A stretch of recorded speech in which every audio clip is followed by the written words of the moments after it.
Camp Gilbert. See, that's what you did. Look at Oh, shit. Okay. Hold on. Let me get the notes here. All right. Arturus won't try to be so smart because he's a Septimus. Oh, right. I got to update my name. We all have to update our names. Yes. Some of you have not updated your names yet. Gilbert.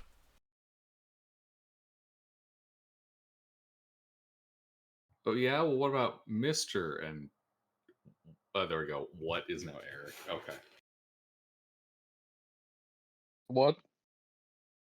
Well, last week, in our attempts to make it through this dungeon that Set the Evil Lich had built, in order to find an ancient artifact for the church called the Inside of Mitra, we encountered a swell dude whose name is written too poorly for me to pronounce.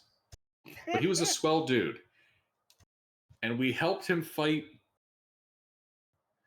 God damn it, wow, my handwriting really is bad. Something the Evil One, who looks very inbred, and we took all of his shit. He's dead now. And we forced his disposable henchman, that's his name in my notes, disposable henchman, to work for us. This is in addition to the cultists we had from the surface. We proceeded through the dungeon, got jumped by some trolls at night, and we tricked them into fighting each other all night by producing cheap troll pornography, and then fireballing them the next morning. We traveled a chamber over into a room with some domesticated bears, really, really nice creatures. They like their head pats. Such good bears. Dug a hole, beat up an evil giant skeleton. I'm sorry, beat up a evil small skeleton, then an evil giant skeleton, and looted all their stuff. Crossed a bridge over a charnel pit, and then had a unnecessary fight where Twidget murdered 2 owl bears, and we are now teaching him a valuable life lesson by having him raise the eggs. Yep.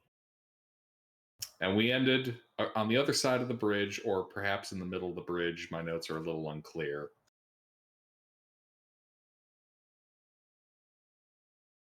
Honestly, I think I prefer Under's recaps. I mean, yeah. Oh, that wasn't too bad. It might have been like an accurate summary of what happened, except I'm awful at spelling people's names. Yeah. So yeah, you guys are indeed here trying to locate the Insight of Mitra, an ancient artifact once protected by a paladin named Mitra.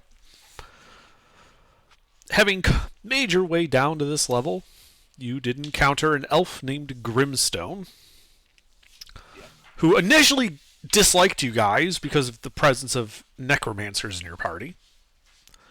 But through careful diplomacy, you convinced him that you weren't all, in fact, evil dudes.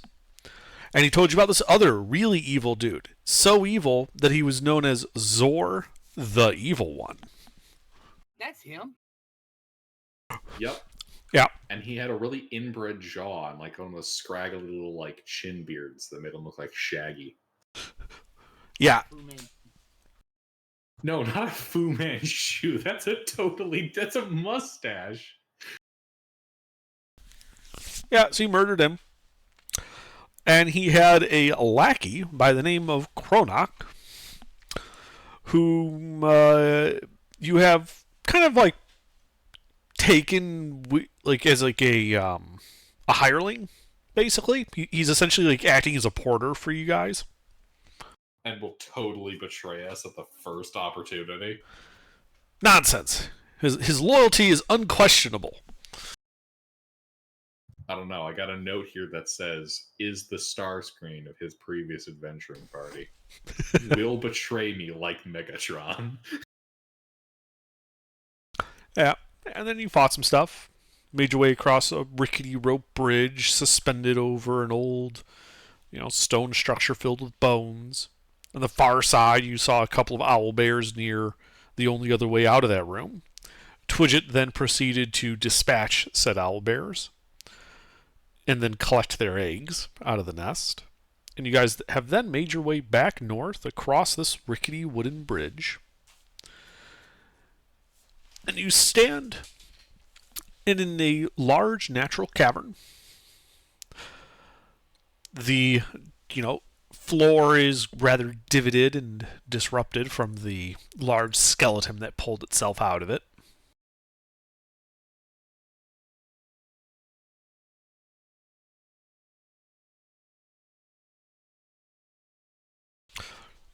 To the west is a ladder leading upward. To the south is that rickety wooden bridge, and to the northeast is the 15-foot wide cavern that you came here through, that where a scent of troll currently wafts out of.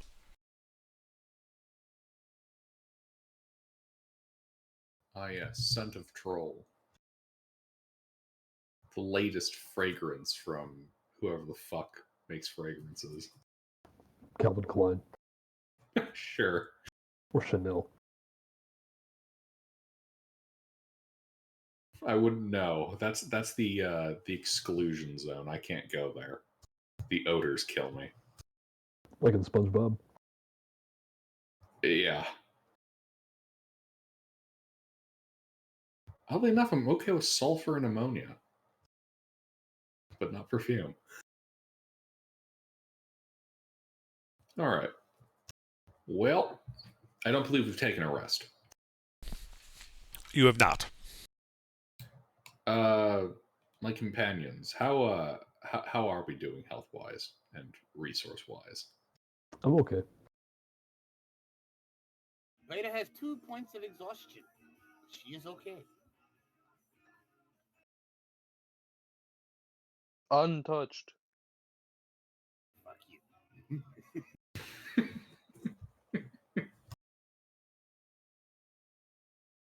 The healer is dead. 2 points of exhaustion. I'm glad to hear that no one has touched you, Eric. Yep. So sad.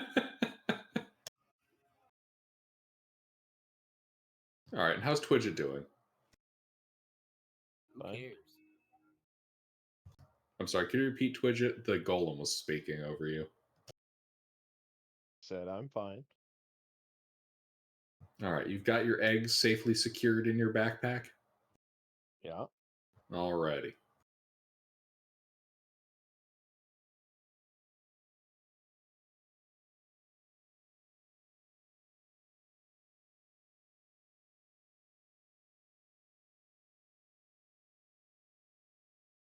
Well, if everyone's doing good, or I should say doing well, Superman does good. We're just doing well. I guess we'll cross back across the bridge and go through the door. Unless we'd rather cut the rope bridge and descend into the next chamber from above. Oh yeah, we gotta do that. We could go into the room that smells like troll. Wait, isn't that just the hallway where we killed all the trolls? Yes. Oh, okay. Well, never mind. They said to troll is because there's like a half dozen, troll corpses in that area. Is troll edible? No. Yes. Anything is edible at least once. What under? I was just kidding. They're, edible in the sense that you can eat them and get calories, yes. They're not considered good eating. Yes, please, you mortals, eat all the troll you want. Right ahead. Is it ethical? Is eating a cow ethical? Yes. Well, there's a lot of argument between, free range and cage trolls.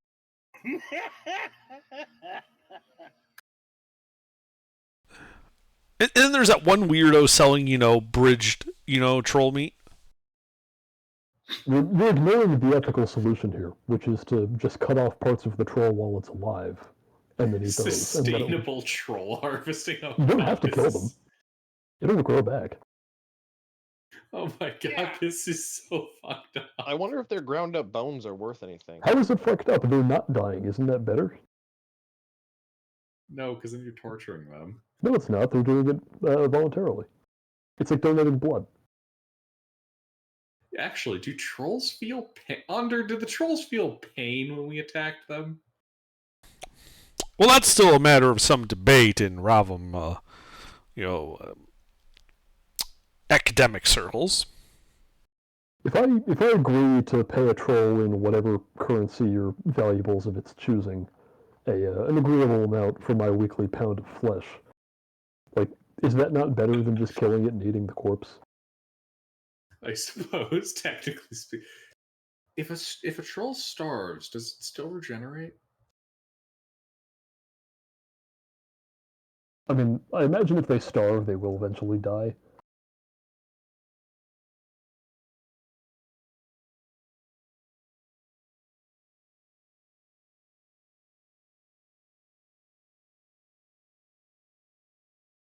Wait, so we do want to loot the trolls? Did we loot the trolls?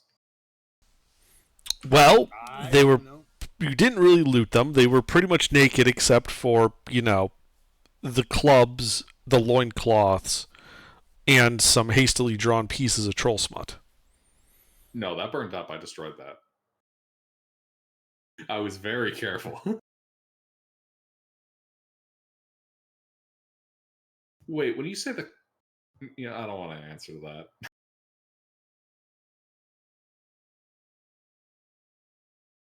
All right, let's proceed.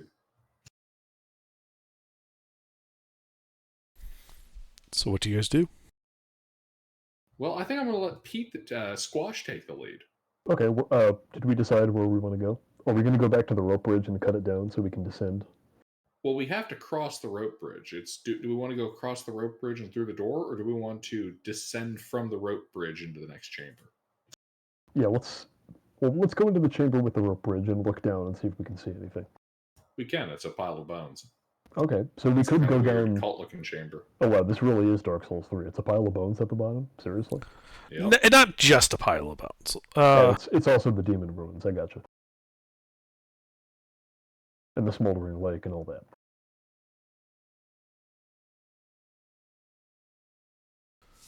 So what it is it's about 170 feet wide and about 100 feet across. And in the bottom, you can see an archway on the southern wall that looks to lead out of that chamber, though it is currently blocked by a sizzling sheet of fire. A pair of stone statues flank this fiery archway, their features cast into flickering relief. On the west end of the chamber, a massive white marble statue reaches nearly to the ceiling. The statue's face is chipped and smashed, making it hard to distinguish who it originally depicted. In front of the statue is a stone altar, desecrated with blood and other nameless substances. A heap of bones, many shattered and charred, rest near the altar.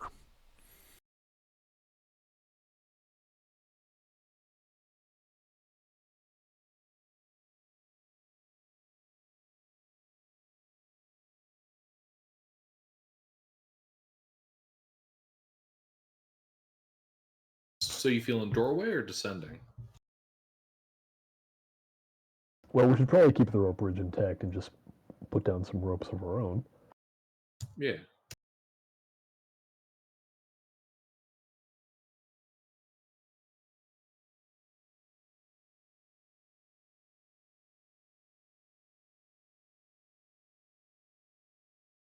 Well, is that what we want to do? Sounds like a plan to me. Yeah, sure. Well, I mean, is it time to take a rest? You guys literally just finished a long rest before coming this way. Ah, okay. Well, I wasn't here, so. Yep. Then let's go down into the bone zone. What could happen? The bone zone. Alrighty. So shall we tie off 4 ropes to each of the 4 posts and descend that way? Yep. All right. Sleuth, this Trollbane sword is for this game, right? Oh, Sleuth isn't here. The Trollbane sword, yeah. The Trollbane sword, yes, that was Zor's sword. All right, I was told by Sleuth over DMs that it was bequeathed unto me. Okay. I assume he also told you what it did. He did. Okay, that's good.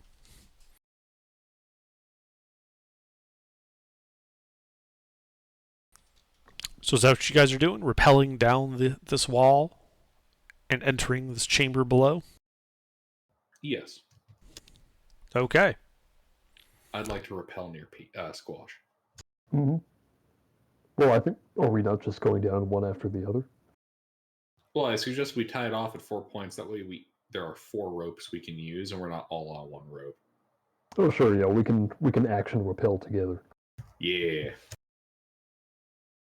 We all jump off backwards at the same time. Yeah. And then Cronach just starts cutting ropes. What do you mean? He's going first. So you're sending Cronach first? He is not tied. We are throwing him off the bridge. What are we talking about? This guy, we can't keep an eye on this guy and climb down ropes unless somebody wants to tie him. Yeah. We'll do Cronach and Squash on one rope. Cronach going first. Twidget and Duodecius on another rope, and Beta on a third rope, and Eric on a fourth rope. I'm sure this has already been asked, but is there not someone else who would use a +1 longsword? There isn't. It's just you. God damn it! I have too many swords now. Look, hey, don't feel Oh, bad. hey, Gilbert, how you doing? Hey, don't feel bad, Pete. I got a +1. I got a +2 mace and a great sword that I didn't originally start out with to use. Is the greatsword magic, or? Yes, it's the Frostbrand greatsword. You are using it though, right? Well, I am now. Okay. But I mean, if you want it, I'll give it to you. I would use the +2 mace. If you're not using that, or are you? No, I have both weapons. Well, if we have a +2 weapon, let's not just sit on it. I think I'll use that. All right, I'll give you the +2 mace then, and I'll keep the greatsword. Okay.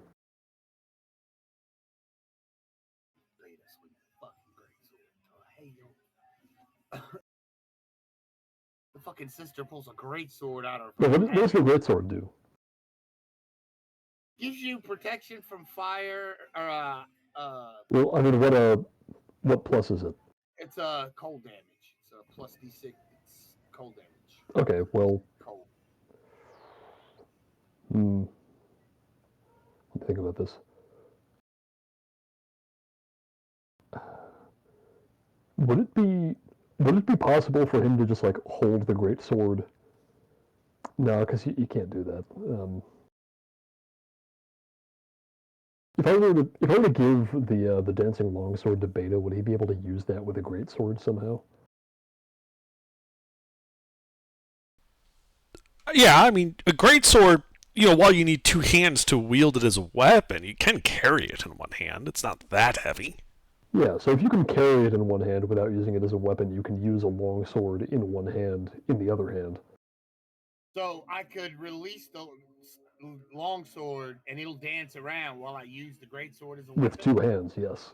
Oh, That's okay, the idea. yeah, let's do that. Yes. Now, that means I'm going to start using the mace, which means I'll have to give up my shield, but that's worth it for more damage, I think. A mace is one-handed. What? I know, but I need a weapon for my other hand. Ah. So I need my other hand for my other weapon.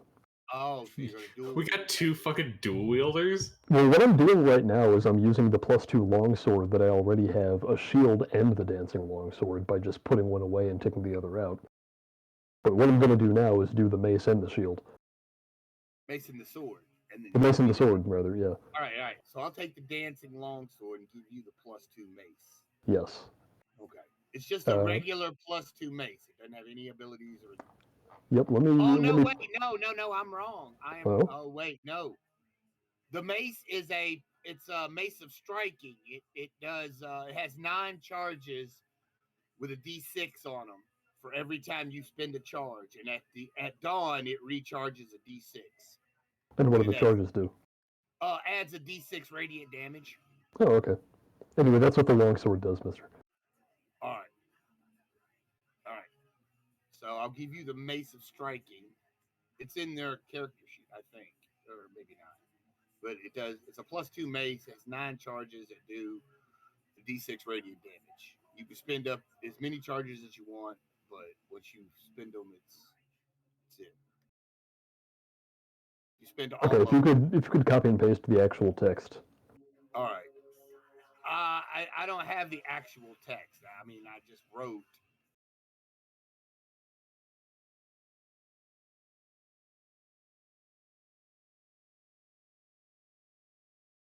Here it is. I found it.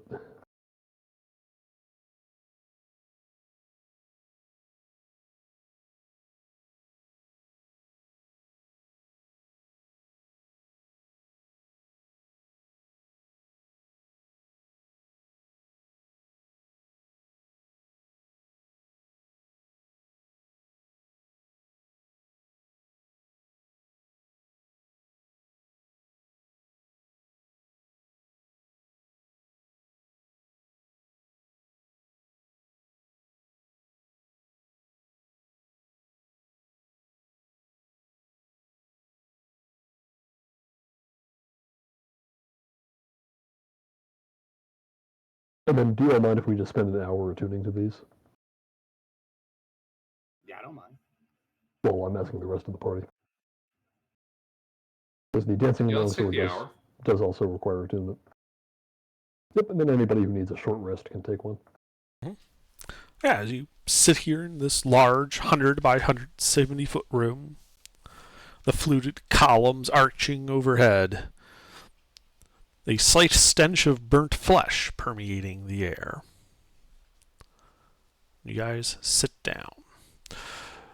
Out of this room, other than the ropes you have that lead, upward towards the ceiling where that rope bridge is suspended across the rafters, there is a archway to the southwest, on the south wall towards the west, that is filled with that flickering, sizzling sheet of fire. To the east is a 20-foot archway that looks to open up to natural stone cavern. No other entrances or exits are visible.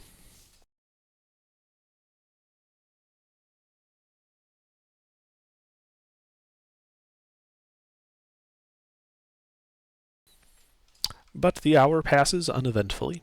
You successfully take a short rest.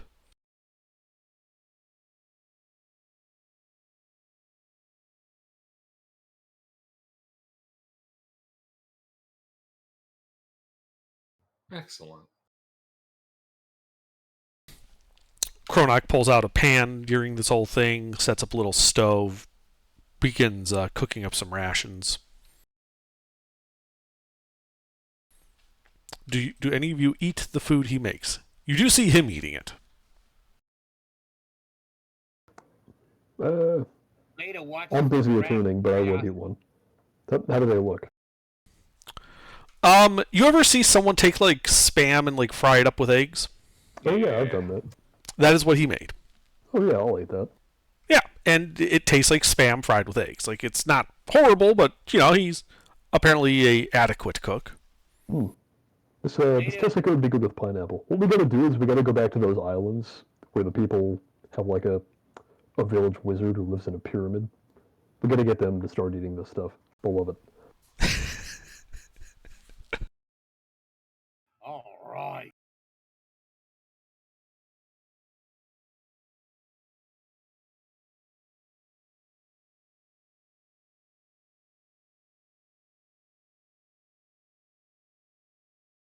Oh, the charges don't come back? Yeah, they recharge. No, they at don't. Dawn. No, they recharge a D6 at dawn. So that's what. Yeah. Is that what you have written down, or is that what it says? That's what I have written down on my. All right, let's see what it That's what says. Under told me it did. The mace has 9 charges. When you hit with a melee attack using it, you can expend up to 3 of its charges. For each charge you expend, the target takes an extra 1d6 force damage. Right. If you expend the last charge, it becomes a non-magical mace. It does not say Right. anything about it coming back at dawn. There's nothing about that in this description. Well, Yeah, why would I write don't- that down though. Because you thought that's how it worked. No. I research. No, that's not. No, because I was told it recharged. Well, the way you were told is by the message that I'm currently reading, and it does not say that. So I think you imagined that. Oh shit. The charges are limited, right, Under? They don't come back? That was my impression of how it worked, yes. Okay. Then that's how it works. Oh well, shit. I was wrong. I haven't recharged it yet, so You can't recharge it. That's my point. yeah, I know. I Yeah. haven't. Oh, I see. Yeah. Guys, we can recharge it. All we need to do is sell it and then buy it back when it's fully charged. Oh. I mean, every time you attune to it, it gets 9 charges. No. No. The mace has 9 charges. Yes. Each time you use it, it permanently loses a charge. Imagine how many charges it must have had when it was made. 9. No, because presumably someone else used it first. Yeah, the intent is you need to pick and choose carefully when you use those charges. You don't just use them Yep. against, goblins.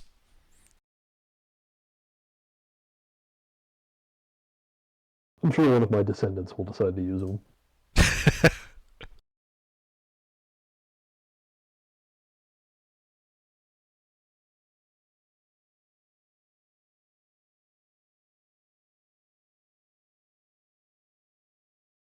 Okay.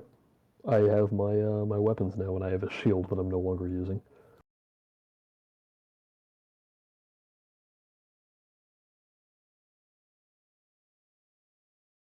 And you now have an additional sword that you can throw out.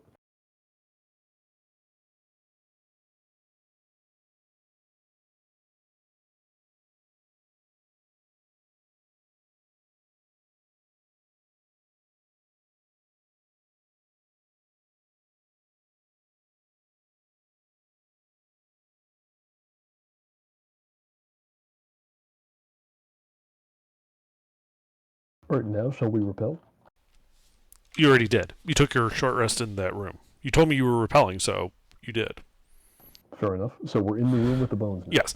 There was nothing special happening. Like the repel it's an easy, straightforward repel down. You guys are adventurers. You know how to do that. I was less concerned about that and more concerned with the bones coming alive the second we got down there. But apparently that didn't happen, so we're okay. I don't know if you described the entrances and exits to this room down here, but could you again? I did, and I can. So you are standing in a massive chamber. It stretches 160 feet from east to west and is about 100 feet wide. The arched ceiling is 30 feet overhead and decorated with engraved support timbers. Although these are rotting and damaged, a rope bridge crosses the upper reaches of the chamber where your ropes now hang. Fluted columns support the north and south walls, and numerous scorch marks mar the walls. A slight stench of burnt flesh permeates the air. An archway on the southern wall towards the west end leads to another chamber but is blocked by a sizzling sheet of fire. A pair of stone statues flank this fiery archway. At the far western end of the chamber, a massive white marble statue reaches nearly to the ceiling. The statue's face is chipped and smashed, making it hard to distinguish who it originally depicted. In front of the statue is a stone altar that has been desecrated with blood and numerous other substances. A heap of bones, many shattered and charred, rest near the altar. To the east, a 20-foot wide archway stands, though it opens up and looks like it goes straight into a natural stone cavern. Okay, so we can try futzing around with the altar or the fiery door, or we can just go through the passage into that natural stone cavern. What do we think? Actually, let me first ask, tell me more about the statue. I know the face is chipped, but is it like just a person standing there? Are they like holding something or doing something? Or It is a humanoid figure in plate mail. One arm holding a shield, a like standard kite shield. The other is holding the arm out as if to like hold it aloft above the altar, though the hand is lopped off at the wrist. It looks like it broke off. I see. The face itself has been smashed all to pieces, so you can't really make out who this figure might have been. Okay. I think this might be Mitra. Well, his fist is missing. Exactly. The place is called Mitra's Fist. You break his fist, you desecrate the statue, you surround it with the broken bones of his dead worshippers. This is like classic villain desecrating a good person's shrine. Let's see, Oh yeah, I am a paladin in this game. I will Divine Sense the altar. And anything else that happens to be within, 30 feet for Divine Sense? Yeah. The altar reads as desecrated.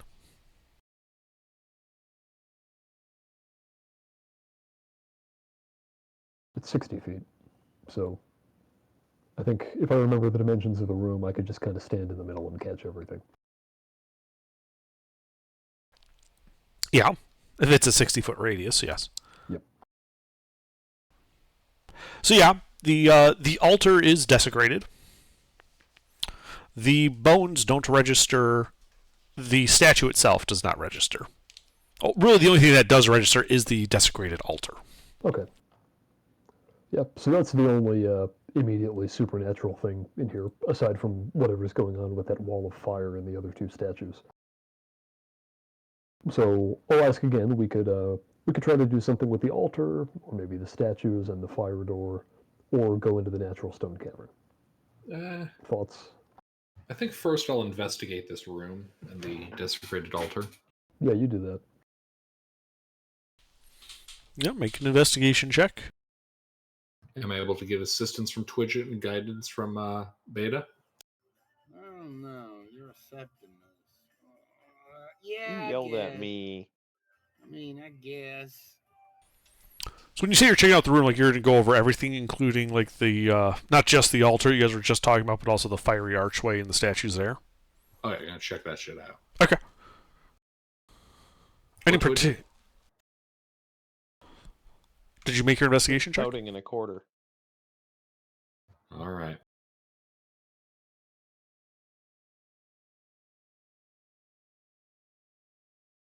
All right, D20. 33. Reveal to me your secrets, Dungeon Master. I don't see anything. You put it in the wrong chat, I think. No secrets.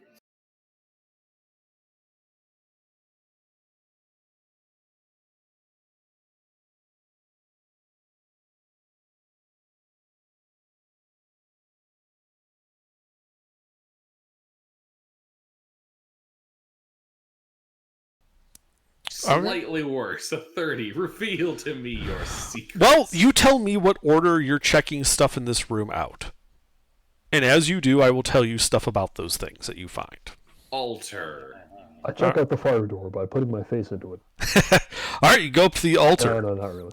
So you can see that there's debris, blood, other biological substances on it. And it looks like the blood and substance have been kind of sketched onto the altar to form like the crude outline of a skull on it.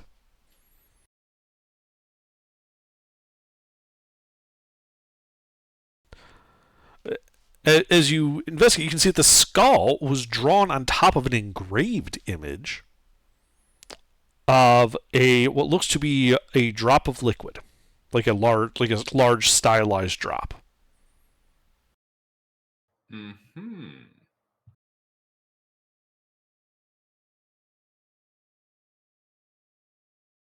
Okay. Anything else? About the altar, no.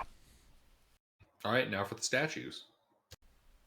So you're going to the two statues flanking the fiery wall to the south? All right. See, you walk over there to begin investigating them, and everyone sees Duodecius disappear. Again! Ah, damn it. Wait, sorry, Oh my- the two statues dis- next to the fire door? Yeah, like he approached. God damn it. He approaches the fire door, and when he gets near the statues, he just disappears as if teleported. You don't see like a pile of ash or anything. Well, it looks like I've been disintegrated. Guess I'll make a new character. Fire, walk with me. That series was so strange. I started watching it. I'm on season 3. So, does anybody do anything? I go over and see what happened. Okay. Well, you walk over there, and then Beta disappears.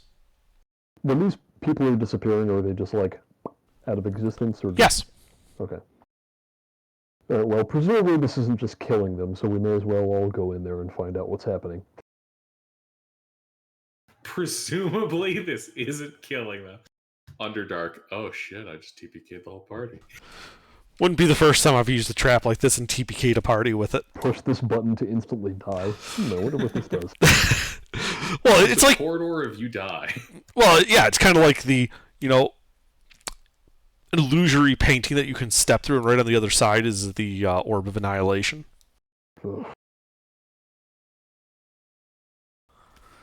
Anyway, so you all just approach one at a time, disappearing as you do so?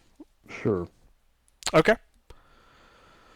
Well, I guess we'll handle this then. First, we'll do Duodecius. So, Duodecius, you find yourself suddenly not in the room, but rather you find yourself in a 50-foot diameter arena.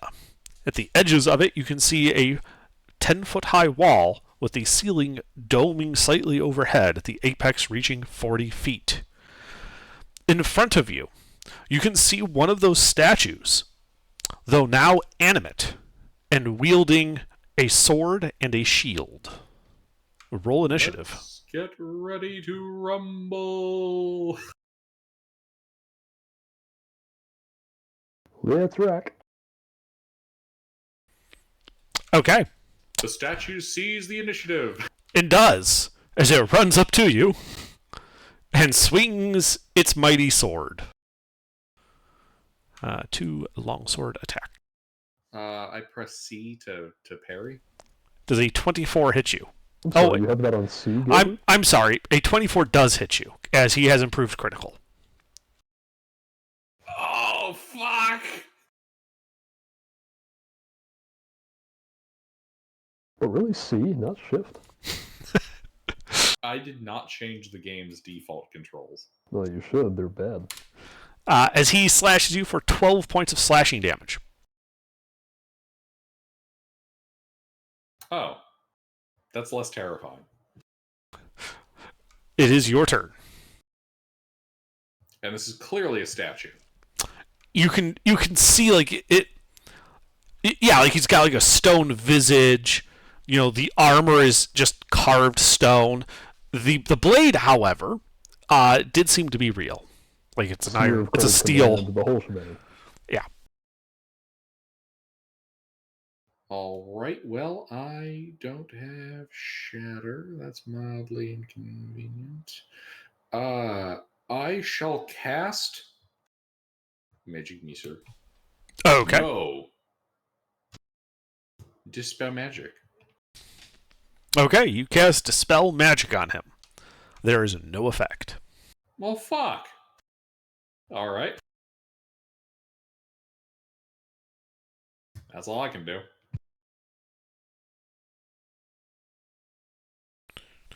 All right. He swings his sword at you 2 more times.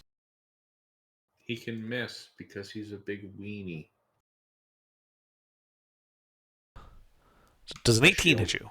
Okay, shield. Your turn. This time, I hit him with shocking grasp. Okay, roll to hit. Gilbert, you sound like you're trying to convince yourself when you say that.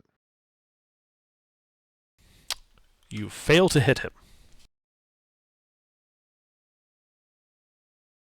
Your turn. Okay. He swings his sword at you. Twice. Does a 19 hit you? I cast shield. Okay. Your turn. Shocking grasp. Miss.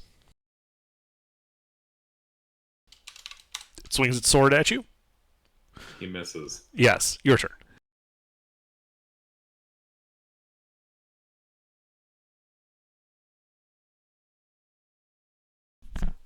Miss. And then you roll and you miss. No, Oh, I fuck! didn't. Does a 20 hit you? Cast shield! Okay. And then he crits you for 18 more slashing damage. Ow! Damn, you put the wizard by himself and he's fucking useless. Well, it's also a construct, so what I can do is kind of severely limited. Your turn.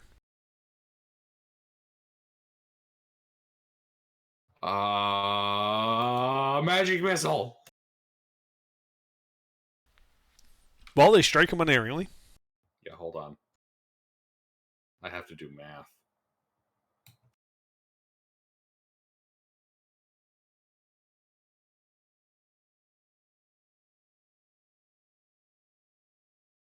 Fuck this guy. That bloodies him. Anything else? No. He swings his sword at you and crits you, dealing 10 points of slashing damage. I'm dead. Or dying. Okay. So you fall unconscious. Beta, you are the second to reach the statues. Yep. You also find yourself alone in a 50-foot diameter arena facing one of those statues that has been animated. You should roll initiative.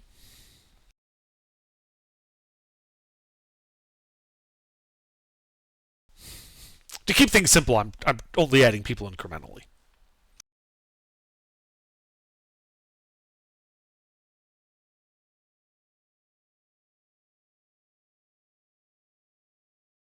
Would it not be me first? Beta was the first one who said she went over there to check it out. Oh, that's true. Yeah. Okay. Well, the DM. I'm just gonna keep the same initiative for like Judessi's initiative is the same. My initiative is the same. So Beta's at 6. So this guy will move forward and swing a sword at you twice. Okay. Does a 20 hit you? I can shield and it will not. Okay. Well, the 19 he has improved critical, so the 19 is actually a critical hit, dealing 18 points of slashing damage to you. Your turn. All right.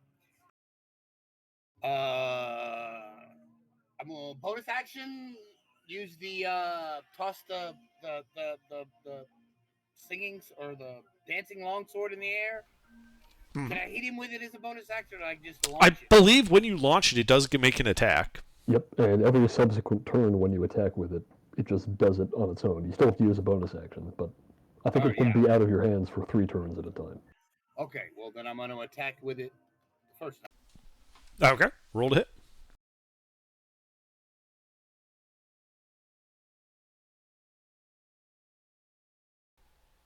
Miss. All right, then I'm going to swing at him with my greatsword. Okay.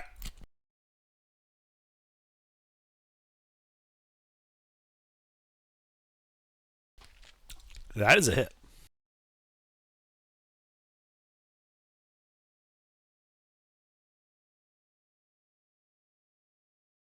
All right. Okay. And as I hit, I'm casting Booming Blade. Okay. Do that as I hit. So No, but you would. But since you only make one attack, it doesn't matter.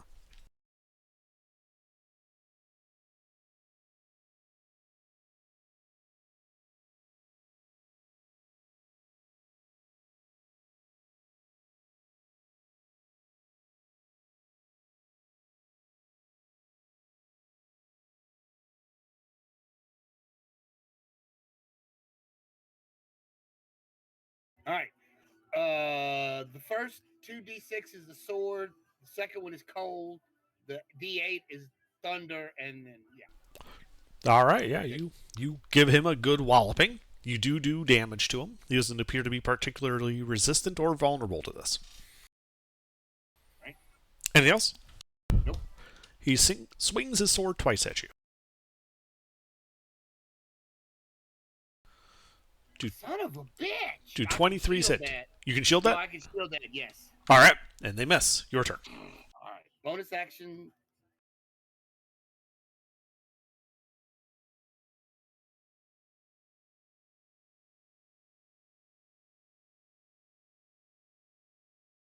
That's a miss. And my main sword.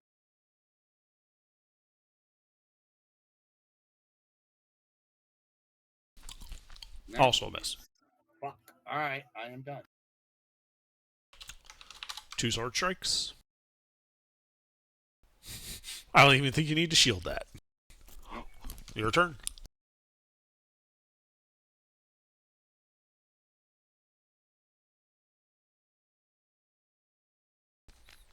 Miss.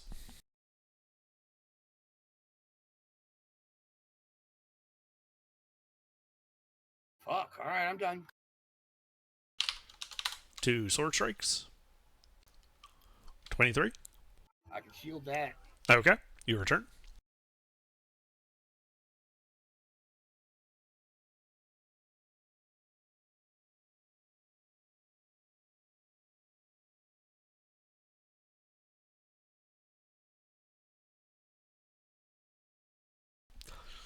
The 23 hits. The 23 is my main sword.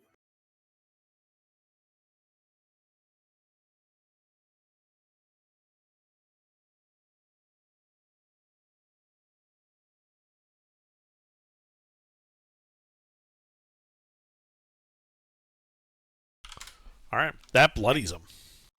23 points of mixed elemental damage. Okay. And that's it. And that's it. Alrighty.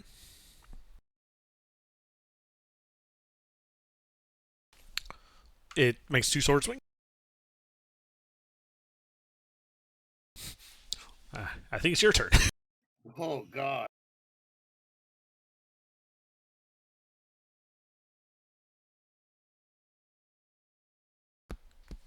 The 24 hits.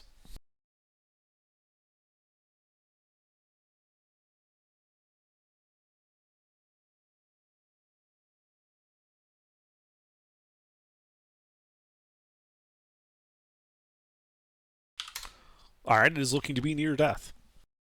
Fuck. So am I. Shit, I'm done. Alright, 2 sword swings. Damn it, that's it. Fuck. 20 points of slashing. I'm unconscious. Okay.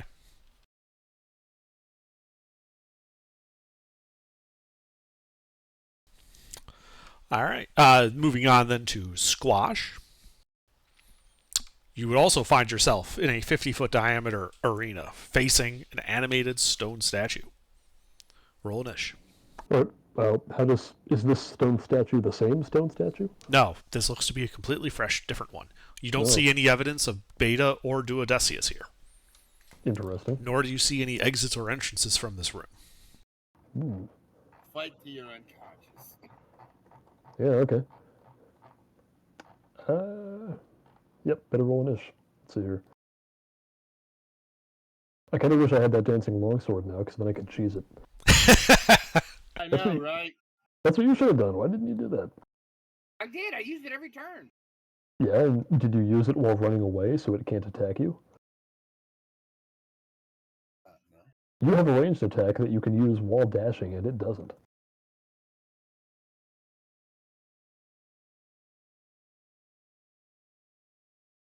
Of course, now I don't have that anymore. Yeah, but that seemed kind of cheap. Well, the alternative was dying, so... Alright, well, this statue goes first, rolls up to you, Squash makes 2 sword swings. Yep,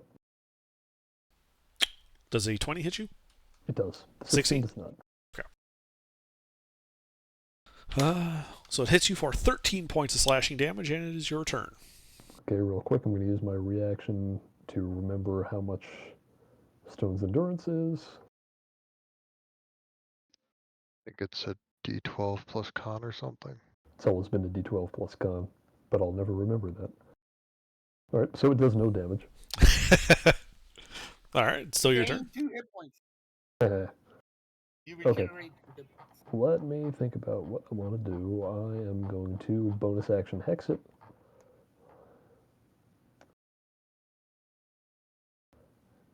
And let's see, that's a extra. Oh, I hope it's not immune to necrotic. Actually, this is a statue, right? Yes. Okay, yeah, I think I would know not to do that.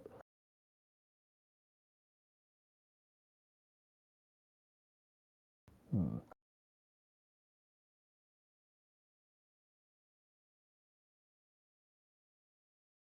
Okay, I think instead of that, I've got other things I can use.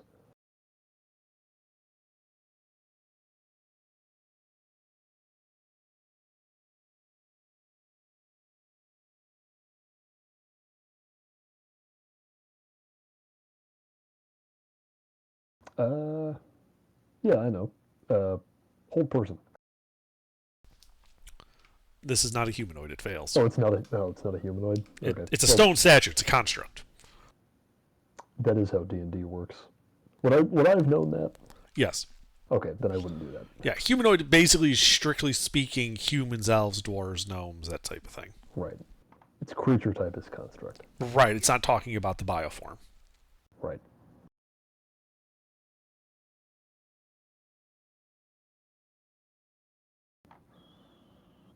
Then in that case, I think we'll just give ourselves a shield of faith. And then we will start attacking it. Okay, roll to hit.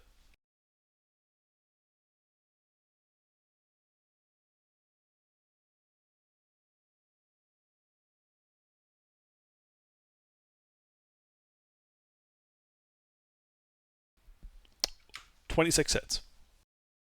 Ah, okay. High AC. Due to it being Very, statue. yes. Yeah.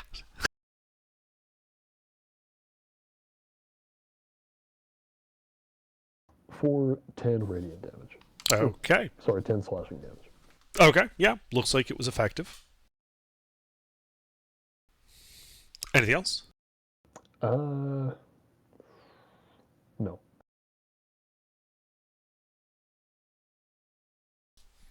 Okay, it's turn. 2 sword strikes. Does a 16 hit you? Neither of those hit.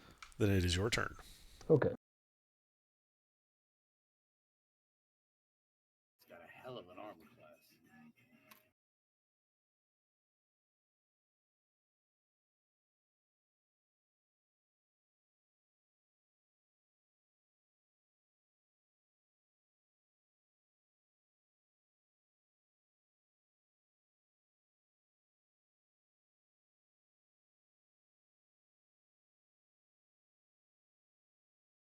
Just seeing if I have anything else I can put on myself.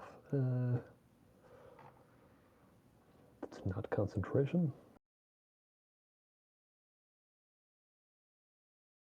Ah, I do. Bonus action spiritual weapon. Mm-hmm. Or, wait, do I want to do that? Wait, cast a spell. Bonus action on your turn.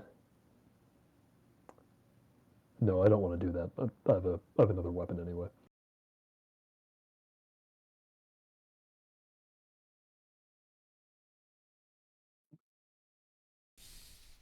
So what do you do? What I do instead is I scroll all the way back up very slowly, and I attack twice with the longsword and once with the mace.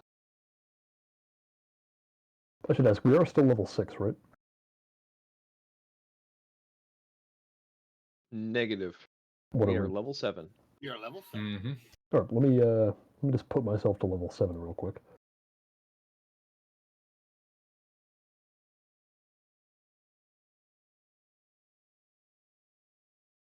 This will only take a second.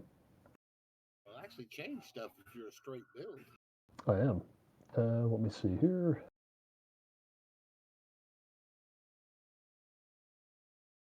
Damn it, man. I'm upset I got beat. Another goal. What, didn't like losing a game of Rock'em Sock'em Robots? No, I did Golem on not. Golem violence? I did not. No, I did not. We're not supposed to fight amongst ourselves. We're supposed to kill all humans. I mean, Remember, Okay, guys, then I'm the threat to the universe. Right, yeah, that doesn't actually change anything other than just giving me more splots and HP. So what do you do? What I do is I do attack. I just need to do some bookkeeping. Here we go. 25 and 29 hit. Splendid.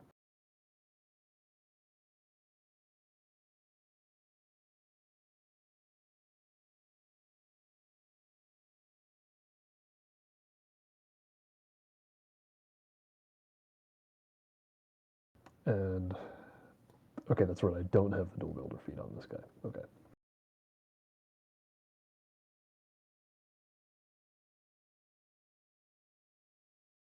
Yeah, then I do not add. I do not add 5. It is just. Okay, whatever. I don't understand how I did this, but I'll work it out later.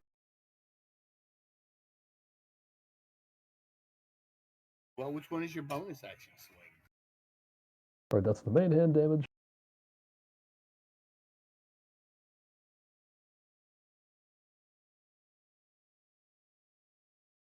Oh, it's probably from one of my fighting styles. Let me see here.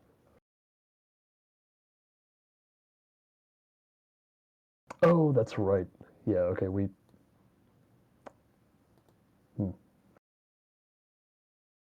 Yeah, we'll have to go back to doing this the other way. And then is actually there. 14 slashing and 8 bludgeoning. All right, you have bloodied it. Splendid. Anything else? No, that's it. Sorry All that right. took so long. Yeah, no worries. He does make a couple of swings at you.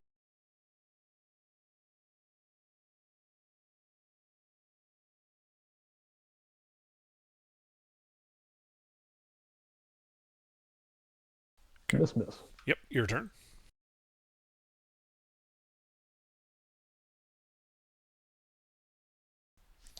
Two hits. 2 hits.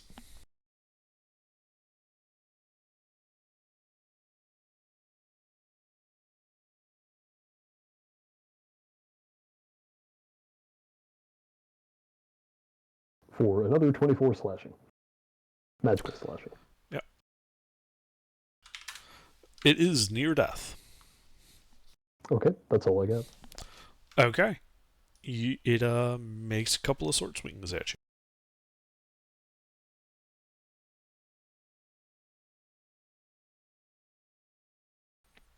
One hit. Okay.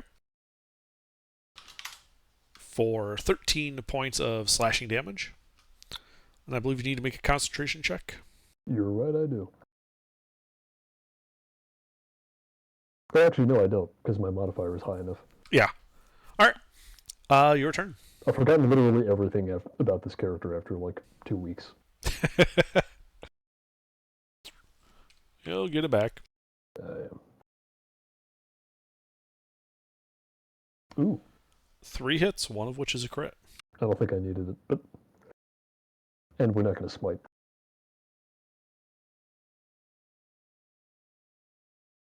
Okay, let's see here. It is...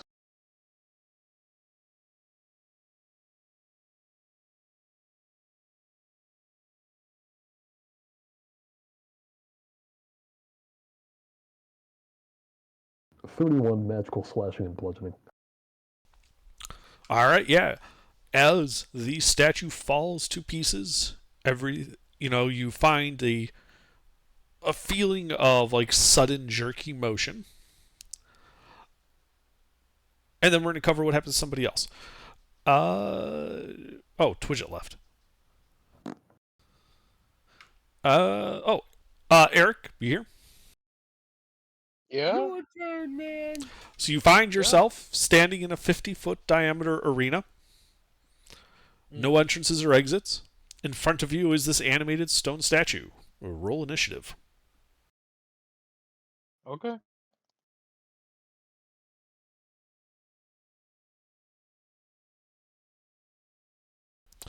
Yeah, you guys entered so close together, these are basically happening simultaneously in other places. And you go first. Oh, awesome. Okay, no entrances, no exits. Is there a crowd watching? No. No. Disappointing. How high are the walls? So, 25 feet away is a 10-foot high stone wall. The ceiling that it connects to is domed slightly so that it reaches an apex of 20 feet in the center of the dome above you. Okay. It's domed. That makes sense. Masonry, to be specific, yes, is worked stone. Okay. Well, I guess I have no options other than to fight. So I'll fight. How far is it? It is 30 feet from you. 30 feet. I can walk in. And then I'll attack with my sword. 'Cause why Okay. not? Roll to hit. Pfft.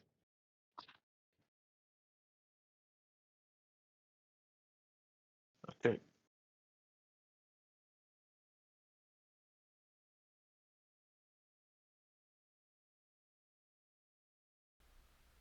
That hits. Awesome. I also reread my magic items. Apparently, I get a D4 or something from Mitra's Eye, which I didn't realize before, but I'll use it now.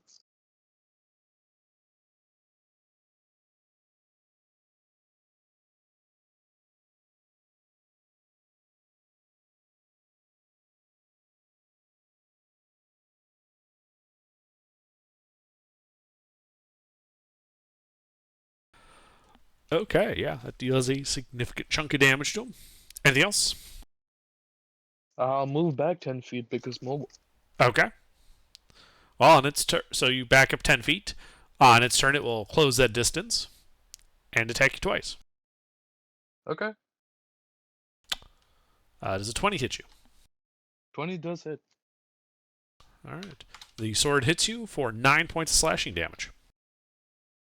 Okay. And it is your turn. Okay. I will attack it with my sword again. Hit. I didn't actually read if it has a charge on the D4. If it's. Let me check. I should have checked that earlier. It doesn't. It's just your weapons attacks deal an extra D4 force damage.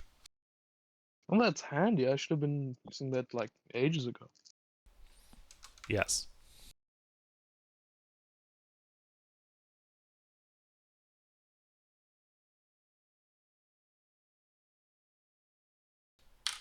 All right, it is now near death after you just smite the hell out of it. Sneak Hell attack. yeah. Oh, sneak attack. Wait, how did you get sneak attack when you didn't have advantage? Swashbuckler. Ah, yes, nice. Well, he swings his sword at you. Does a 17 hit? Yes, it does actually. Hits you for 8 points of slashing damage. Your turn. Ow. This fight right here is specifically what Swashbuckler is designed for. Time to attack. Hit. Awesome. And as the statue crumbles, you feel an unnatural motion, a jerking behind the navel. And we move on to somebody else. Twidget. You find yourself standing in a 50-foot diameter stone arena. 30 feet away, a stone statue. Roll an ish. You're gonna make the 7. Mhm. Oh, 7-0. He goes first. Yeah, it does. It closes the distance and attacks you twice. No. All right, your turn. Well,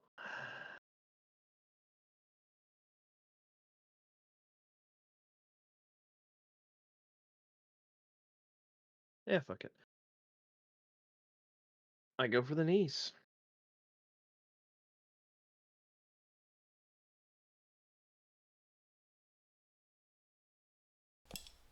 No. I wait to go for the knees. Anything else? Nope. 2 sword swings. Does a 20 hit you? I can shield the 20. 23 will still hit. All right. It hits you for 6 points of slashing damage. Your turn.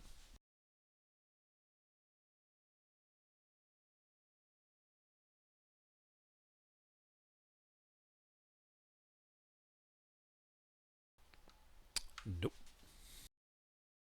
I wonder if the D20 knows it has double digits on it. 2 sword swings at you. 22.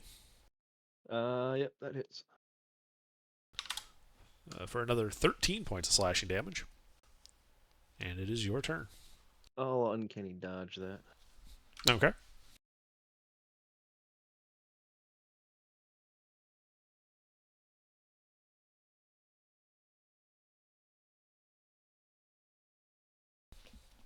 You hit him.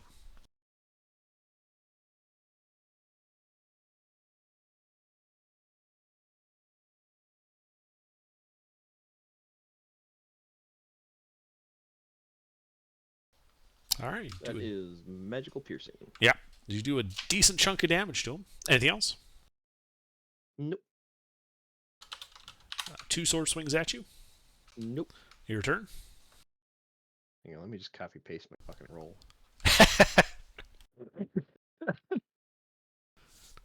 No. Nope. Your turn. Nope. Your turn. Oh. Is that it? Yes.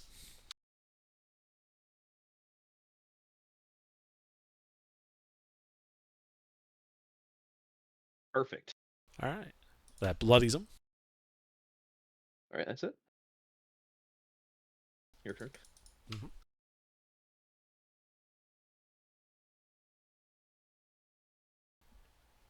Hit. I'm debating whether I want to shield or. Oh wait, no, that's an 18. Never mind. Yeah, I'll shield. Okay, so the 23 hit. hits. Dealing 8 slashing. Your turn.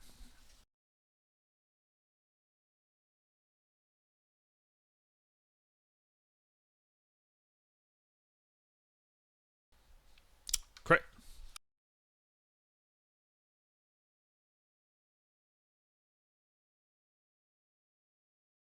Oops. Wrong dice. Why don't you redo that?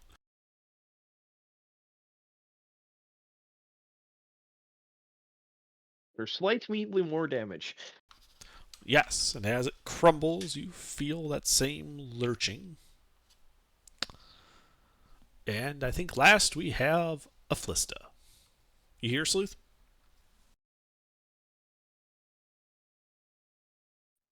I went out to get some dinner and it went a lot quicker than I thought. I'll be back in like 5 or 10 minutes. We're doing your combat now. I am not home right now. Ah. Okay. I don't even know if he was here when the combat started. I don't think he was. I was, and then like 20 minutes later, we were through 1.5 person, so I went out on a 15-minute trip to Wendy's. And then both rogues went. Well, we're not waiting. All right. So we'll just move on. So, from the looks of this, it would, in fact, be... We won instead of y'all. It would be Eric. So, Eric, you're the first one to see this happen. You're the fastest combat. As you find yourself with a gut-wrenching lurch, Standing in a small chapel, bathed in soft light. The ceiling is lower here, perhaps 15 feet high. Bas reliefs on the south wall depict holy clergy performing acts of healing and blessing. At the opposite end of the chapel stands a gleaming golden statue of a handsome male youth wearing plate armor and carrying a longsword. Around the statue's neck is an amulet that is set with a stunning ruby. To the north, you can see an archway. Beyond that archway, you can see the edges of 2 flanking statues, and a room beyond where you can make out an altar with bones in front of it and a large disfigured statue. You appear to be in the room on the other side of the fire, and the fire is no longer present. Do you do anything? For at least like 10 minutes. Say again? Not for at least 10 minutes. Okay. Well, after about 6 seconds, Beta appears. Also, with that same gut-wrenching lurch appearing just right next to you.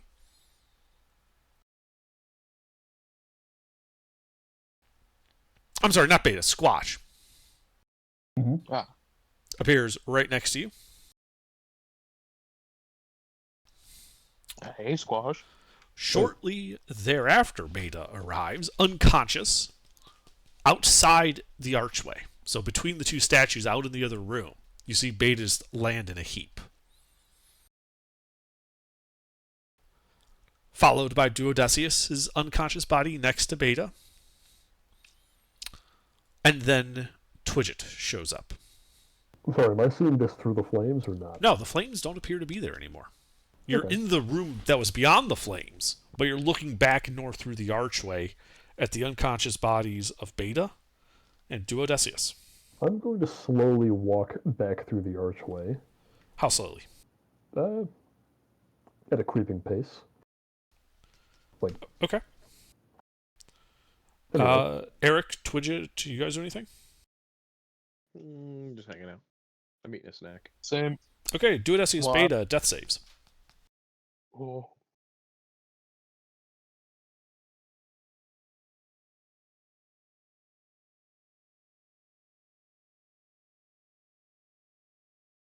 That's a failure.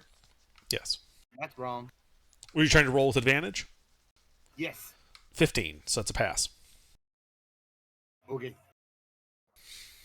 All right. So, Squash, you casually walk between this archway, finding yourself in that large chamber that you guys took that short rest in. You can see your ropes hanging down, the ruined statue, the desecrated altar, the bones, the unconscious bodies of your compatriots at your feet. Okay, the fire is still not there. Yeah, like when you turn and look, you can see Twidget and Eric just standing there. The Okay. softly glowing room behind you. I pick up Duodecius with, what should I give him?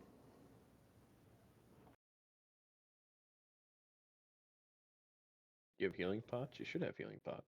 No, I'm going to give him lay on hands. Well, we'll just give him a point to lay on hands for now. All right, Duodecius, you wake up with 1 hit point on the ground and a level of exhaustion. Is there anything else you do, Squash? That's my action. Okay. Then an Inish would be Duodecius. Do you do anything? No. Twidget? Oh, he walked back where the flames were and he seems fine? Yeah.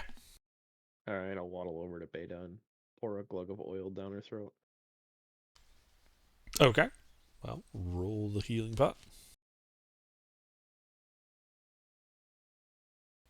Yeah, some good, 0W20. Exactly. All right, Beta, you wake up on the ground with 8 hit points and another level of exhaustion. Well, we have the All healing right. potions with the red labels, and then we have the healing potions with the yellow and blue labels. And you guys Oh, well. are out of initiative. Hey, bad news, Beta. We need to switch our weapons back. I forgot about something important. Okay. I'm I'll back give you up back now. your dancing longsword. Yep, and I give you back the mace. You should really be using the mace. It's a +2 weapon. Yes, but I like the greatsword better. It does more damage. Then a +2 mace. Greatsword Yeah. plus it does ice damage or cold damage. Oh, it just does bonus damage. Yeah, it does. Every time I swing I don't it, think it that thing does has a d6. modifier. It doesn't actually have a plus to hit or No, anything it like that. doesn't. It just does an extra d6. Yeah. Yeah, if you like that better. Yeah, Yeah, so that's it's- technically on average a, not including the to hit, a +3 weapon because of the d6. I Yeah. suppose. I mean, having it higher to hit would be nice. Plus, you can use it with a shield if you're proficient with shields. I think she's a clerk. Yeah. Well, Me. wait, what Let's about go with who's this guy that we have with us? I am proficient in all He's weapons not somebody and we're armor. trusting with weapons right now. Okay, I never am mind. proficient in all weapons and armor. There's really He's nobody the else. previous bad guy's mook. Oh. Okay. He worked for a guy that was, Zorg the evil. Sorry, He's a glorified prisoner. given that two of us were just unconscious, I think we can take a short rest and a reattune for a few of us. What Okay, you should where- do is also check out that room. Yeah. Well, Well, where are you taking your short rest? this I one. want to point out that I am up to 3 levels of exhaustion, so beta Might is I- kind of useless. Might I point out we take our rest in the, not evil looking room and instead take our rest in the room that doesn't look evil? The one outside, or the one we just fought our way into. The one you just fought your way into. Yeah, that was my idea. Yep. So let's all go in there and take a short rest, and I'm gonna reattune to my old item. So you're doing it in the new room. In the new room. Okay.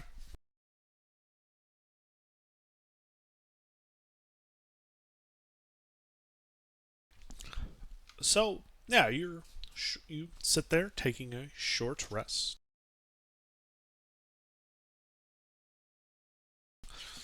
After 10 minutes, I have a question. Do any of you have any stats, such as any of your ability scores or maximum hit points that are reduced off their maximum? I Yeah. checked you from drinking the thing twice. My dex is down. And Bade, what was yours? I don't have any. I'm just He's exhausted. Ah. That's what he was saying. Ah. But yeah, I do have my. Okay, yeah, I haven't covered that yet. So, okay. So, yeah, the hour passes uneventfully. So, Twidget, you regain that ability score. Sweet. And besides also completing a normal short rest, if anyone is exhausted, you can remove 1 level of exhaustion. Yay! Oh wow! Upon feeling whatever this is, I would divine sense in here. Ah, this whole room is consecrated. I had a feeling. Also, at the conclusion of the hour, the flames erupt in the archway to the north, blocking your exit. We can deal with that when we need to. I'll fight another one of those things. I was gonna say we established just real quick under this room. We established there are other exits too, right? We don't have to go back No. through the flames to get out. In this room, you are in this area with the lower ceiling. Bas reliefs on the southern wall, which is opposite the archway, depict holy clergy performing acts of healing and blessing. The western end of the chapel has a gleaming gold statue of a handsome male youth wearing plate armor and carrying a longsword. Around the statue's neck is an amulet with a stunning ruby. 5 globes of obviously magical fire illuminate the room brightly, hanging near the ceiling. The only entrance and exit is that archway to the north, which is currently filled with roaring flames. Did anyone check out the amulet on the statue's neck? We have not done anything. Oh, We just cut it. We took an hour-long breather.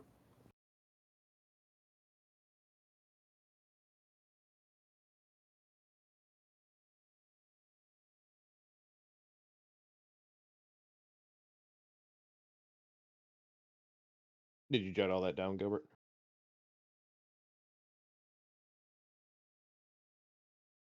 Jot what down? The room description he just provided. No, I didn't jot down the description of the room.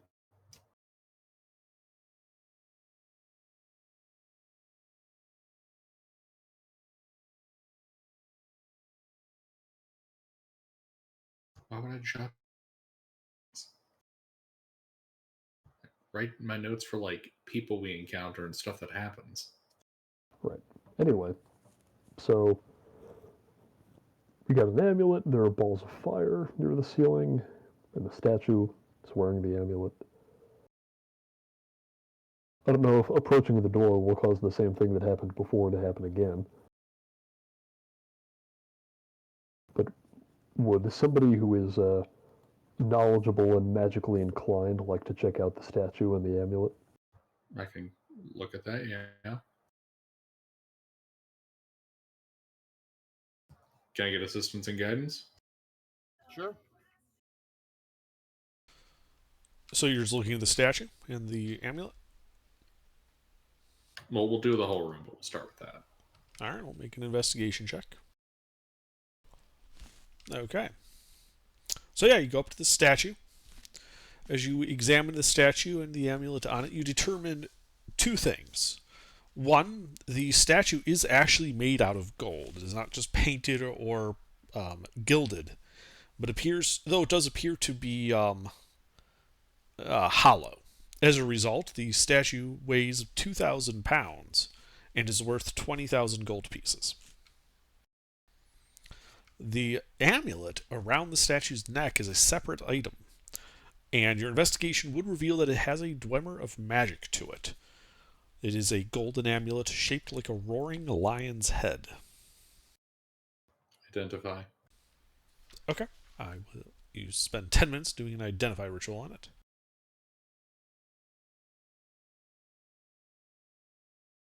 It sounds familiar.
That is what identify tells you.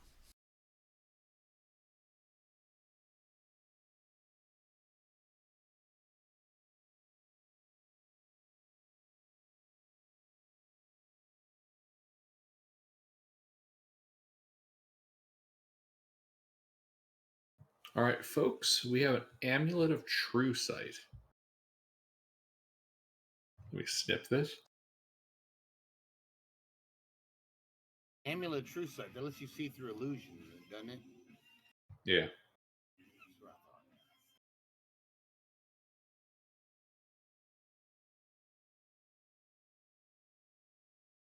Who would like it?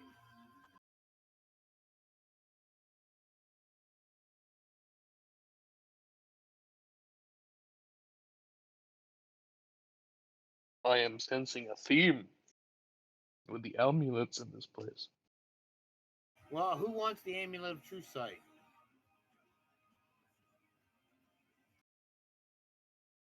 I could get some use out of this. Shaped like a roaring lion's head. So could I. It'll match the ring I have. We're not going for aesthetics. Yeah. I mean, yeah, but the ring is better though, so you can have the necklace. Look, There if you're is going to no- go dungeon crawling and not look good doing it, then what's the point? I mean, for real. Spectre, are you on your phone? No. You sounded very different there for a second. Yeah, but it only has 3 charges. Does it recharge or Read. Does it say it recharges?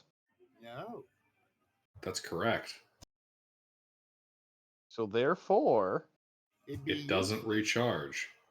Wow. Yeah, that sucks. Not gonna have that. 3 8-hour uses of True Sight. Yeah, useless. Yeah, that's just garbage. Yeah, total trash item right here. Mm-hmm.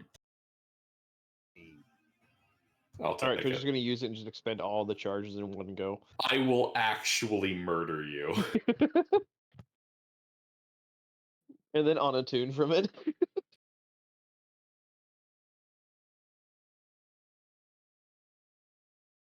Profligate. I mean, I'd still wear it for my. I'd still All wear right, it. With so it my sounds like wife I'll take it then. I mean, I guess. The useless mage as the useless item. That sounds about right. Yeah, that sounds useful.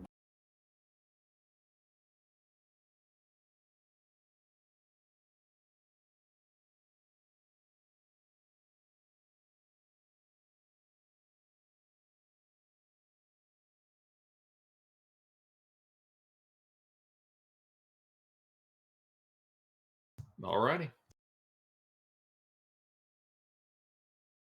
Could we take an hour to attune?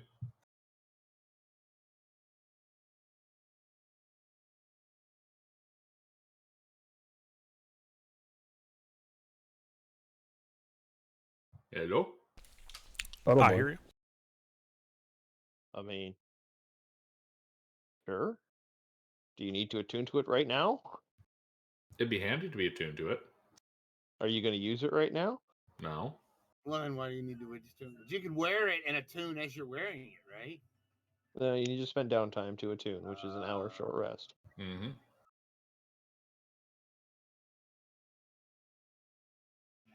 The reason I say I should attune to it now is, like in most cases, you never know when the item is going to become immediately relevant.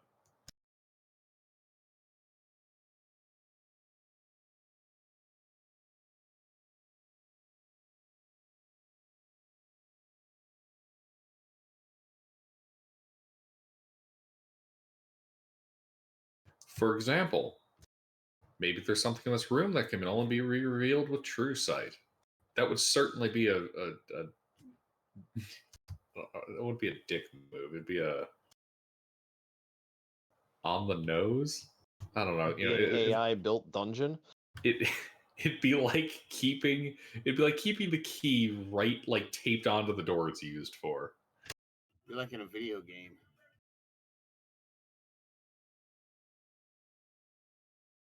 Nobody can remember the passcode, so they just write it above the keypad. Yeah. Exactly. Man, I can't remember where we hid that illusory door. Hold on, let me get the amulet. There it is. You know, Bob, you could just remember where it is, but I don't want to. All right, so amulet, 2,000-pound gold statue.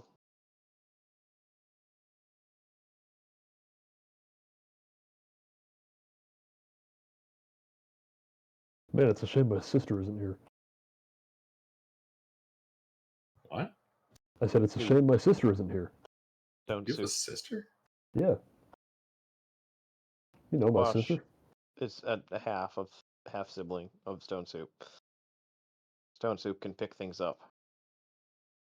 You know my sister who uses statues for weapons? And large rocks and other heavy things? Hmm. You remember. Or maybe you I don't. do.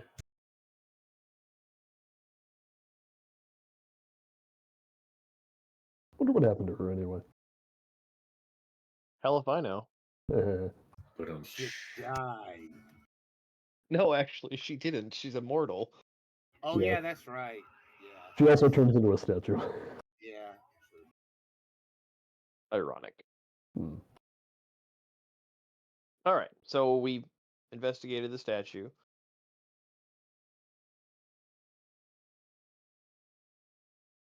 Door.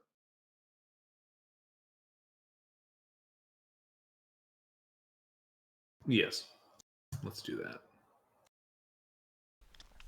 So you go north to the archway with the fire in it?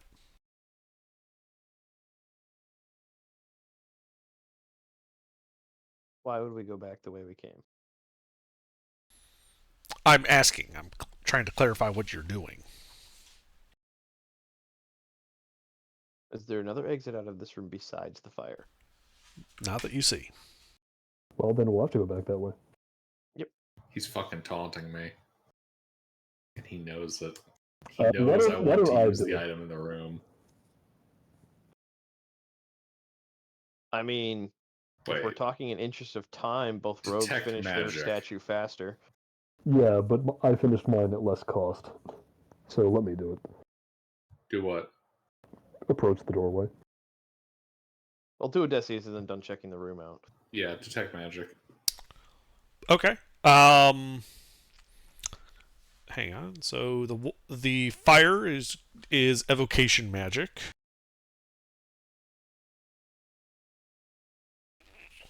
The glowing orbs of light above you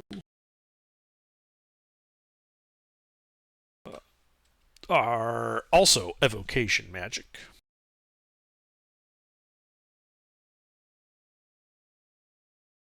That's kind of interesting.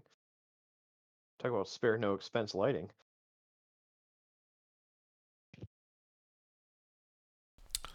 And then Squash, you said you were approaching the wall of fire? Mm-hmm. Okay.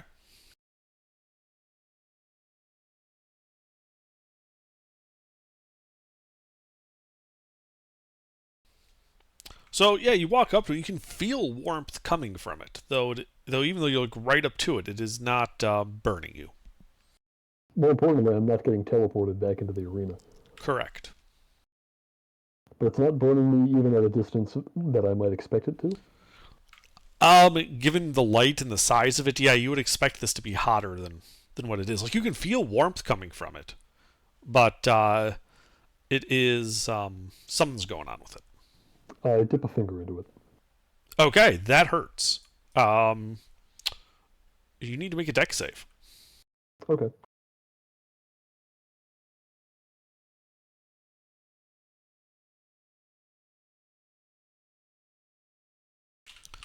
All right, you fail and take 5 points of fire damage. All right.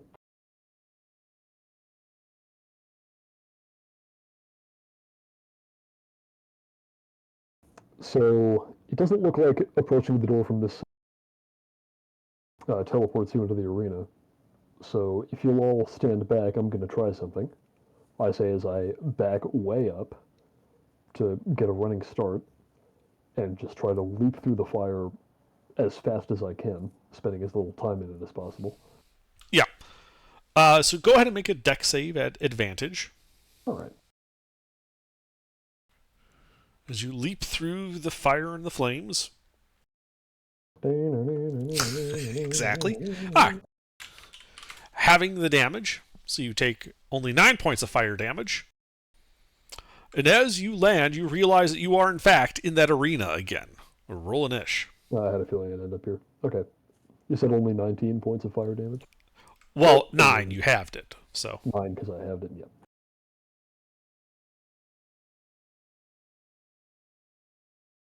Okay. Okay, you have to roll an ish. It goes first, and it just runs up to you and tries to clobber you with its sword. Well, it's a good thing I got Mace up my sleeve this time. Mm-hmm. Does a 20 hit you? The 20 does hit me. Okay, dealing 8 points of slashing damage. Your turn. Could I have taken a short rest while I was attuning to those items? No, attunement is in lieu of a short rest. Okay. Yeah. I had a feeling it worked that way. Right. So it is your turn. Okay. I'm in melee with it, yes? Yes. Okay. Let me think about this.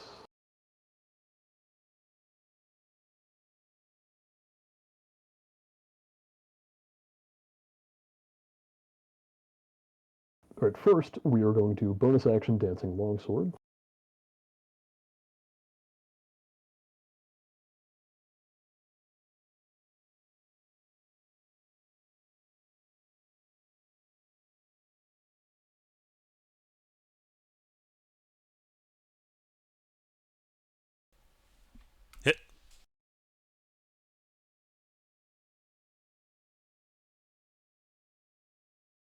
for 14 magical slashing.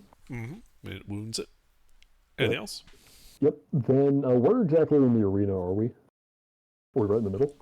No. You guys would have started like across from each other, 30 feet up. So you would have been 15 feet from the center. It crossed the center to you. Okay. What's the diameter of the arena? 50. Right. 50 feet. 50 feet diameter, and how far did it move?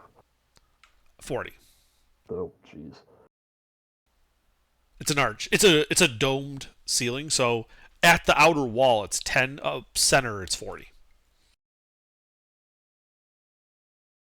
Well, on the floor of the arena, what's the diameter? 50. Okay. It's a cylinder topped with a dome. I gotcha. All right. Then what I am then going to do is take the dash action, eating the attack of opportunity to run my full,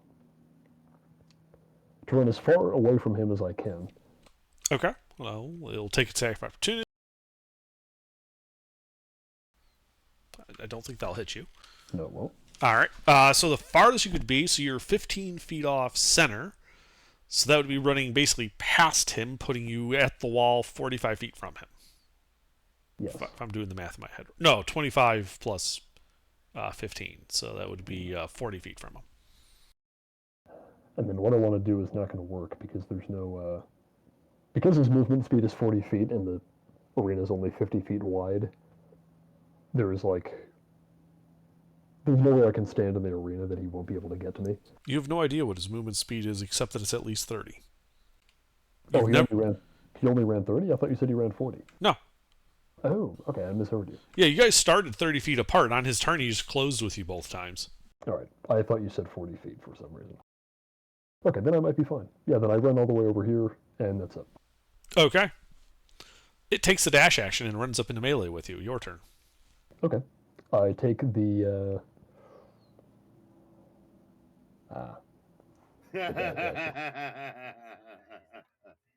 If I could bonus action... Well, no, I wouldn't want a bonus action dash. Yeah, but one opportunity attack versus 2 attacks. One opportunity attack versus 2 attacks, but it's also 1 attack for me versus 3 attacks. So it might be easier for me to just, Yeah, toe-to-toe. The old-fashioned way.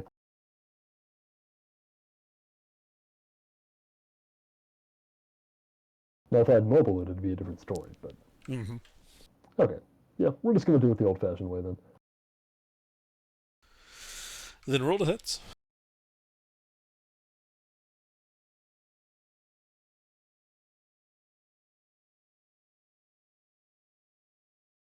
Ooh. That is 2 hits, one of which is a crit. Yep, that's just the main hand. I'll do the other one separately. I don't know why I just rolled them separately, but whatever. Oh, no, because they're different modifiers now. I have to. Yep. Okay. Let me remember how much smite is.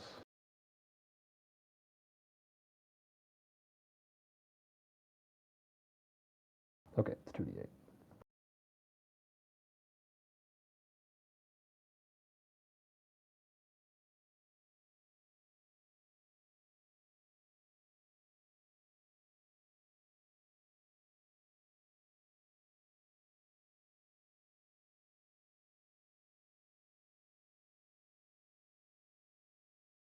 Okay, that is a combination of 49 magical slashing and radiant damage. Okay, it is near death.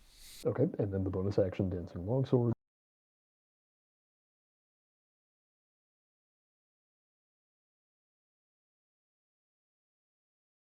Oh well. Yeah, that misses. Okay, that's all I got. All right, its turn. I'll take 2 swings at you.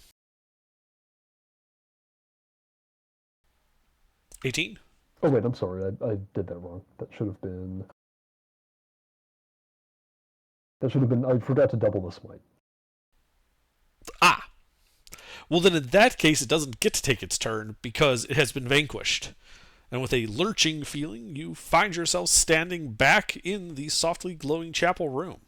The fire in the archway to the north has gone out, and you can see the rest of the party standing in this room. All right. Okay, everybody out.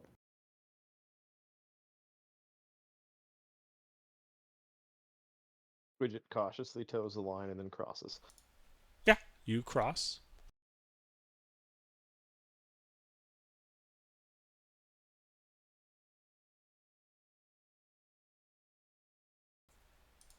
And you guys pile out into the larger, more decrepit-looking room. Okay. I put 31 points of lay on hands into myself, returning myself to full hit point. Okay.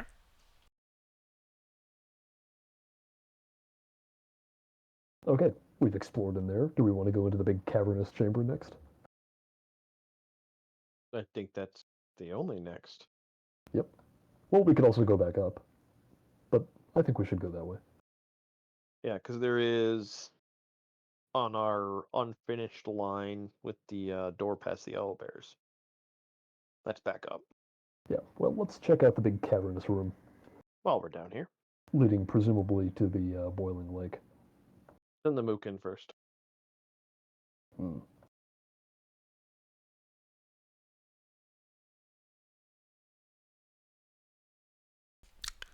Is that what you do? That's what he does. Well, I'm asking what the party is doing. Poke him with my stick and say, "Go on." All right. Now he walks into the 20-foot wide cavern. You can see that it continues ahead, slowly curving to the south. Two T intersections are visible, one 30 feet and one 50 feet from the entrance here, both of them turning north. You also, does anybody have a survival modifier above 3? No. Okay. What if it's almost below 0 by 3? Mine is only 1, unfortunately. Mine is only 1. We don't have a barbarian or a druid. A barbarian? Well, that wouldn't help. Don't they get survival as one of their... Well, they have no reason to invest in wisdom. No, Okay. isn't that one of their givens, though? I don't think so. Oh, I forget. Why does the cleric not have a survival above? It's not full cleric, it's a mix. Of course it is. It's fighter, cleric, sorcerer. I don't even have cleric. Oh, yeah, Well, that's right, I So you're forget. not even a cleric, all right. No, I'm all the other healing classes except cleric.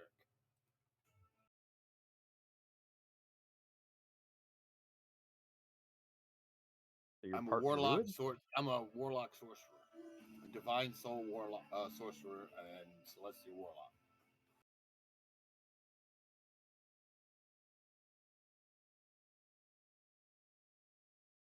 All right, so we've established nobody has any survival skill whatsoever. And here we are on adventures. Yeah, I survived. I mean, technically, Beta doesn't need survival skills. That's not how survival skills work. Just because you're a robot doesn't mean you don't need them. I can't Survival is not starve. just foraging for food. Can't freeze to death. I can't. None of that stuff that bothers Freezing you. to death will be revolving around your constitution, not your ability to survive. Anyway, so no wonder nobody has a. All right. Well, then, looking ahead, you can see the main passage is curving to the southeast. You have an option for the first T intersection, which goes north, or the second T intersection, which goes northeast, after 30 and 50 feet, respectively. Where do you want to go? Well, I telepathically tell.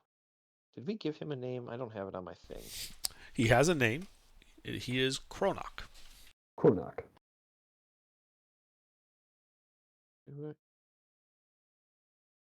Kronok sounds like the name of a Necrons unit. It does, doesn't it? Yeah, Kronoks with Gauss flares.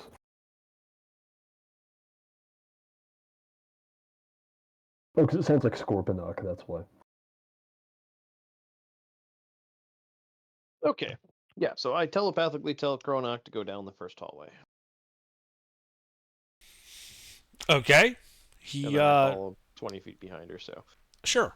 Yeah. He starts walking down. You guys follow 20 feet behind him. You see that the passageway goes 60 feet to the north and ends at a T intersection to go left or right, east or west. Well, I got a feeling I know where one of those goes.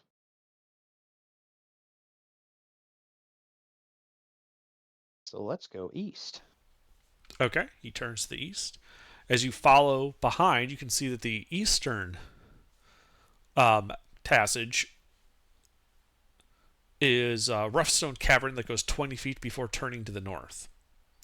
The western passage looks to go as far as your dark vision goes, but after 10 feet goes from this rough stone cavern to masonry and a 10-foot wide hall.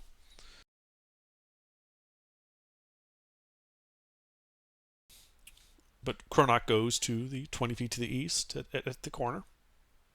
Mm-hmm.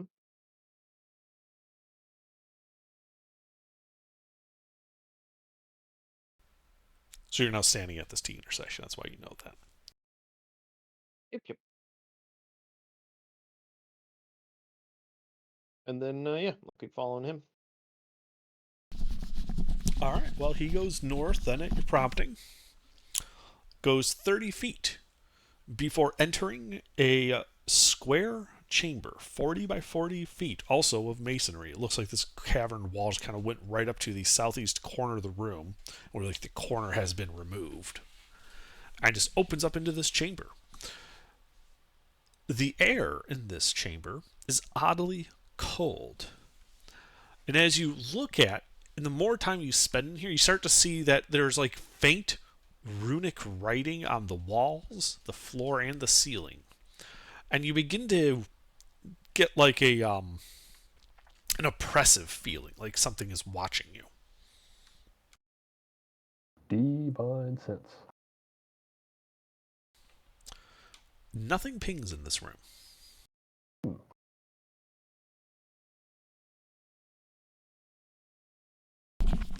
It doesn't. If anybody in our party could read the runic writing. What is it? Well, if it's not giant, then no. I mean, what is it? Because Runic writing. I can cast comprehend languages. I don't suppose your fighter is like the rune fighter, the one with the runes. I don't have enough levels of fighter to pick one. I only have Oh. one level of fighter. I only took first level fighter because I get a free feat and heavy armor and weapon mastery. Yeah, He took it for the base heavy armor. Yeah, that's what He took it for the feat because Under's given a free feat for starting his fighter.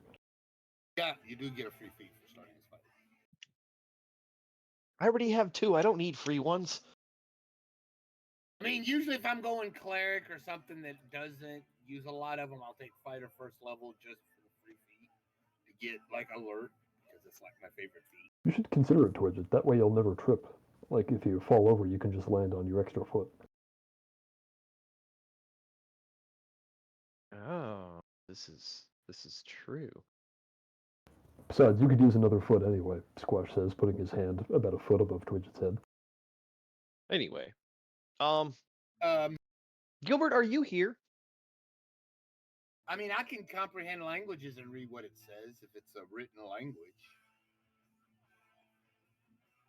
Or unless it's a cipher, because it won't read ciphers. Is that what you do?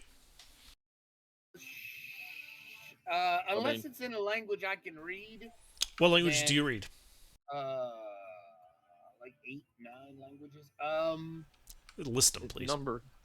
Beta is fluent in Common, Elvish, Draconic, Celestial, Gnomish, Infernal, and Abyssal. Okay, it's none of those. Okay, then I cast Comprehend. Okay. Say Draconic? It is not Draconic. Okay. It's not giant. It is not giant. Celestial? Oh wait, no, you got Celestial, don't you? Yep. Yeah. I have every. I think the only one that I don't have. the only one that I don't, or that I have that you don't, is Draconic, because I have Gnomish, Abyssal, Celestial. All right. Well, you cast. You spend the 10 minutes beta casting comprehend languages, and when you do, I will give you the literal translation of it. Give me one moment.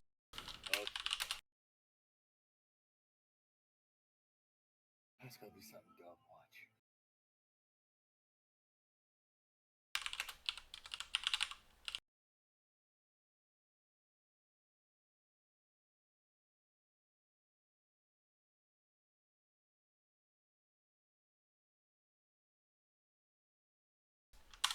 This repeats over and over and over on the walls, floors, and ceiling.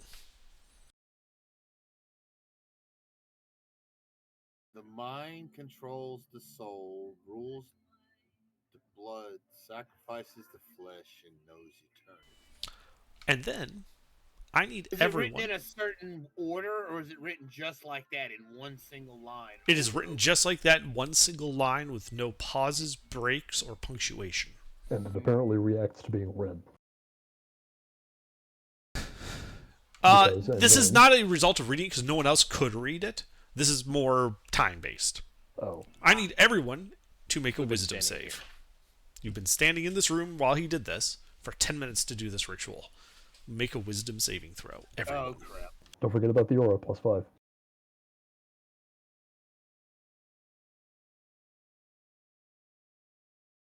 This is the water, and this is the well. Drink full and descend. The horse is the white of the eye, wisdom under? and dark Yes. within. Is this verse magic? Yes.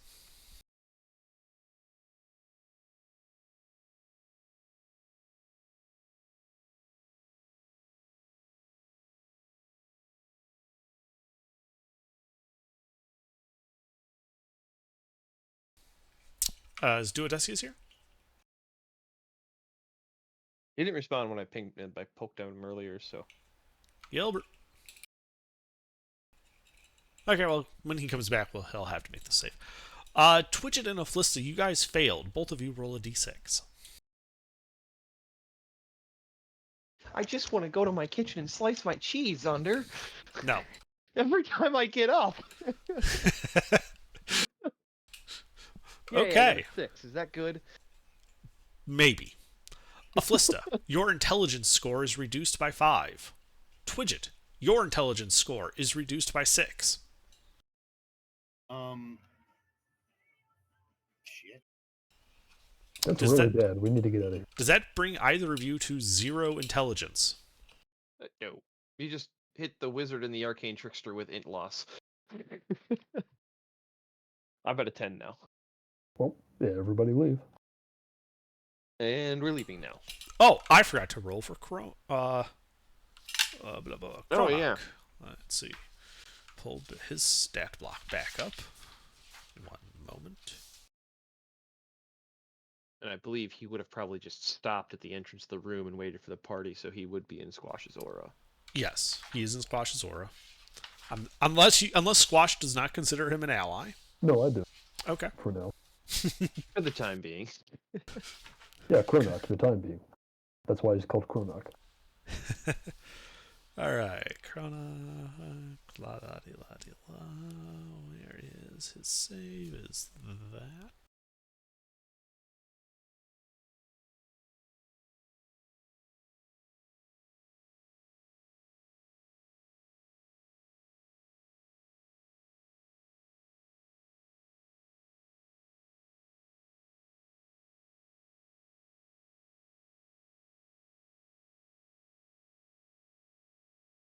Well, he can't be dead from that. He's not. He's just a little dumber. Believe it or not, he's still reasonably intelligent after that. Ah. So you're sneaking the BBEG in early. No, I mean it went from an 11 to an 8. No, I was saying that he's the end boss. Okay. So yeah, what do you guys do? We're We leaving. leave. Alright, you leave this plain 40 by 40 foot room with the weird writing on it. See, the ultimate flex would be to have the big bad evil guy be the bartender. the first bartender. Wouldn't that be too obvious? Maybe. The crippled half-orc, that's the BBEG.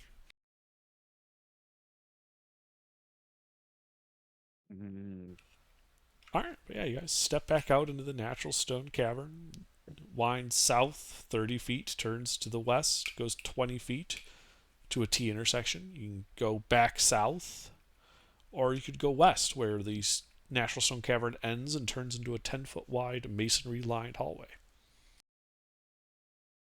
West. Because I'm pretty sure that'll connect to the other hallway. Okay, you go west. The hall continues 1, 2, 3, 4, 5, 6, 7, 8, 9, 10, 11, 12, 150 feet before opening up into a 40-foot wide room. As you get closer, you can see that you are entering the room along its southern wall, which goes north 50 feet, ending in like a curved, like a nave. I'm back. Welcome back. Miko wisdom save it with a +5 aura. Okay. And in the semicircular portion of the room to the north is a stone pedestal. And atop the pedestal, you can see rests a perfect crystal sphere the size of a small melon. Okay. What does the guy look like? Medieval melon or 19th century melon? It is 4 inches in diameter. Medieval melon. Okay, but what about the guy? What guy? The knave? Oh, for crying out loud. Okay, so there's a melon in there. Melon in a semicircular thing. octave. No, melon-shaped thing.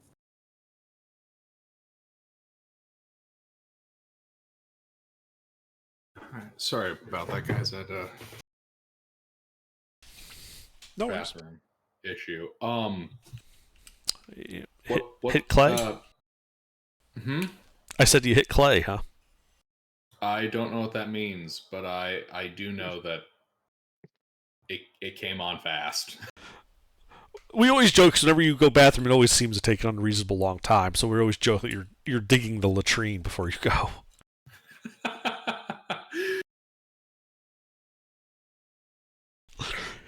Anyway, so yeah, you guys go out of that room, go west. You enter this room, which, as I described, is 40 feet wide. It goes 50 feet to the north. In the northern section, it is semicircular. And in the center of that circle, nestled atop a pedestal, is what appears to be perfect crystal sphere, 4 inches in diameter.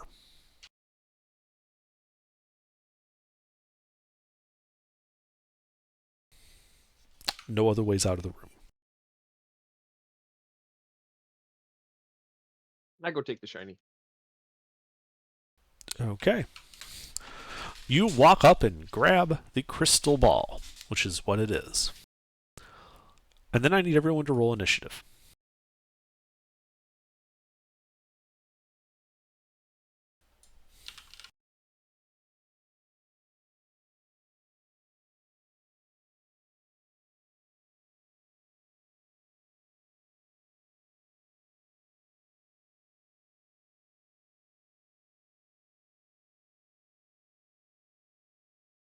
Beta exhaustion. If I gotta do it, you gotta do it. How many? If I'm 2, it's what? You just have disadvantage on ability checks, so initiative. Oh, okay. Yeah, I get that at 2? I thought I'd get that at 3. That's 1. Ability checks is 1. Attacks and saving throws is 3. Yeah. It's ability checks, speed, saves, and attacks, hit points, and then no speed, and then dead. Look, 22 and 25. Let's roll. The second one should have been. It should have been 22 twice. Or 22, 20. You rolled twice. You only should have rolled again once more. So we'll use the 17. Yeah, which is a 22. I don't know what I'm doing. Beta's by dead. It's fine. We'll use this initiative. Eric, do you have anything that prevents surprise? I don't think so. No. All right. Then you are surprised. Twidget, do you have anything that prevents surprise? Nope. Beta, do you have anything that prevents surprise? Yes. Beta has the alert feed. Okay. You're not surprised the child and went and touched the shiny. Yeah, the child went picked up the shiny, and you can just barely make out with your alertness, Beta, a almost completely invisible clawed hand reaching out from the pedestal, almost like it's like a ghost clipping through it, trying to reach for Twidget.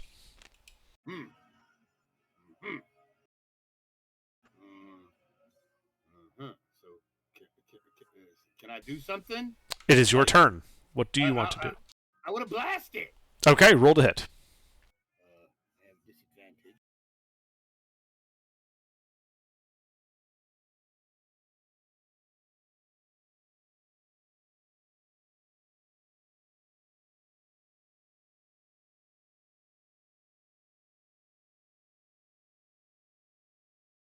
I need to do another one because I have 2 blasts. Okay. That will miss.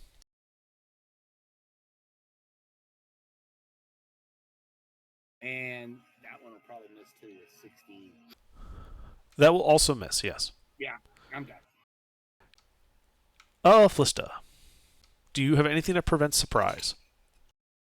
Nope. Wait. Hang on. Mister, What? did you take off the exhaustion from the short rest in the consecrated area? Yeah, I have 2 points of exhaustion. Why you want to do versions? What? Why are you rolling at disadvantage? See, I'm exhausted, right? That's 3. That's what I was asking. Oh my god, y'all are confusing Never me. mind, you know for next time. All right, Flista, sorry. Do you have anything that prevents surprise? Nope. Okay. Duodecius, do you have anything that prevents surprise? All right. This $10 bill, it's twice what I offered last time. All right, well, this guy goes then. Gilbert, what did I tell you? You need credit cards. Twidget, does a 17 hit you? Yes. Okay, it deals 15 points of necrotic damage, and I need a Constitution saving throw from you. +5 aura. Well, hold on. What's the range of your aura? 10 feet. He ran ahead of the party to grab that. He's out of your aura. The only member out of the aura. Unfortunate. So, con save. No aura. Yep. Okay. Squash, do you think that prevents surprise? Nope. Okay, then you are surprised. Eric, it is now your turn. Yippee! What would you like to do? What do I see?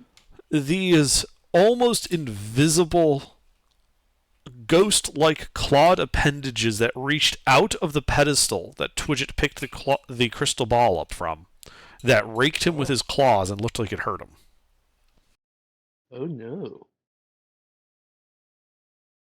How far are they? They are 10, 20, 35 feet from you. 35? Yes. Bonus action aim and then shoot. Okay, roll to hit.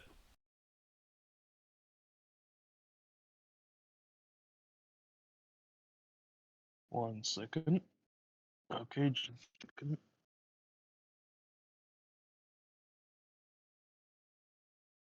Oh, I forgot the R.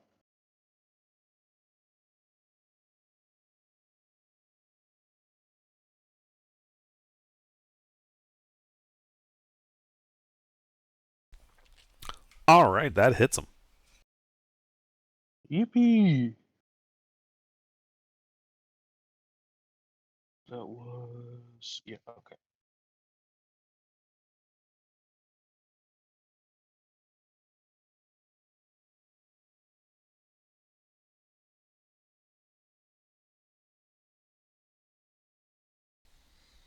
What'd you shoot him with? Short bow. Ah, okay. Your arrow does not appear to be particularly effective against him. Didn't my amulet turn my weapon magical or something? It did. Check. Actually, it adds a D4 force damage. Is that D4 you did there? Yeah. Okay. Well, the force damage looked to have been fully effective, but the physical damage was resisted. Oh. No good. Very bad. Anything else? No. Twitch. I don't like his hand. Understandable. I would like to attack it with my sword. Okay. Roll to hit. Miss. Oh, wait.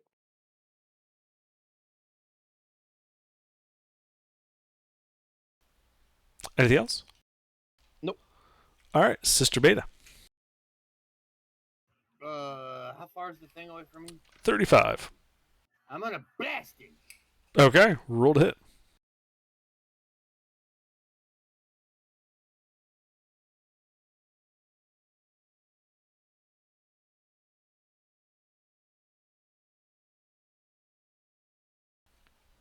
The 19 hits.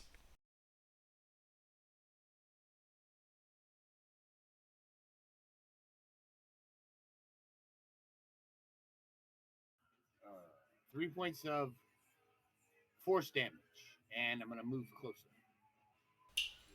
Okay, how far are you moving closer to it? 20 feet. Okay. Yeah, so you move 20 feet forward. Anything else? No. All right, Flista. So there's a ghost hand thing that is right next to Twidget. Yes. Reaching out of the pedestal. All right. A little too close for fireball. So I'll cast magic missile. Okay. They strike unerringly. But no, I'm a rogue. You can fireball me. Okay. The clawed hand looks to be bloodied. Anything else? That'll be it for me. Duo Decius. Magic missile. They strike unerringly. Magic missile. The clawed hand is now near death. Anything else? Magic missile enter. Okay. The clawed hand attempts to rake Twidget. Yeah, but now I have my reactions, and I don't need them. 13 misses, I guess. All right, Squash. Okay, where's the clawed hand? Coming out of the pedestal that Twidget picked the crystal ball up from. All right, we walk up to the clawed hand and start applying swords to the problem. Okay, you have 30 feet of movement, right? Yes. Okay, good.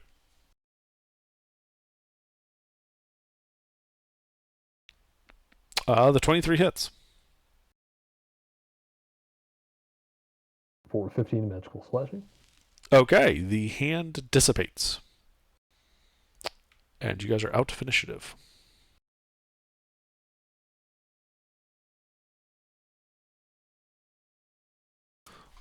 Standing in this room. Crystal ball in hand. Which it does the light switch thing. Just to make sure the hand doesn't come back, because that's how exactly he would think. So you put it back on the pedestal, then pick it back up? Pick it back up. Yeah, I put it back down. Pick it back up. Like, oh, is it going to do it again? There's a clawed hand emerge. No, I'm just kidding. That would be a really hilarious mechanic. Yeah, it's a resettable dungeon. It's a lot more efficient this way. Another hand touches the beacon. All right. Well, I have my new marble. So I pull out my marble bag and then hold the crystal ball and hold the marble bag and debate how I'm going to get it in the marble bag.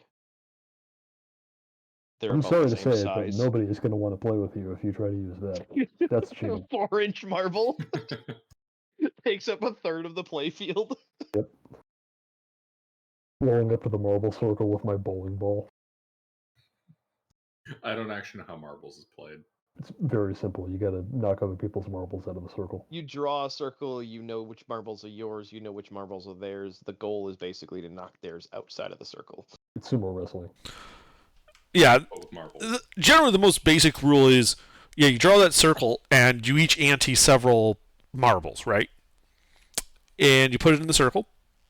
And then you have a larger marble that's typically called a shooter, and you flick that into the circle, trying to knock other marbles out of the circle. You keep whatever marbles you knock out of the circle. So it's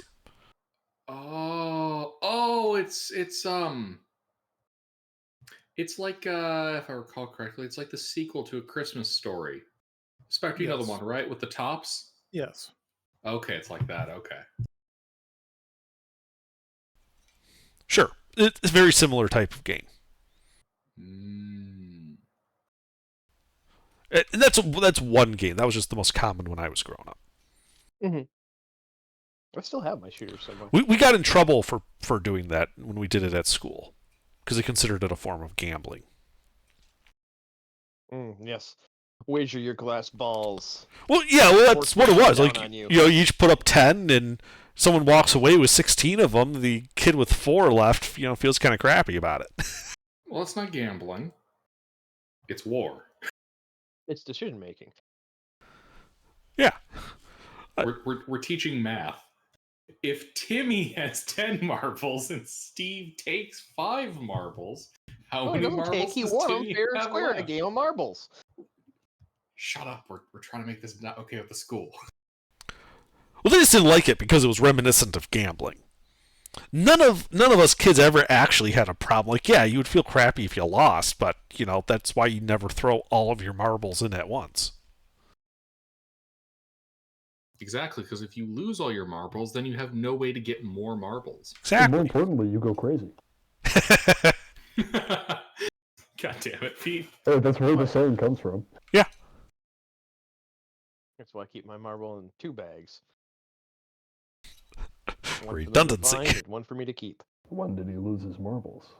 Oh, when the dog got its cat's eye. So anyway, I'm standing here holding the 4-inch marble in my bag of marbles.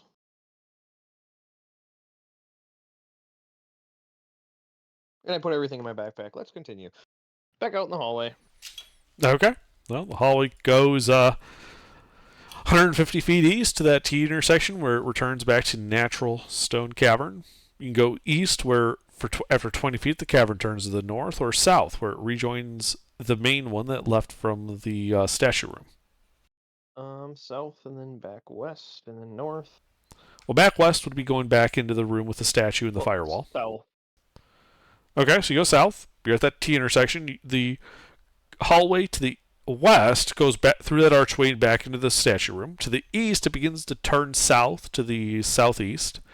And after 20 feet, there's a T intersection where you could also turn northeast. Okay. My apologies. I had it upside down in my head. Or, I guess, mirrored. I was thinking we were heading west, not... So anyway, we go east. Okay. And then north. Okay. You go east, taking that northern passage, which goes 30 feet before opening up into a much larger natural stone cavern.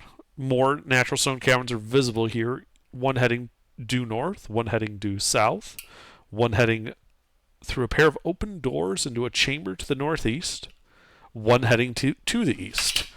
In the center of the room, of this larger chamber, is a 20-foot diameter pool of crystal clear water with a little nice masonry edge around it, like it's a fountain. And staring down into the fountain, making cooing sounds at himself,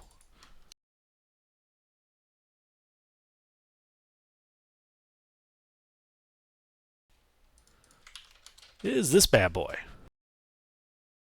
Oh no! Oh, hi! Maybe he Starts wants to play walking up and marbles. talking to him. He suddenly looks up. What? Oh, visitors. Oh, welcome. I am the Toll Keeper.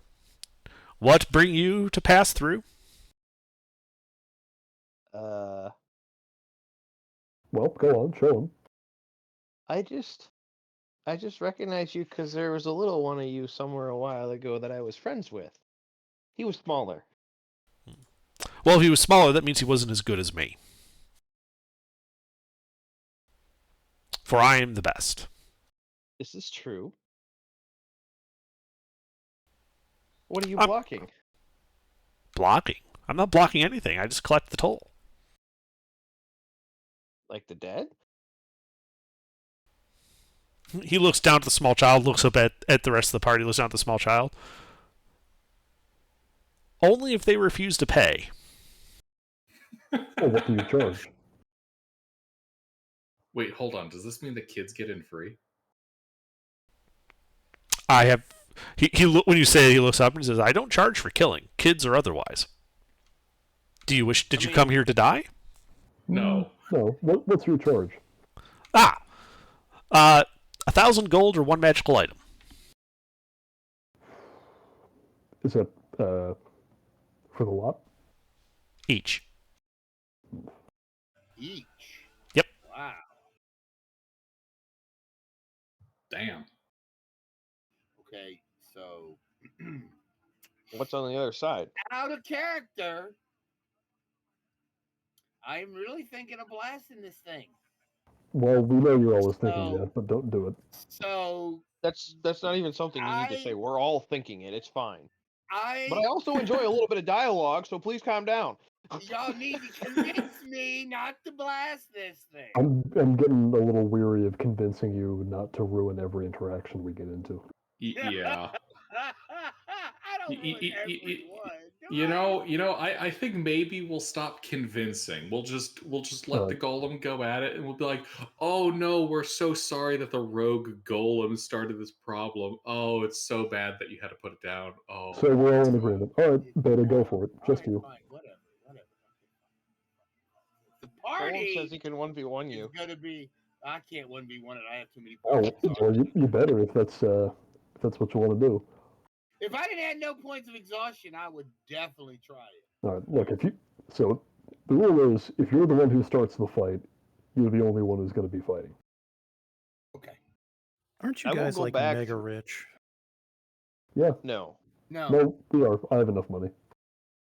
I don't. What's it On is- Monday, we're mega rich because Gilbert gave us a 2-foot diameter solid gold sphere. How much? How many of us are there? There's, let's see, 1, 2. I didn't give 3, you 4, that 5, sphere. 6, You 7. fucking earned it. I can pay for all of us. I have a fortress and with a library. You're and all carrying kinds of around 6,000 gold. It's more than 7,000 gold. It's more than 6,000, but yes. The fuck? What? I have Where 800 did you have this money? I have 825 platinum pieces on me. He has the change from the sale. Yeah. Oh yeah. Okay. Because we're going to leave it with Twidget. Normally, Ruffles does the accounting, but Twidget can't do the accounting because he would spend it all on sweets. Yep, which is why I'm holding the money. I knew he had it the whole time. Guys, So really, I'm helping you by not showing up. have we considered? Wait, first of all, we have that recorded, right? Somewhere that we actually had this huge fucking pile of money. Well, I only have what's on my sheet. I mean, we have that like considered- recorded in Ruffles. We have this accounted for in like the treasury, right? You can write down things that belong to the party on your character sheet, even if they were not like the property of your character. Oh, it didn't snip. Yes, he is carrying the party funds. I think what This is Gilbert's what's on the asking ship. is there a paper trail to make sure we're not fucking up the numbers? Yeah, we have receipts in the paper trail. That way, like we don't What run into a Squatch has problem on where him we is separate from lose. this. Yeah, Okay. I have some walking around. This money is on me. what's on the ship. Okay. Yeah, my surprise there for a second was, wait, I thought we had a fuck ton of money on the ship. I didn't think it was being carried on our person. Okay, this is a He different has amount of money. the Morgan Freeman diamond earrings on. I don't If know you guys what don't that's know that, from. that's a cool story. Look it up. Okay. He has the heart of the ocean. Mm-mm. Not as cool. He has really, really valuable diamond earrings so that if he dies in another country, they can ship him home. To cover the cost of, Anyway. So.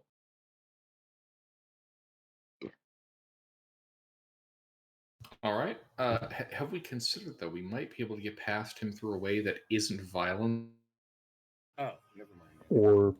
Or costs money, because we could just challenge him to a game of marbles. Yeah, I was thinking about that as well. Come on, it's a classic. Come on, you never give a pet as a gift. That is a social faux pas if I've ever seen one. Look at that, you're making me speak fucking French. But this elephant is so adorable, and it's albino. They're so rare. Even the fucking upkeep on that thing is ridiculous. Oh, Gilbert, you missed it. What? Albino elephant. Yeah, a white elephant gift. But anyway, so Twidget, not realizing that Squash has all the money, goes to pull out one of the owlbear eggs. Take this? No, put that back. We can give him the other white meat, the child. Twidget's standing there holding an owlbear egg up, asking, "Will you take this?" Oh, God! The 8-year-old child. Twidget, put that away. Where did you get a Frenchman's eggs? Killed an owlbear nest and made Twidget carry the egg. So, yeah, you're holding it aloft, do it as you're saying, put it away. The beholder grabs it in a telekinetic ray. Are you resisting it, Twidget? Nope. All right, yeah, he pulls it up, kind of spins it in front of his eye a bit, and then brings it back down slowly to you. Do you grab it? Yep. No, I'm afraid not. I'm afraid it's not magical. But it could be your best friend. Or breakfast. They're going to be my best friends. I'm sure it would be. Unfortunately, the terms of the contract are that I have to extract a toll of 1,000 gold or a magic item from everyone that passes through here. Well, hang that on, is that neither. Could be worth 1,000 gold. It isn't. And apparently the beholder does not believe in the magic of friendship. I was going to say next. What about the magic of friendship? What about the real treasure, huh? Friends you made along the way. So what do you think? Just like the One Piece. Would you really want to give this toll keeper the concept of friendship? That's a bullshit that would go wrong very quickly. Why? Technically what would be wrong with that? speaking, he acquires a magic item, not a magic sustained action. It's too bad if you don't have like a pair of matching necklaces or something. Well, we could always challenge him to a game of marbles. Well, what do you think, Twidget? I mean, we could always take him. Hit him really, really Shut up, hard. Beta. Can I make a sneak attack, throwing dagger attack against Beta? Stealthily. Here's a magic item from each of us as we draw and quarter Beta. I mean, technically that'd be right. Keep the golem. Just gonna sacrifice Beta. No, we're gonna let Beta sacrifice herself. Your healer. Sounds like you're volunteering. It's so noble of Beta, the animated magical object, to sacrifice itself. Hang on, I have to go to a meme generator real quick because he keeps saying healer. The moral compass of the party. The party healer. You are not the fucking party healer. Shut the fuck up. Or the moral compass. Our moral compass has at least 3 points, and it's a necromancer, a wizard, and a paladin. Or a moral compass that doesn't point north. I mean, that's why Beta's the exact center. We have Beta's not the exact center. All right, everybody save this and put it in your most relevant folder, so every time he says healer, we can all post it for him. No, I think every time he says healer, I'm just gonna imagine myself reaching across the voice over IP and just smacking him in the back of the head. Let's see. Where do I want to put this? You don't have a designated D&D memes folder? Oh, I have it on my phone, not on my computer. Well, then save it onto your phone. That's See, where all of mine are. This is what Discord needs. Discord needs a button that I can push to make his name in the channel shake around a whole bunch and play a loud and annoying sound effect for only him. It'll play a sound effect for everyone, but it's louder for him. The punishment option. Yes. No, it needs a smack button. I need to be able to smack people. Shakes his screen and makes the Homer strangling Bart sound. Oh, no, I can't do Homer. I can't do Why that, you little- Homer. Oh boy.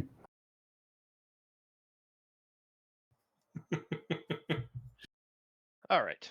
So, Twidget says, yes, I could take him in a game of marbles.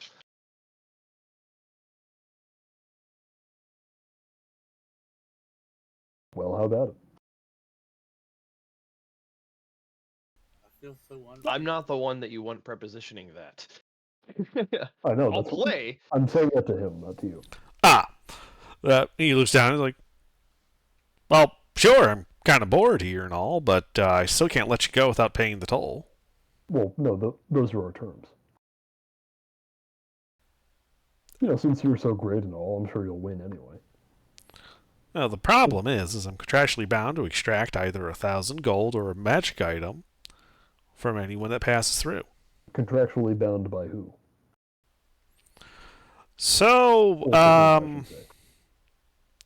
met this wizardy type guy, right?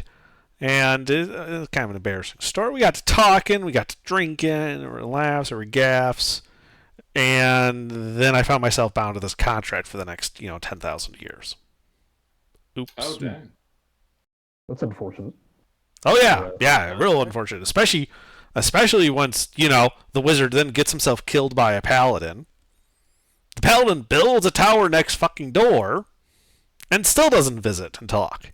Do you have any idea how long I've been here? Bored literally out of my skull? With the only thing closing up, approximating even an intelligent conversation is one I have with myself at the reflecting pool here. Mm-hmm. By any chance, do you have a copy of this contract? Hang on, there's a more important question. This wizard's name was Set, yes? Oh, yeah, great. You know him. Cool. Oh, yeah. Buddy of yours? Yeah, something like that. No. The paladin says the necromancer's his buddy.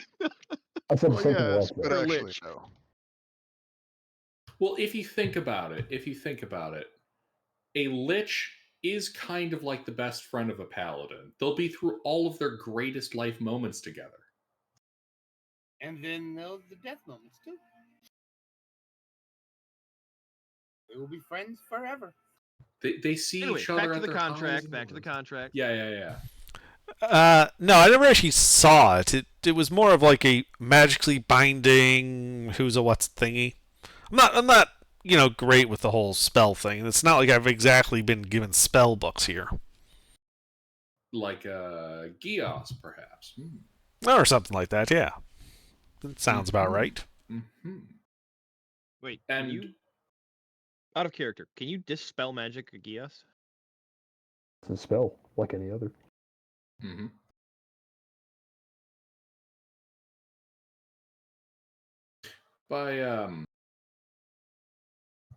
By any chance, do you mind if I do a little bit of detective magic on you? See if I can figure out the exact nature of the contract that binds you to this place? I don't know, will it hurt? It'd be cheaper than paying. Does my hand look particularly dangerous? Hmm. I just have to touch you with it. He narrows his eye at you. Okay. Give it a shot. Points all the little eye stalks at him. That is sort of the implication, Duodecius. I'll look away Like, with the if I anti-magic touch cone. him, he's going to blast me? Or like... No, more like if you If attempt do to... something nefarious. If you do something nefarious, there's a lot of eye stalks aimed at you currently. All right, I use the identify spell on him. Okay. It looks like someone cast a 9th level Gios on him. Dang, that is a potent Gios that's on you, buddy. I know. It's so annoying and boring.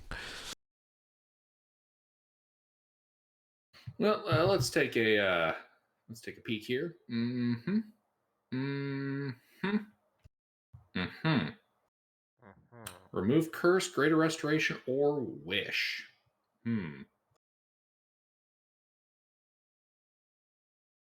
Let me just take a little look-see here at my spell book. Mm-hmm. Unfortunately, we don't have a cleric. Indeed, we don't have remove curse. If only this golem were an actual ordained priest. I mean, I know lesser restoration. I don't know greater because I'm not high enough level, but exactly. Well, under what was his name? Oh! I'm sorry, I never got to introduce myself. I am Azarzal.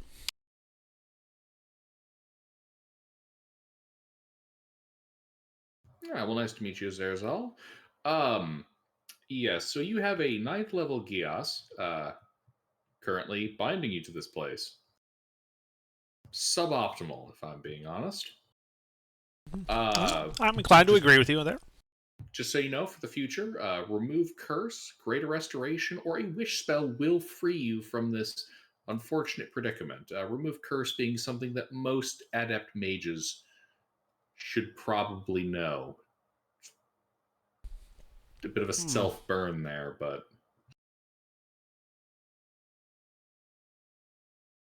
Could a paladin lay on hands and break the curse? No.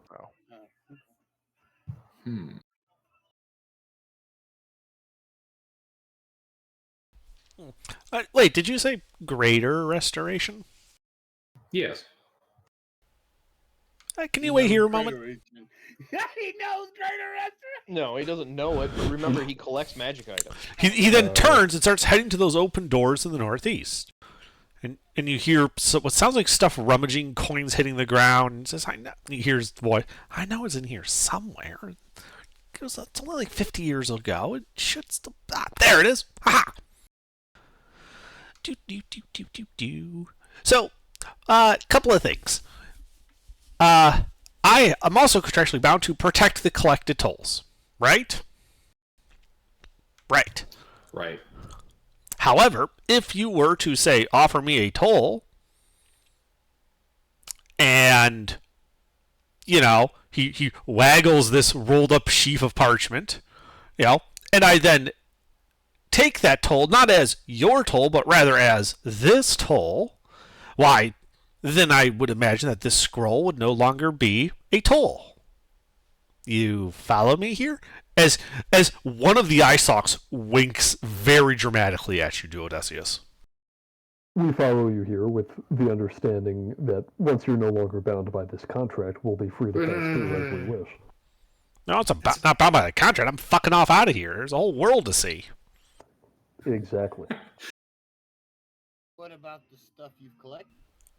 Not my stuff. I don't give a shit about it. I'm good with this deal. All right. I like the sound of those. All right, great. So I do need a toll. I pay him 100 platinum pieces. No, that's... Or do you want to give him a magic item instead? Pete. What? Did you not just hear what he told you to do? Yeah, you told us to pay him the toll. No, he wants you to take the item that he has and pay the toll with it because it breaks the enchantment on him. Okay. Yeah. No, Squash was actually correct. That is what he was implying more. If you give him a toll that isn't for you guys, but rather is paying the toll of this other person who gave him the scroll, then the scroll is no longer that person's toll, which means it doesn't fall under the contract. Yeah, that's what I thought he meant. Which means he can give it to you and you can use it. Right. Okay. Yeah, we're getting through by paying the toll for one person, although per the contract, I could also give him my Wand of Lightning lure that I'm not using. No, hold on to that. No, I don't use it. I'm going to give him that instead. Oh, okay. It's not even worth 1,000 gold anyway. All right, so you give him the 100 platinum? 1,000 gold. Yep. Actually, he grabs 100 platinum and then you give him. I'm not giving him that. I'm giving him the wand. Oh, okay. Yeah, he grabs the wand of lightning. I was like, magic item. This is the toll for this. Okay. Hold on, I have to go secure this in the toll booth. And as he's walking away, you just hear this exaggerated "oops" as the scroll hits the ground. As he goes into the northeastern room and starts rummaging around again. Of course, we pick that up. Yep. What is it? It is a spell scroll of Greater Restoration. All right. Well, he might actually be better at casting this himself than we are. He then comes back and he's like, all right. So, are any of you paying the toll? I'm not going to pay the toll, but I found this spell scroll of remove curse. Are you good at casting spell scrolls? Wait, which spell scroll is it under? Greater Restoration. That's Greater Restoration. That's a very different DC. Okay, never mind. He can't cast that on himself, can he? That would probably fuck him up on the Gias. Yeah, that would violate the contract. We have to cast it. That's why he gave us. Okay, remind me the rules for casting spell scrolls. It requires an Arcana check. Okay, that's you then. Yeah. Let's see. It's a cleric spell. It's not on the wizard list. Do we have access to enhance ability, folks? I do not. No, I can bless you. Oh no, that's only for that wouldn't help. I can bless him. But you provide guidance. I can give you guidance, yes. That would help. I can charm person. Not now. Okay, hold on a second. Hey, Flister, you here? Yep. Do you have enhance ability? Nope. We have already swapped all our spells. Except for the 4th level ones. I don't think we've done that. Hey, random question. Do you happen to have a scroll of enhance ability back there? I don't have scrolls. No, not you, the beholder. I don't think so, no. Unfortunate. What's your Arcana DC? What's your Arcana check? He can't. +8. Okay, well then you should be fine. I can assist and you can have advantage. I have proficiency in Arcana. I don't think the assistance works like that, does it, Under? Assistance doesn't really work with casting spells. You would need something more like guidance or the like for him. All right, well, I can still give him guidance. Yeah. Enhance ability. All right, give me 1 second, guys. I might have a thing I can do.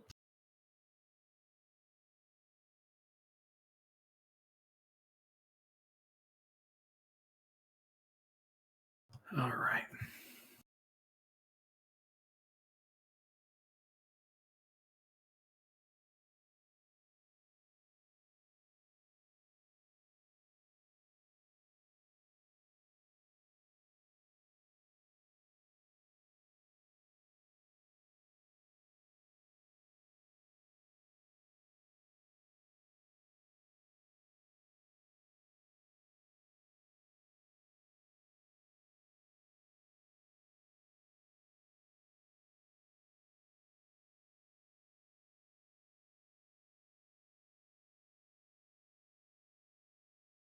There's a simpler way we could have done all this too.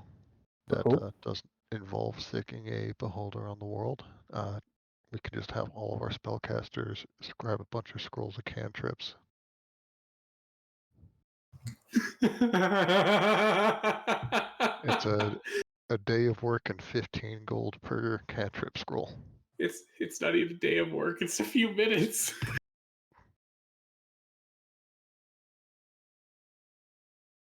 Duel's a scribe wizard. Yeah. Fuck it. Let's put some guidance on me. We'll go for the Greater Restoration. Under what would the DC on that be? Well, it's not on your list. Do you have 5th level spell slots? No. Then the DC is 15 plus the level of the spell, so 20.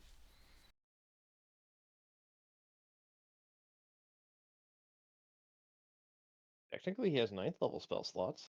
Oh, I have a ninth. Yeah, I have 9th level spell slot. Technically, yeah. Well then in that case it is 12 plus the level, so 17. Very cool. Technicalities. They count with magic. Technically correct. The best kind of correct. All right, gentlemen, do we have anything else we can add to this? No, we've gone over everybody.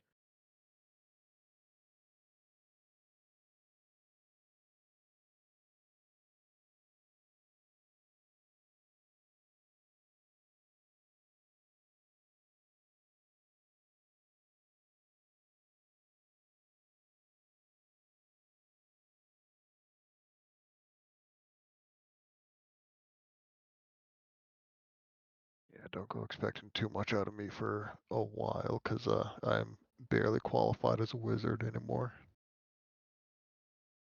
But why is that? That room of turning people stupid turned me stupid. Where you were gone, you had to make the wisdom save. If you failed, you lost in score. And I lost 5. I lost 6. What the fuck? Yeah. Yeah, when you came back, that wisdom score was to save against an int drain. Duodesi's looking at her and go, man, everyone seems dumber than I recall. I was fine. It's just the other 2 intelligence casters, and Twitch is at least still a rogue.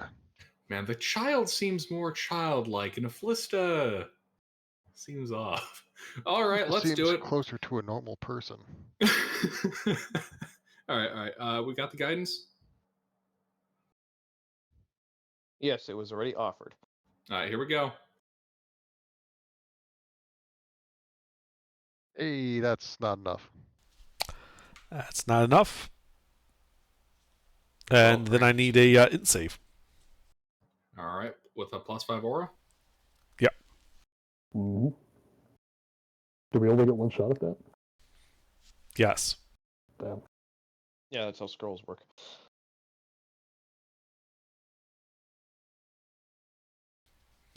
All right, well, you save, and you don't have a mishap as a result, but the scroll disintegrates in your hands. Oh, damn it, no spell failed successfully. Not this time. Damn it. All right. Well, him yeah. being a wizard, couldn't he choose to fail, knowing that mishaps can happen with scrolls? Well, we have generally let people choose to fail a saving throw, so sure, if you want to. Oh, wait, does failing get the random shit? Failing gets the random shit. I do like the random shit under. Mm-hmm. I call upon your random table. Okay, roll a d6.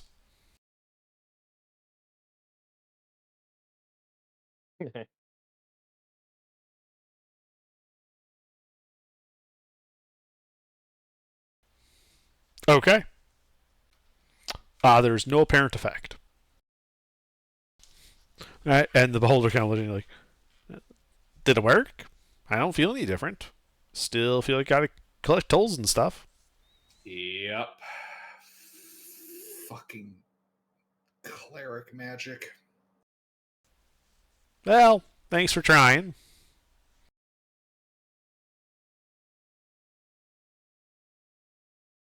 Well, do we want to go with the other plan? Oh, you came up with another plan? What is it? One with the scrolls. It'll take like a few minutes, right? Yep.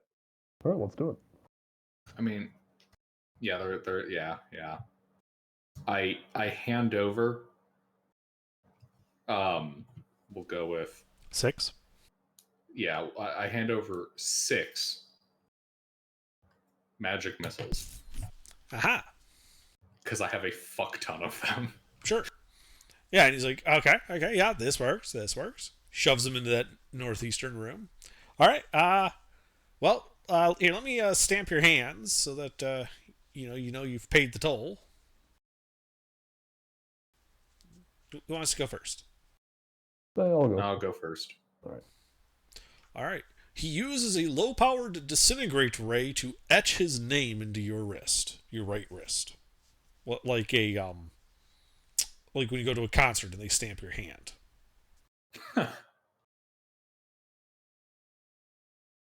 It's gonna be Hey, permanent. why is your name just a bunch of numbers? Yeah, you notice that his name takes the form. Oh, sorry, who went first? Do it, SS. All right. You notice that his name takes the form of symbols that look very similar to that in draining room. All right, who's next? I'll go. All right, yeah, he does the same thing, one after another. You know, marking each of your right hands. You're all done. He's like, all right. Well, he's paying the toll. You can go. Well, you can go north. You can go that way. You can go that way. You can't go into the treasure room. Got to protect Okay. that. There's nothing else really in there though. Just the tolls. Hmm. Mm-hmm. So, well, off you get. Idea. What's your idea?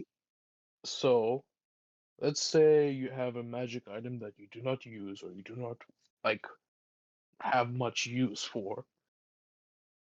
And he offered us earlier to give a magic item or some of gold to get a different magic item of his that he was protecting. Would it be possible that we could trade? You want to trade him magic scrolls that I have in fuck tons for the shit inside of the treasure room. I mean, it's yeah. Eric, that's fucking brilliant. Under. Thank you. Mm-hmm. I wish to offer. How do you spell his name? Oh, I see. There it is. Sandwiched between memes. You're welcome.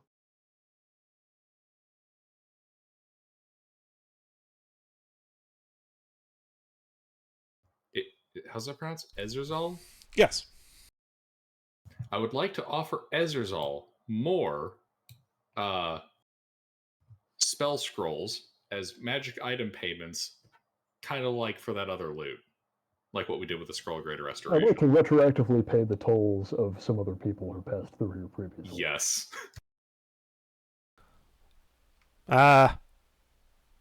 Sure. I don't care. I just got to follow the contract. Contract is nothing about exchanges. Just, whatever. Anyway, you hear some rummaging outside there. How many scrolls you got? Because I got a whole bunch of crap here that people have given me over the years. As you notice, he's floating out 1, 2, 3, 4, 5 vials that look like they contain potions and 2 more scrolls. That's the sum total of the treasure? Well, and then a bunch of, money. Oh, well. Okay, Under. So in shit that I'm willing to expend, we have 5 absorb elements, 10 Tashas, and 5 Misty Steps. Okay. So 7 items and 13,000 gold. Preferably in platinum or gems. And I got more shit I could still sell, but that's simply my opening offer.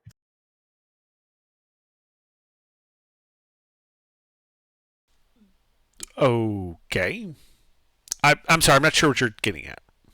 So in the same way that we gave him a wand for a Scroll of Greater Restoration, yeah. I would like to exchange a scroll for one of the prior tolls. Right. Which Underdark has listed as 5 vials of magic potions and 2 scrolls. The rest of it is currency. Yes. Well, then technically Squash's wand is in there too. Right. Yeah, and Squash's wand. Yeah, sorry, I forgot to list that. I was just reading off what was in the horde originally. And so I'm offering to trade the 7 scrolls for the shit that he's got. Okay, yeah, he'll do that. Out of curiosity, how far are we from Mini City? A reasonable walk. Yeah. It's like 5 or 6 days from the capital-ish city, and then another few to the coast. How far into this dungeon are we? I think we're on like floor Reasonably? 3. We could, after we clear out the rest of this dungeon, go back to that capital, buy a bunch more scroll scribing materials, and come back for the rest of that money. Yeah. How much It would money is only in be there? a couple weeks. Like, Gilbert, how much spell scribing components do you have on you right now? Yeah. Answer the question, don't laugh. All right, 1 second here. Paper, 316 sheets. You don't just have a gold value for your spell scribing components? No, I have them listed separately. Why? Do you want me to convert it over? You don't have to keep track of it in that level of detail. Just the amount of gold value of make like an item, spell scribing components of 50 gold, and however quantity of that. Like, that's how I track it. Yeah, you don't have to keep track of each individual thing. Okay. Yeah, just add together however a much they moment. weigh, and then you have an item that's like one spell, or however much gold worth of spell scribing components. Yeah. Because, I mean, every time I've ever converted to spell scribing components, it's literally like buying a gem. So currently, I have 1,000 gold of spell scribing components. Okay. That is a lot of cantrips you can I was going to say, you could in just like an hour. churn out cantrips right now. We don't got to come back. They're 15 gold of components apiece, and we'll be Okay. basically selling them at 1,000. How many shall I produce? Well, let's find out. So, roughly how many visitors have you had pass through here? Yeah, not so many recently, but a bunch early on. Why? Well, since Set's dead and you don't care about the treasure, we could take it off your hands and just leave a bunch of crappy magic items in there. Hey, these aren't crappy. I'm very proud of the work I do. Yeah, sure. I don't really give a damn. Not my treasure. So we need to know how much gold is in there. Oh, there's 20,000 pieces of gold. Why does everybody pay with gold? Gems Well, are so they much more. didn't. There's also 48,000 pieces of silver, 44,000 pieces of electrum, 100 pieces of platinum. How many tolls would that translate to?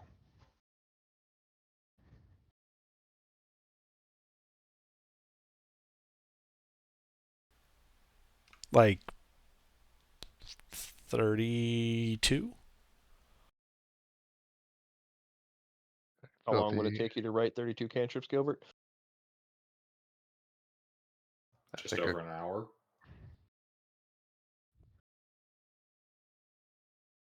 I think like 64 minutes.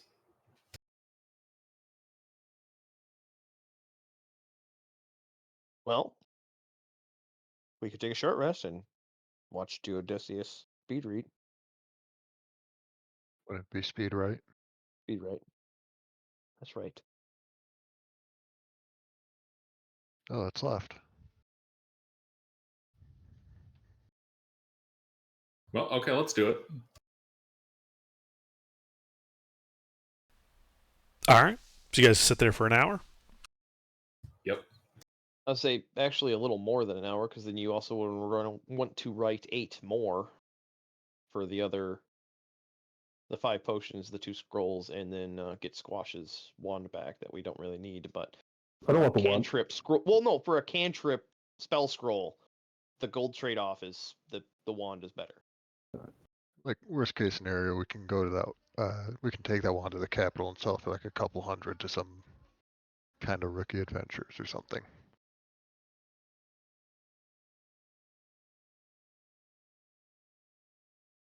Under. We take all your loot and we give you crap. Yeah, you spend an hour scribing scrolls. He seems interested, makes small talk, watches you scribing scrolls. Seems genuinely happy to have, company over. Which breaks out the marbles and plays a game of marbles with him. He plays a game of marbles with you. He cheats horrendously. Telekinetic. Yep. And Squidget also has a ring of telekinesis. Yeah, I was gonna say, wait a minute, I'm also cheating. Yes, so your game of marbles turns into this three-dimensional war game of just marbles spinning around. And I have my skeletons blatantly cheating for both teams. Mm-hmm. And he gets a good laugh out of it. He does. But the hour passes otherwise uneventfully. Those of you not scribing scrolls get a short rest.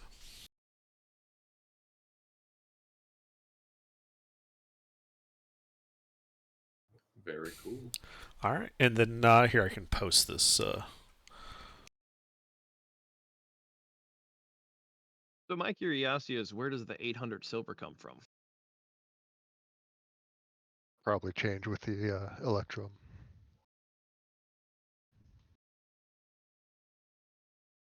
Oh yeah, I suppose there's 400 Electrum. Well, 4,400, but...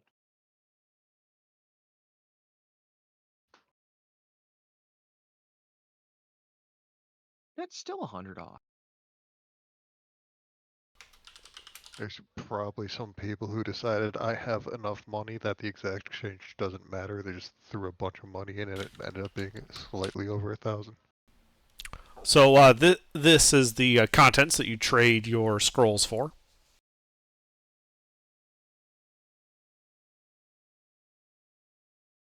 All right. Oh, I forgot to add. Oh yes, the wand. Under. Tell me about these spell scrolls.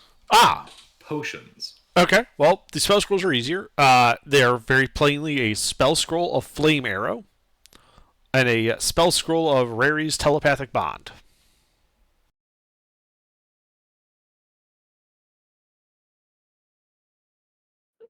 Neat. That one would be, actually both of them would be handy to rescribe, Gilbert. They would be.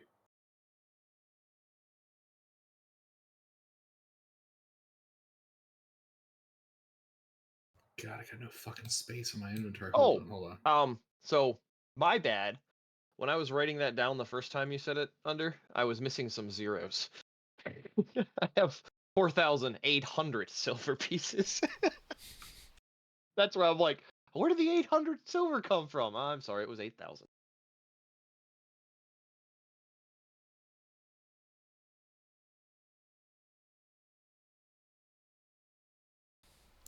All right, so the vials. One has a inside that is cloudy, that it looks to be like a cloudy gray oil. The other is of a muddy consistency and dark brown. The third is, it looks like water with a red pulsing bead inside of it that just grows and shrinks. The fourth has a familiar kind of fizzy red color. And the last vial is also like a fizzy liquid, though it seems to change color and consistency almost at random. Light and airy one moment, a vibrant shade of purple the next, or a viscous brown concoction upon the next one.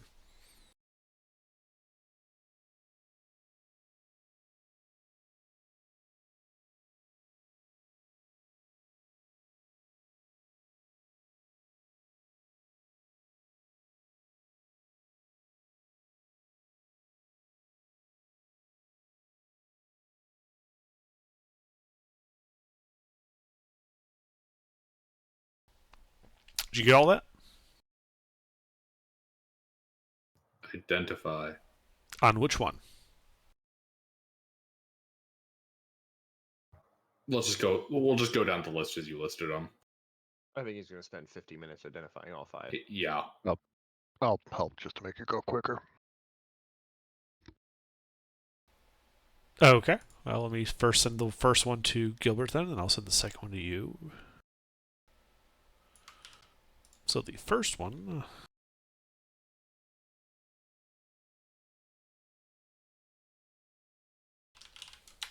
You can just send them all to Gilbert.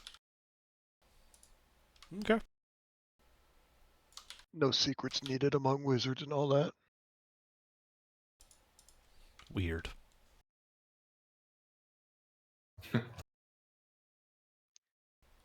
Look, if they're not in my party, they're clearly not a wizard. They're a fool pretending to be a wizard.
All right, Gilbert, those are the 5 potions.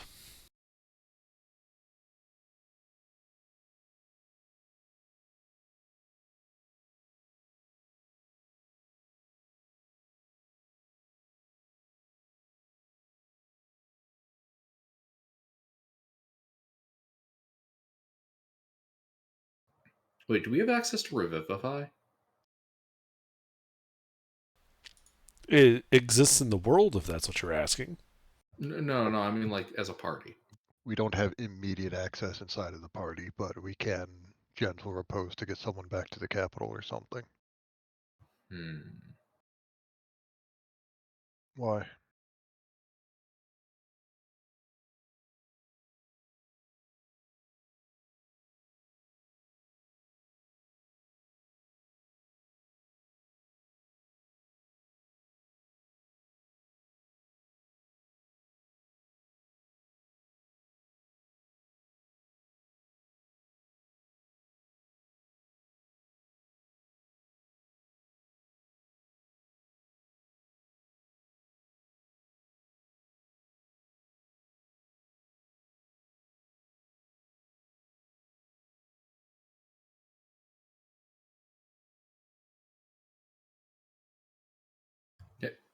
Have you ever tried leaving?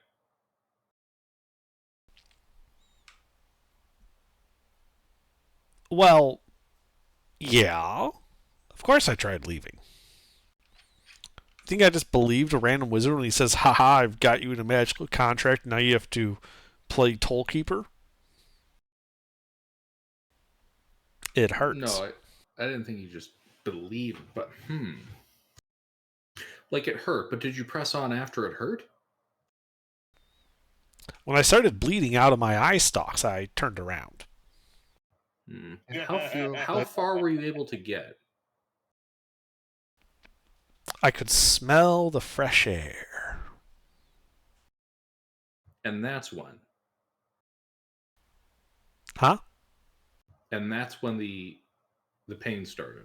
No, that's when my eye stalks started. Like, it was as far as I could go before I had to turn back or, succumb. As much as boring as this is, it is preferable to death. Right. But I suppose what I'm asking is, how far can you leave this point before the pain starts? Oh, once I leave this, this chain, there's a, like a ring about, well, you see from this pool to the back of that toll room?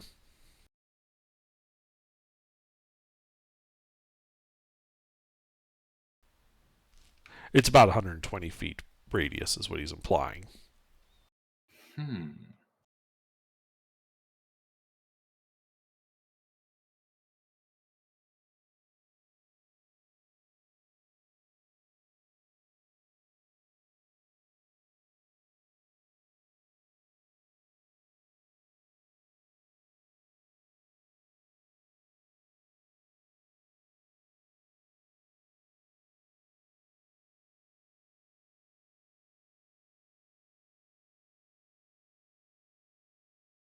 Under. Mm-hmm. Does Gios end if the context no longer exists? No. So, okay. So, if this room stopped existing, it would still... He would still be required to collect the toll of everyone passing through the room, nor would he be allowed to leave the area.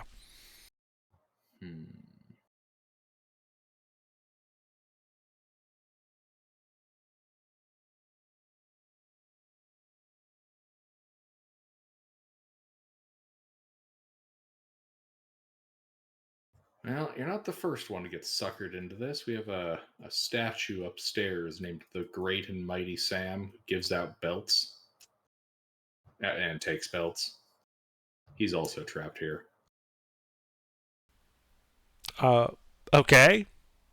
Well, my point is we're working on trying to get people out of this fucking dungeon. Yeah, it seems like this set guy is just kind of he's trying to curate a museum of trapped magical beings. He might have been. I don't know. Wait, Under, how close is the room with the statue of Mitra and the lion medallion? The room that you guys were healed in? Yeah. About 240 feet away. Through the fire.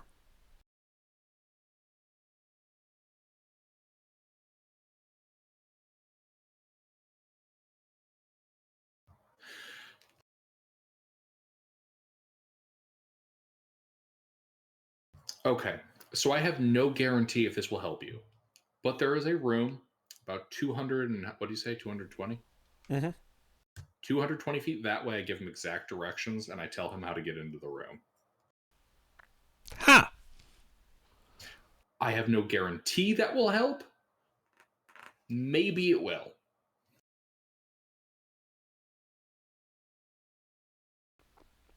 Okay. Well, I'll give it a shot at some point.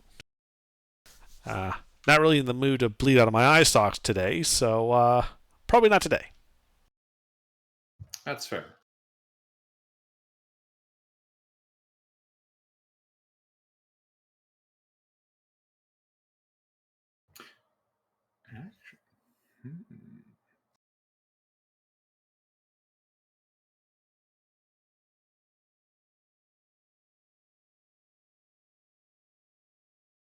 Do mirrors work on your eye stalks? Like, if you were to look at it, would it reflect, say, a cone of anti-magic? No? Generally not, no. Damn it. Could only hope. Alright, well, we'll get going. Of course, yeah. You paid your tolls. You're free to go whenever. Mm. Appreciate you stopping by. Happy to do so. We'll see if we're able to do it again. If we don't, hopefully we it's because we succeeded and you're all able to get out of here. And like I said, give that room a try. No guarantees, but what the hell? Yeah. Alrighty. So here's something funny. If I were an Oath of Devotion paladin, I can end this effect instantly. All I would have to do is walk up to him and consider him an ally, and the chaos would just instantly end. Wait, what? Chaos is reliant on the charmed condition. If I consider him an ally, and he's in my aura as a level 7 Oath of Devotion paladin, Wait, then what he's are not you? charmed anymore. And the spell ends. Yeah, what oath are you? I am Oath of Conquest, unfortunately. Don't you have Remove Curse? Oh, wait, no, that's at a higher level. Yeah, that's at a higher level. What Paladin level? 9, I think. It's a 3rd level spell, so paladins wouldn't get into like 9. That's correct. Hey, we're not. So in 2 levels, far. I can come back here and set him free. Yeah, we're not actually too far off. Yeah. So who's taking 12,000 Electrum pieces? Ain't me. I'll do it. It's 240 pounds. 12,000 Electrum pieces? Yes. Because Gilbert and I can carry the rest. Yeah, that's within my carry capacity. Okay.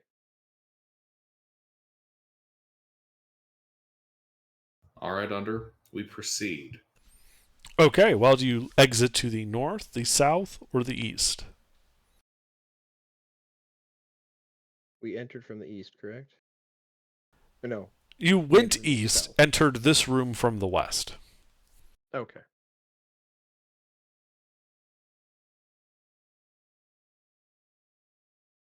And then the treasure room was north. Northeast. Oh, okay. Oh, so that's separate from our other choices. Yes.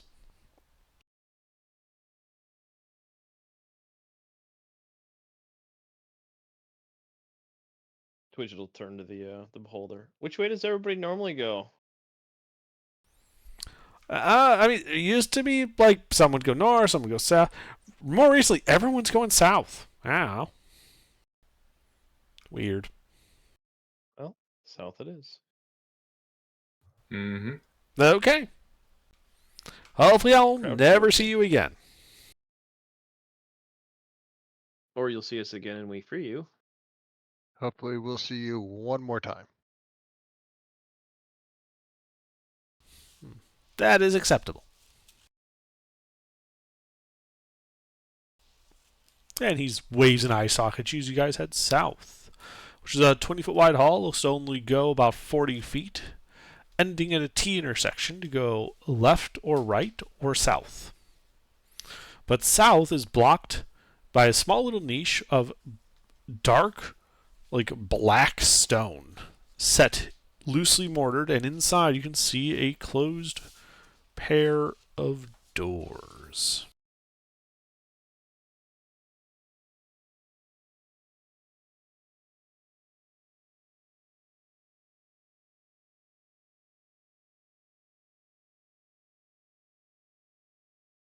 So it's blocked off, but you can see the doors? No, it's more like the wall is masonry, but not like the usual flagstone you've seen. This appears to be like an especially blackened stone. And then set into the wall is a pair of closed doors. Oh. Doors it is. Mm-hmm.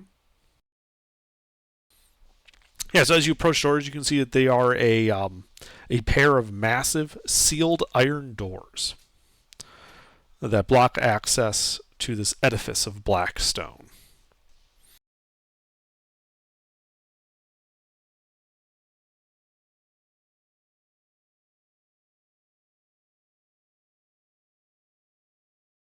Gilbert, Yes. do you want to look at the door? Oh, yeah. Sorry. Give me 1 second.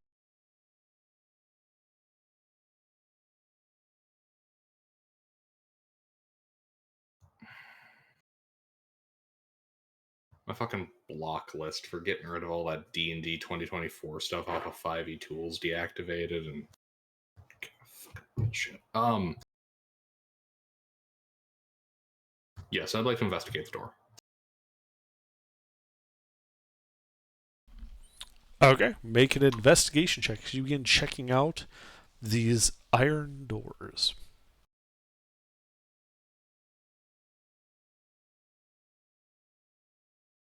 I can help.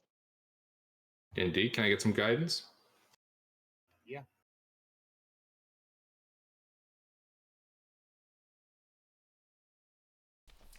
All right, yeah. As you're looking at it, these doors do look to be like extremely heavy. Right? You think that they would be especially hard to open.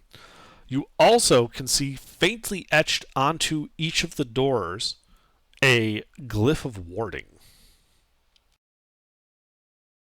All right. Everybody back up. Under. What's up?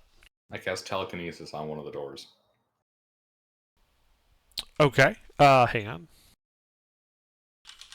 1,000 pounds. 1,000 pounds. All right. Yeah. The door opens. How far back do you go? Oh, this thing is 60-foot range, so 60 feet. Well, you wouldn't have line of sight then. Oh, edge of line of sight. All right, that'd be 50 feet. All right. Yeah, the door opens. There's a gout of flame and a clapping sound of an explosion as the glyphs detonate. And before you, you see the doors open. Black soot covering like a 20-foot wide, 20-foot long area in front of these doors. And beyond, you can see what appears to be a chamber, though you can't really make much detail out from this far back.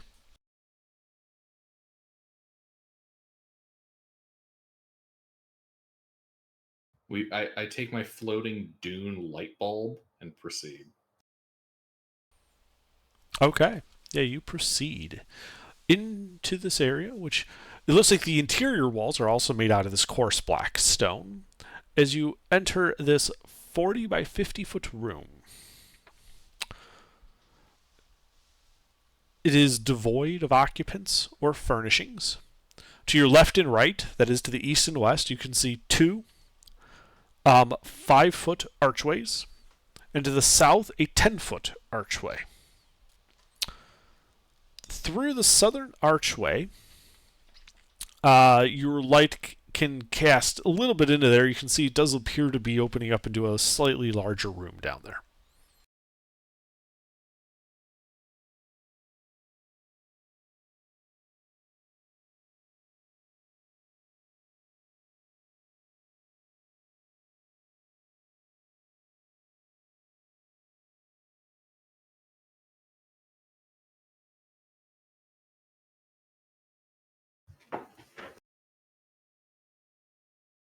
Sorry. Run that by me again one more time.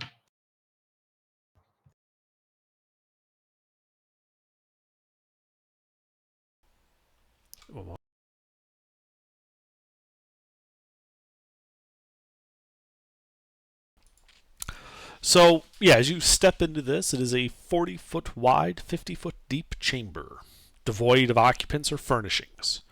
In the center of the left and right walls are a 5-foot archway, and in the center of the southern wall opposite to you is a 10-foot wide. 10-foot wide archways left and right, a 20-foot wide archway to the south.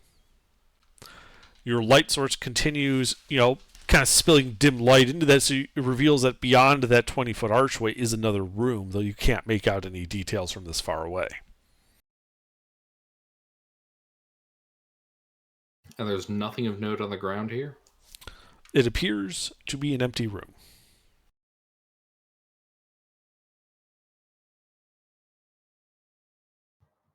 Bag of ball bearings.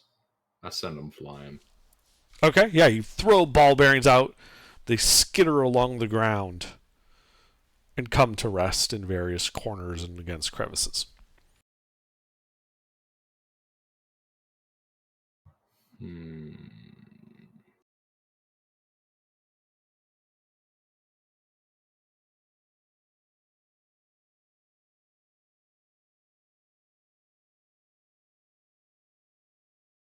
The air in here is still? Yes.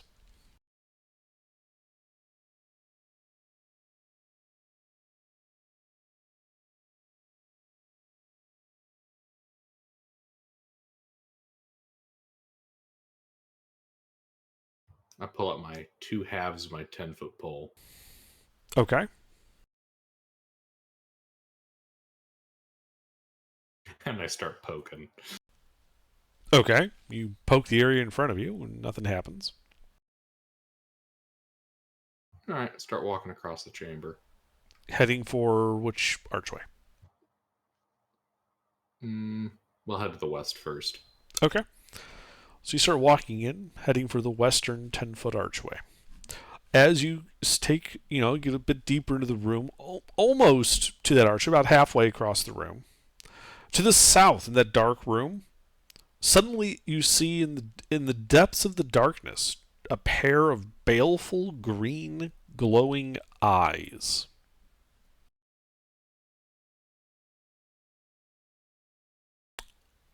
Followed a moment later by a bolt of lightning. And since I presume the whole party was with you, and no one said anything otherwise, I need dex saves from everybody. +5 save.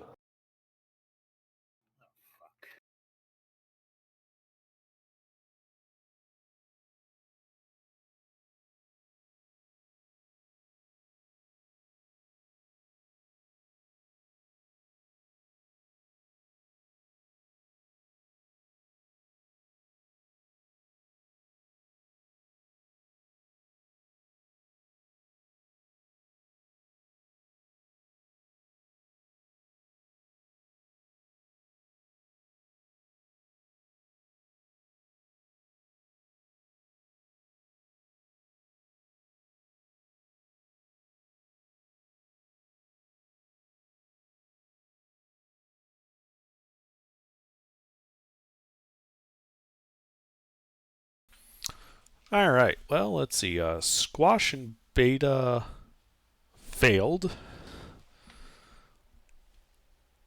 Everybody else passed for half damage. Of 47 points of lightning damage.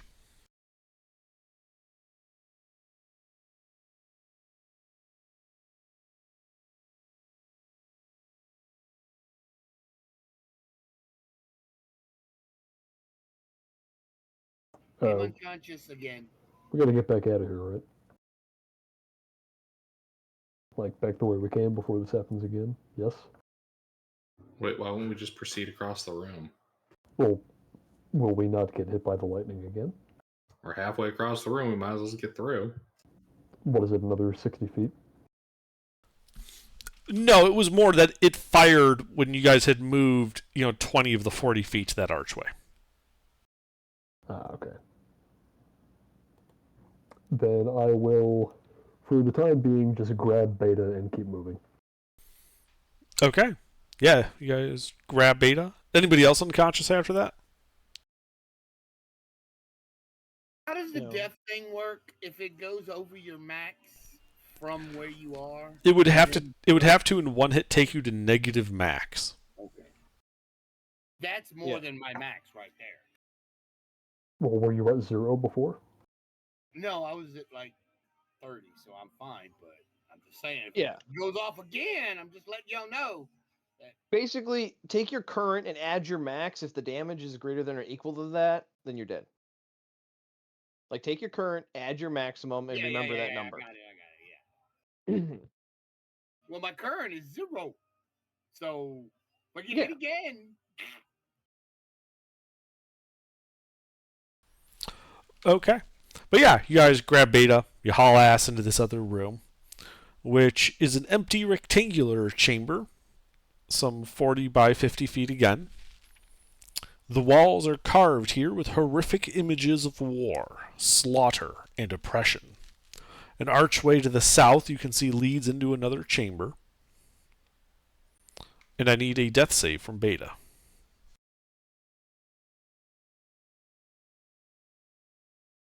Yeah, it won't matter. I'm gonna pick her up in a second anyway. Nat 20, Beta's up anyways. Nat 1, she's at disadvantage with 3 if she's at 3. Oh. Yeah. But I have advantage, so it's a flat roll. No. How many levels of exhaustion? She's at 2. Have Beta. Right now, I'm unconscious at 2. If I Okay. got back up, So I yeah, you had advantage, so you would have gone back up at 1 hit point immediately. with 3 levels of exhaustion. Now you have 3 levels of exhaustion and 1 hit point. Oh, perfect. Is there a good place we can stop to get her some heals? Oh, God.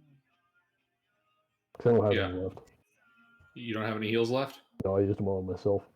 We got some health potions? I have some of those. I'd prefer to save them for, like, picking up people who are downed. I mean, Fair enough. you did just get that health potion, Duodesius. And Yeah, but that's like... that's for picking someone up. Yeah, that's for like super critical situations and for people. Yeah, that too.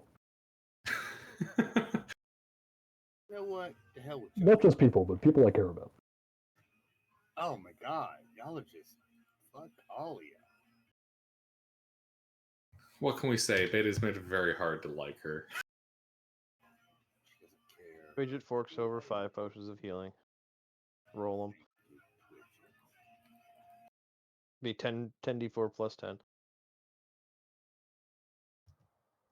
Squash, I feel like we've just been schooled on lessons of morality by a child Well, with of course. vaguely sociopathic tendencies. The child is still pure of heart in some way. Maybe. The jury's still out on that one. Thank you, Twidget. Mm-hmm.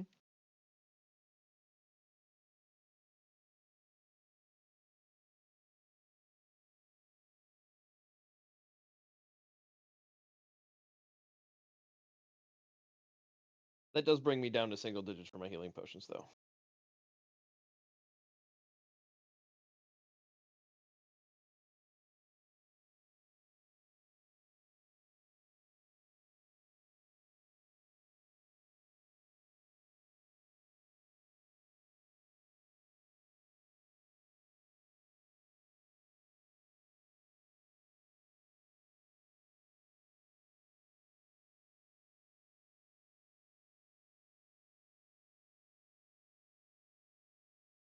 All right, so we're in another room.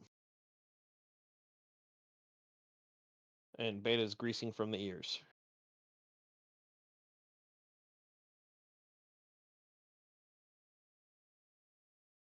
Alright, so we're in a bad room that sucks. Well, the room itself is fine. It's just, the walls are carved with these horrific images. Yeah. It's feng shui is most inauspicious. Could be vulnerable to a feng shui assassination.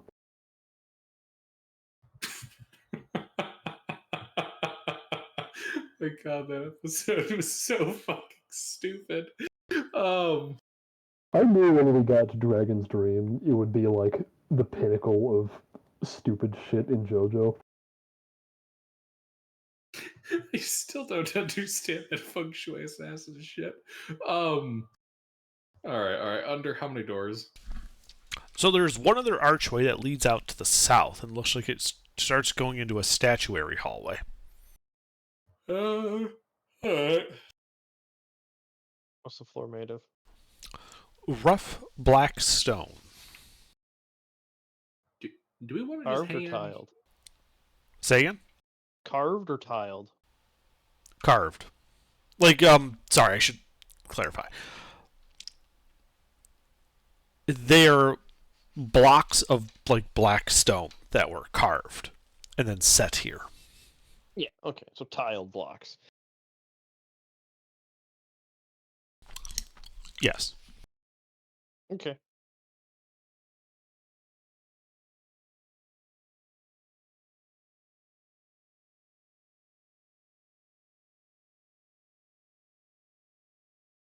And Gilbert, just so you know, the only reason we have the ability to move that much coinage around is because both you and I have telekinesis. You understand that, correct? Yes. So, anytime that we're not actively using our con slot for something else, we're moving 1,000 pounds of coin around. Mm-hmm. Okay, just clarifying that you know that you're actively, constantly casting telekinesis to drag this backpack around. Oh, yeah. But you do have a backpack with 20,000 gold in it. Oh yeah, dude. I've gotten used to using telekinesis to pass all the drag shit around. That whole session where I had to fucking solo. Yeah, I know. I'm Yeah. just making sure you know that you're that's Yeah. in your inventory technically. Yep. You have 20,000 coin gold. Okay.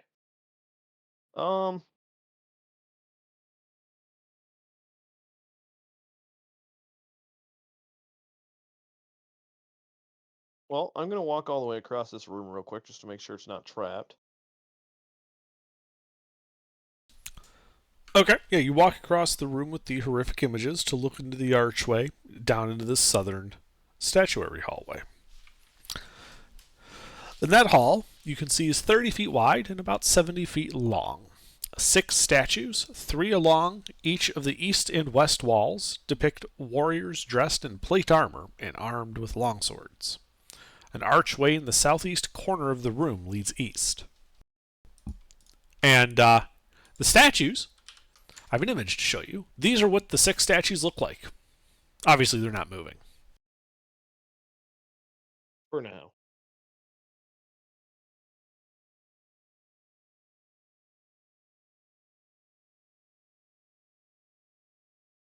Well, do you guys want to take a nap in the horror show or the wolf people room? Wolf people room. All right. No. Do not take the rest in there. Don't you have tiny hut? Yeah, let's do that in here.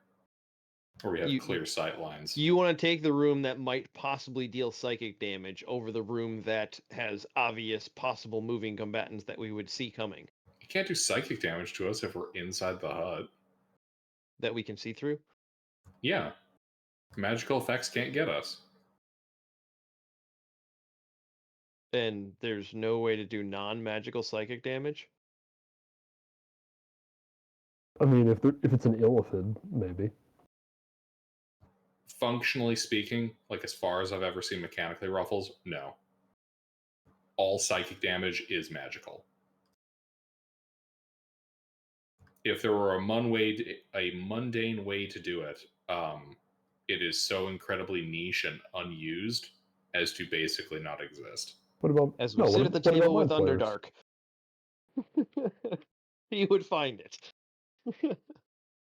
I still say wolf people. Also, I'm pretty sure a Mind Flayer's what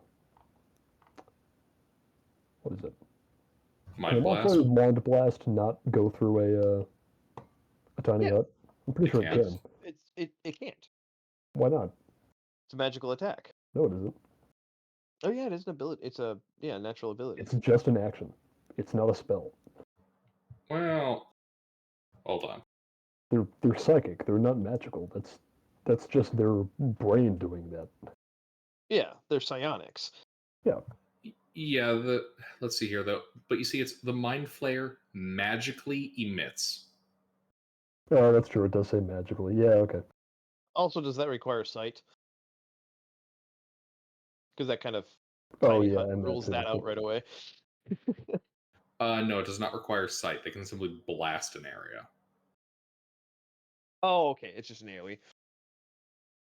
Anyway, I still say Wolfman because we would see them moving. Whereas, yeah, I don't know. Just sleeping in the room full of creepy horror show stuff sounds like we're gonna have bad long rest. You know what? You're right. That room does have some pretty negative vibes. The feng shui is in fact inauspicious. We'll go to the wolf room. I just don't want to get feng shui assassinated. That's not a good way to go. All right. So who's going first into the wolf room? I'll go first. All right, Widget. As you step into the wolf room, the statues animate, and you guys should roll initiative. Naturally.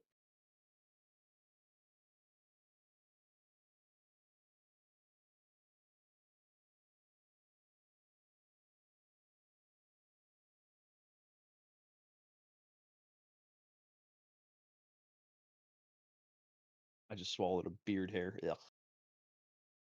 Yeah, see, this is why I trim mine. Or shave mine completely, rather. I like the corners of my mouth, my mustache. I'll like bite and pull on them. Ew. Yeah, no thanks. Well, no, it's just like a tick, like chewing on fingernails. Beta, don't you have 3 levels of exhaustion now? Oh yeah. So just roll another d20. Like I'm gonna get lower than 7? There are 3 numbers lower. I mean, okay. It's a 15% chance. It's not nothing. All right, well, Eric, since you guys were alerted by Duodecius about the fishy nature of these, you're not surprised by the statues coming alive. I gotta stop rolling high on a niche. I don't like this. Why does... Don't worry about it. It's my own thing. I aim and I shoot. Roll to hit. You want the rogues to go first. 3 high range damage for the first couple of, turns of combat. Yeah, but you forget I'm like slow. That So is it takes my irrelevant. brain a little bit. That hits. Like, Yep. And Awesome. when your brain catches up, we'll all be here waiting for you. It's okay. We're not mad at you. Take as much time as you need, buddy. the reason why I usually like to go at least second is just saves a bit of time for me personally. Okay. I think it was that and that. No, that was. Yeah, there we go.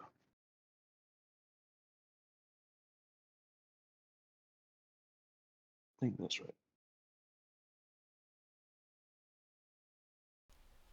And what type of damage is this? Did I do that right? G6 Yeah, plus 4. Looks right. Yes. Short bore, Mudane piercing with the 1 force. Ah, okay. Yeah, you hit him, do some damage. Anything else? No. All right, squash. Okay, there are 6 of these armored wolfmen Yes, with kopeshes yes, and shields. and shields. Okay. One of them is injured now, yeah? Yes. Okay, we'll go for that one. With the dancing longsword first.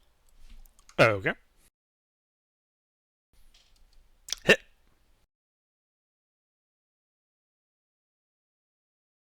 For 11 magical slashing. Bloodied.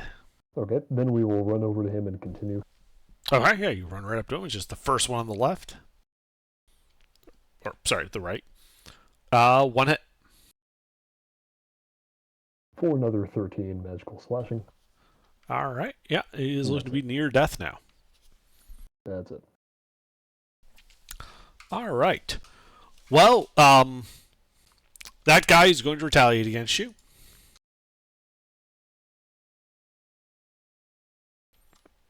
And misses. Yep. The other first rank one is going to move up and hit Twidget, who is by the doorway. Understandable. 20. Shield. Okay. Let's see. Second rank. That guy can move forward and hit Squash. He can move forward. And he can hit Squash. Yeah. Once. For 10 slashing damage. The other one will move forward and hit Twidget on the other side. Nope. The other two will move up to keep pressing, but they aren't able to get into melee this turn.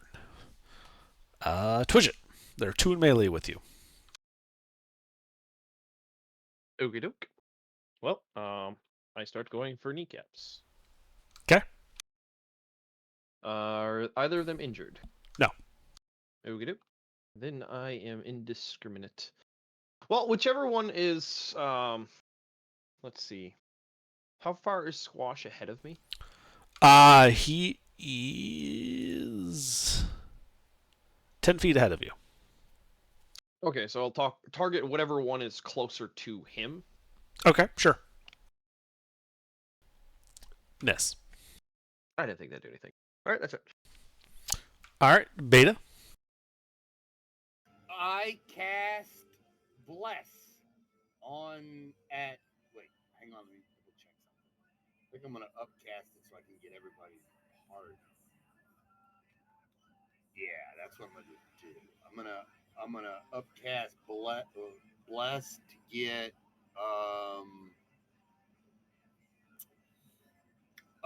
Squash,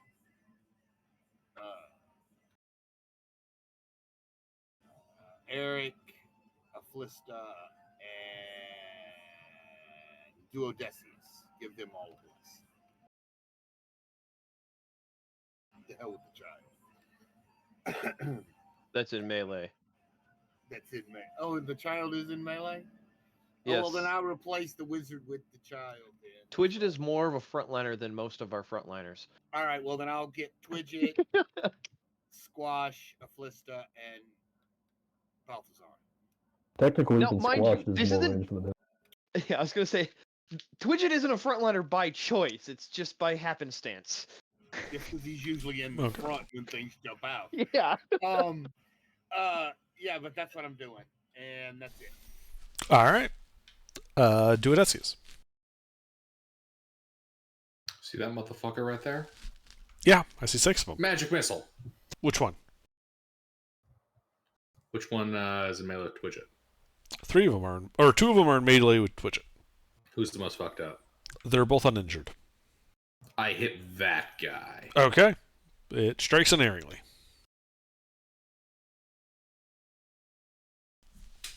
And injures them. Anything else? Nope.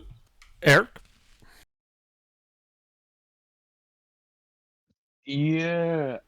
Your turn. There's one, right? There's no multiple? There are 6 of them. Oh.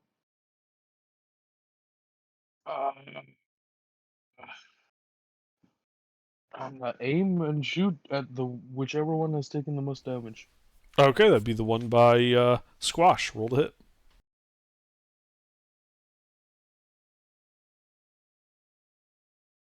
Nope, no, that's not that.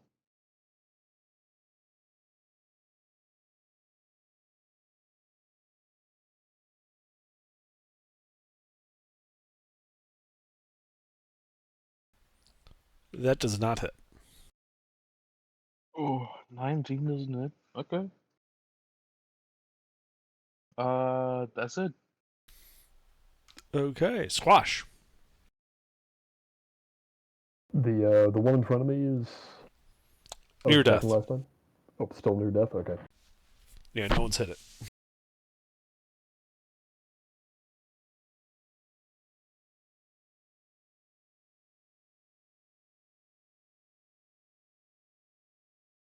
Okay, dancing longsword. Hit.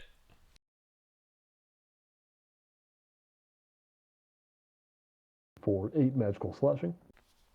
Still near death. God damn it. All right.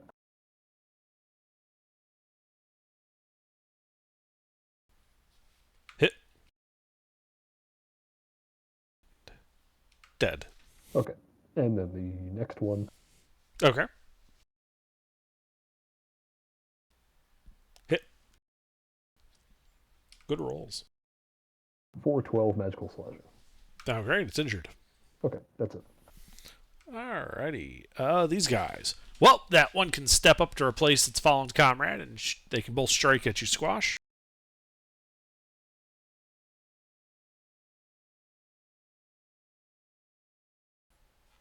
Two hits? 2 hits. For a total of 20 points of magical slashing. All right. Sorry, not magical slashing, just normal slashing. Mhm. Let's see. Then we got those 2. Well, actually, that one near you, Twidget, is it's a 10-foot wide archway, so it's just going to step past you, and it will hit the next person, which is Duodecius. He's a weenie He is. with a limp wrist. Sorry, my hands are full. Step past as in out of my zone of control? No, as in stepped around you. Oh, okay. Does a 19 hit Duodecius? Shield. Okay. The other 2 attack Twidget, and with the other guy stepping up into melee. 20? Shield. Yeah, okay.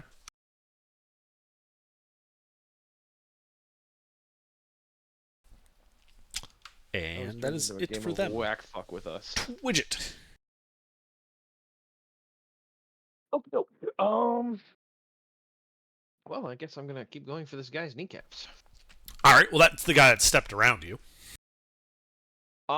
Still going for the one between Squash and Gotcha. Okay. so whoever replaced him. 'cause The I didn't fresh hit one. The first guy, so yeah.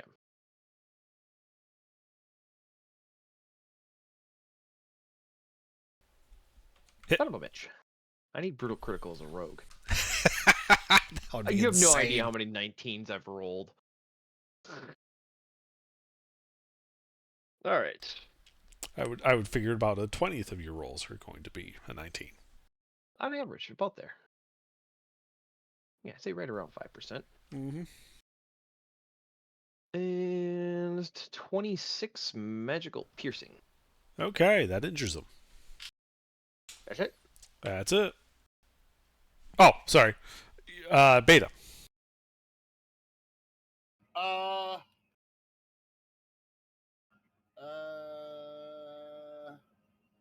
It's only been blessed. I can blast one of them. I don't want to get close. How's everybody doing on life? I'm Anybody got- technically bloodied, but Twidget doesn't really mention it. Okay. But you'd observe that he is reasonably injured. Can I get to Twidget? How far is Twidget from me? Twidget is 10 feet from you. You could get to Twidget, but you would also be putting yourself in a melee with the guy fighting Duodecius. Is there any way I can keep from doing that and reach Twidget? No. He's in melee with Twidget as well, so you're stepping into both of their zones of control. All right, then. I'll walk up to I can't do that. Don't you got a big ass magical greatsword? Yeah, but I can't hit with it. I got 3 rolls. Man, it's too bad you don't have like a +2 mace with a higher to hit or something. He's more concerned about the disadvantage. Oh yeah, that's true. I won't have any way to. I'll go up and heal the. I will heal the child. Okay.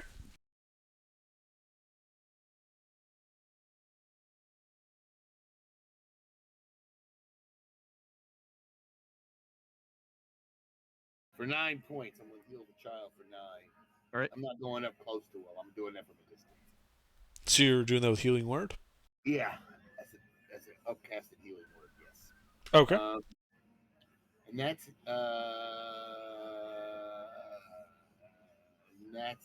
all I'm gonna be able to do. Alrighty. Duodecius, there's a guy in melee with you. He is injured. Mm-hmm. Well, he is big and stupid. And how many of these fuckers can I catch in confusion? What's the 10-foot radius.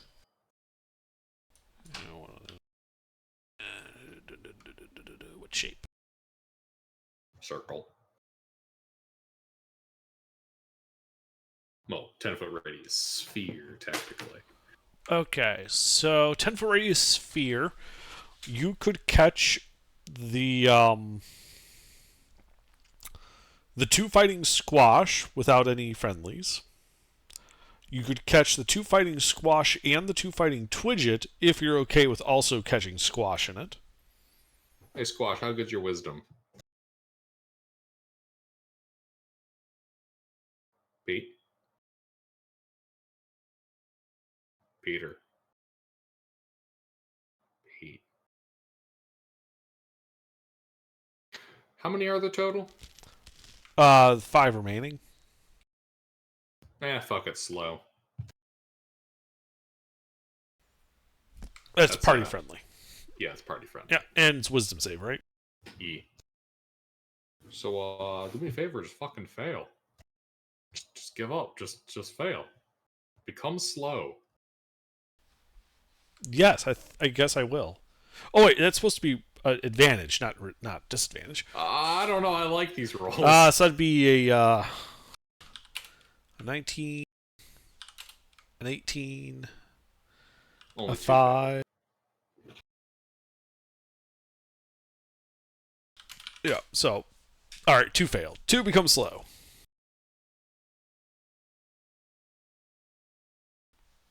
It's basically the 2 fighting Twitchit that are slow. That works. That's all I got. Okay, Eric.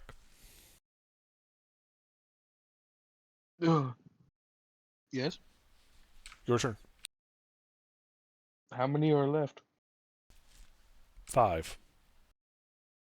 5. How far? 10 feet to the closest one, which is fighting Duodecius. 10 feet. I might as well. I'll get in melee and attack with my sword. Okay, roll to hit.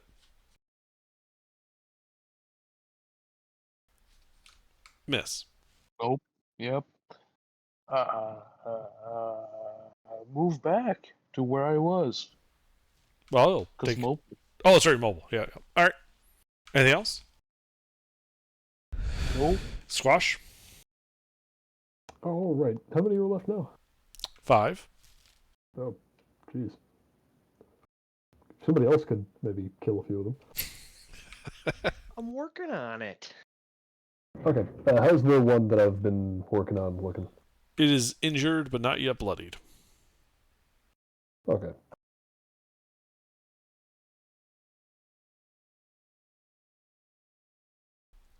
The 20 hits.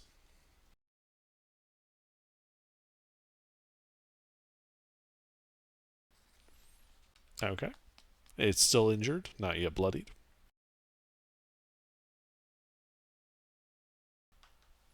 Hit.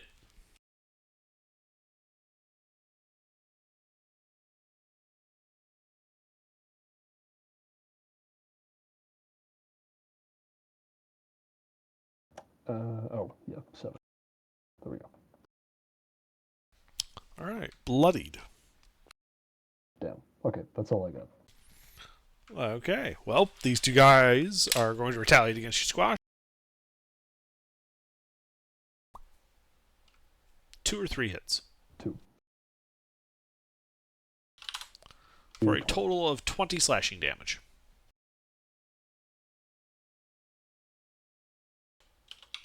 The other 2 will take an attack against Twidget. These are the slow ones. I can't remember. Is it? It just reduces their attacks by 1, right? It doesn't actually affect the modifier. Yeah, I think it affects their AC. That's it. Okay. Does an 18 hit Twidget? Yeah. Hits you for 6 points of slashing damage. Uncanny dodge. Okay. And the last one is going to try to hit Duodecius. He is lame and stinks. 22. Yeah. Alright, he clips you for 13 points of slashing damage. Clips me. I'm a wizard. Okay, yeah. That's 33% of my HP. That's unfortunate. Now make a concentration check on slow.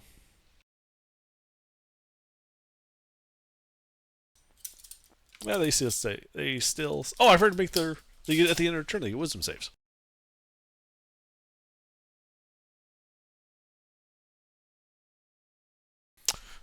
One slowed. Twidget. Same guy that I damaged. All right. Roll to hit. No. He the slowed one.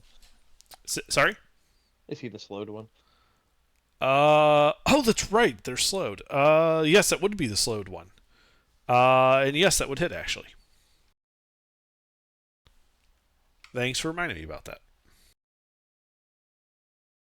Take what I can get. Yep.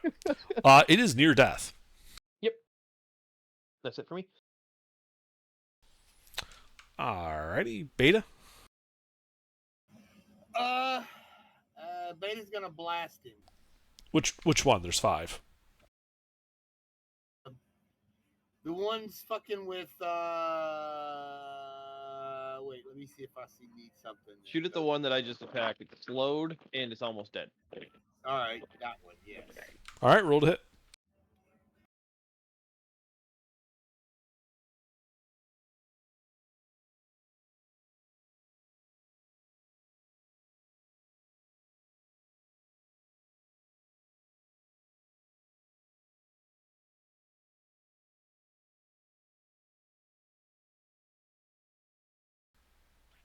No.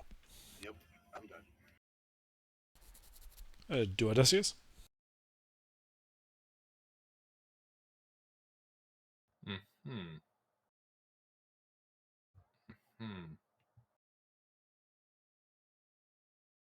Do I still have that option of 2 or 4 with confusion?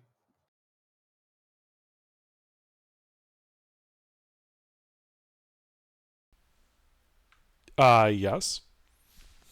Yo, Pete, you here? Yeah, I'm here. How good's your wisdom? Bad. How good's your wisdom plus your charisma? Why do you need to know that? Confusion. I get confused? I'm asking how good it is. I'm trying to figure out if I hit them with confusion. He wants to know what your wisdom save is. My wisdom save is a +6. Good enough. Confusion. Okay, so for the 5 enemies and Squash will need to make wisdom saving throws.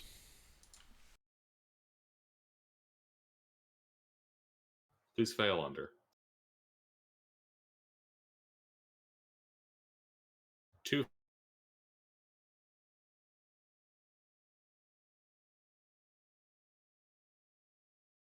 Indeed. 2 of them are confused. Okay. Anything else? Nope. Eric?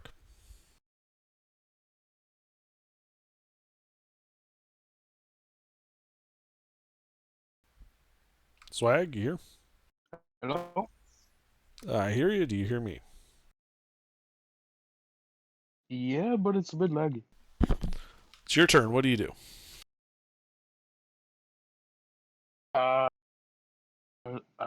There's one in 10 feet from me, right? Yes. I walk up and I attack. Roll to hit.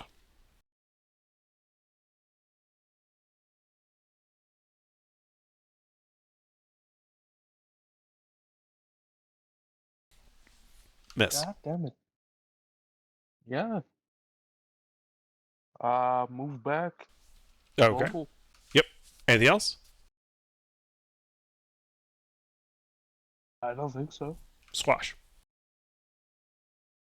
Okay. How many are left? 5. Good lord. We ain't gonna make it out of this one. I'm the only one doing any damage. Like, Well, I haven't really been paying attention, but what did you all spend the rest of the round doing? Well, the one by Twidget is near death. Okay. So between the 1, 2, 3, 4, between the 4 of you, you were able to do a little bit of damage? I can't even hit them. And 2 of them are now confused. I guess that does help.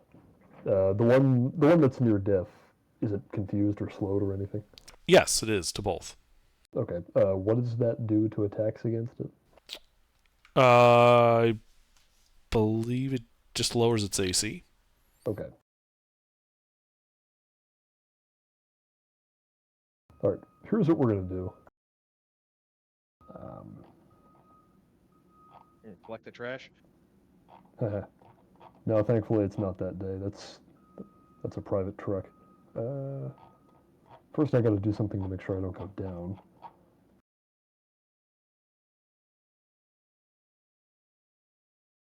Where is it?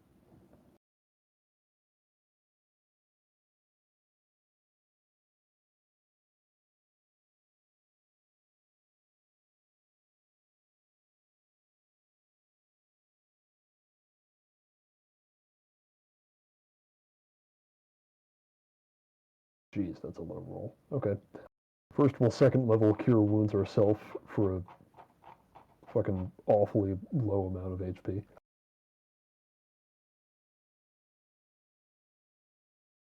And then we will Dancing Longsword that one. Okay. Like, which one being? You mean the slowed, confused, near death one? The near death one, yes. Okay. Roll to hit. Hit.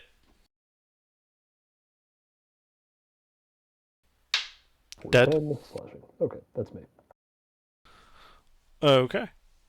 These guys. Well, the two that are still in front of you. One is going to make a couple of attacks. And misses.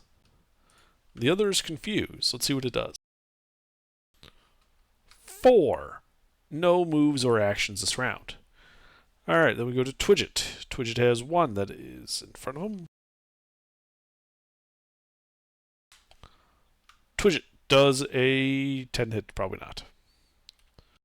Oh, that one I could say wisdom save. If you add them together, he hits me. Duodesius, does a 17 pass for confusion? Yeah. Alright, so you guys are no longer confused. And then the last one tries to take some swings at Duodesius. 21? Shield. Okay. That is it for them. Twidget. All right.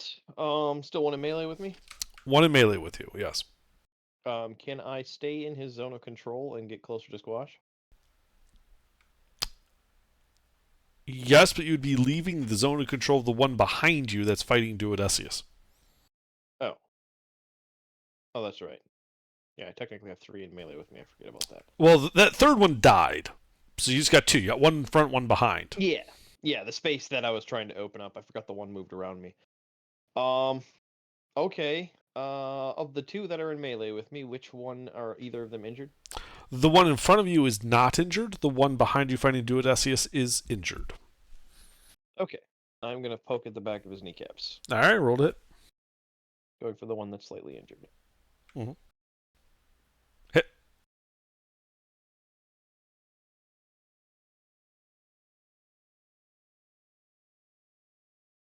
$26. Magical piercing. Bloodied. And that's it for me. Alright, Beta. How's everybody doing on health? Well, you know what? I'm low. I could use some. All right. I'm going to bonus action cast Healing Word. Upcast, actually. Okay. Wait.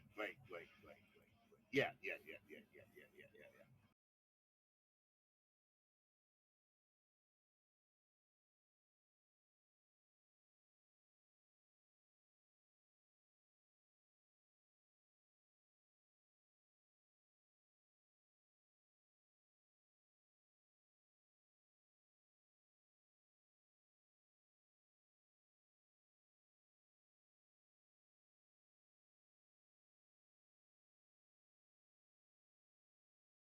10 points to Squash. And then for my action, I'm going to try to blast that guy. Okay. Roll to hit.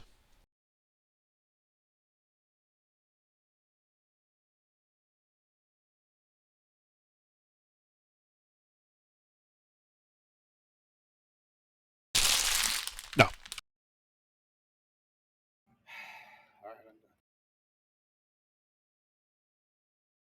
Alright. Duodesius? 1 in melee with you?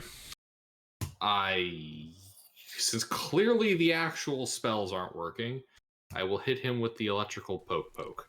Okay. He is bloodied. Is he wearing metal armor? He is.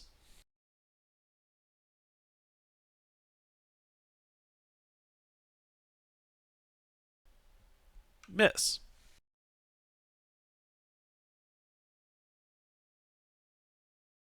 Man, that's just my fucking luck tonight. That's it. Eric? Yep. Your turn. guy 10 feet in the front still there? Yep. He's bloodied though. Oh, well, I'll try and attack again. Roll to hit.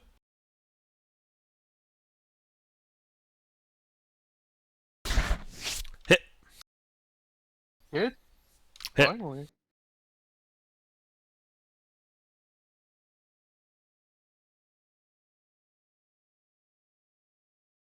Let me check some. Yeah, okay.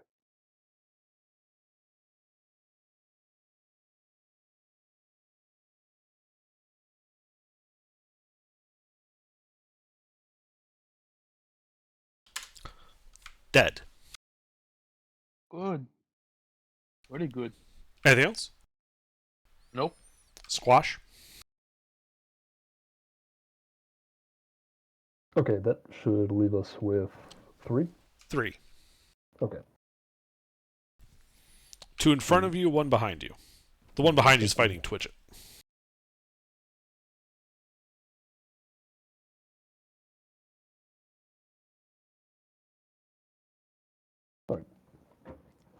Are any of the remaining 3 injured? Yes, one of the ones you're fighting is bloodied. Okay, we'll go for that one. Okay. And I'll do something that I should have done at the start of the fight, which is I'm going to cast Hex on him. Okay. And I do have to pick an ability score. We'll make it Strength. Mm-hmm.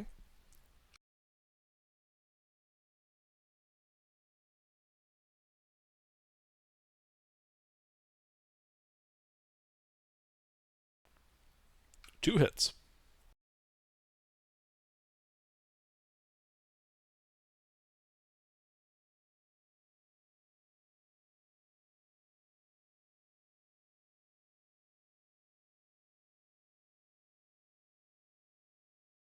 Right. That is a combination of 34 magical slashing and necrotic. Dead. Okay. That's it. Okay. These guys. Well, the one in front of you, Squash, is going to attack you. Mm-hmm. 24. 24 hits. 13 points of slashing damage. All right. I do not have to roll that. And then the one in front of Twitchit is going to attack. Does a 20 hit Twitchit? I can see how much HP I have. Yeah. Hits you for 9 points of slashing damage. Uncanny dodge. Okay.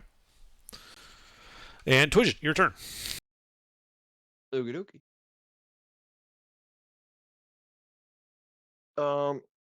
I'm going to attack the one by me without moving. Okay.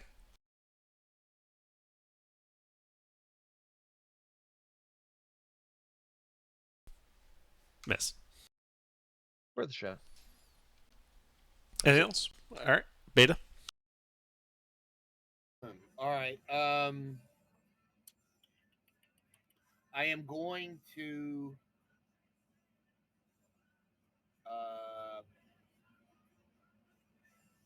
Healing Word Squash again.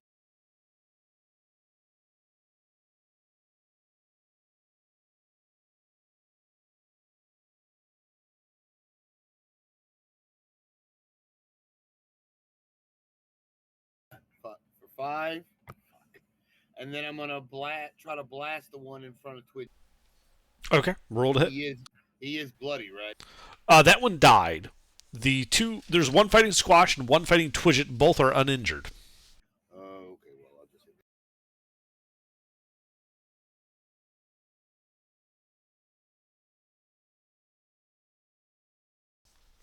No. all right. I'm done.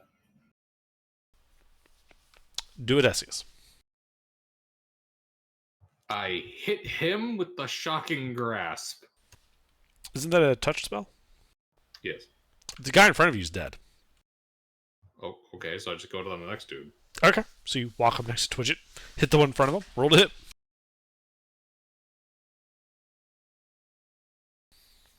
Oh my Hit. god. A number that's not low on an important roll rather than a fucking investigation check. Or initiative. You spoke too soon. What type of damage is this? Lightning. No effect. Well, now the low roll doesn't matter as much.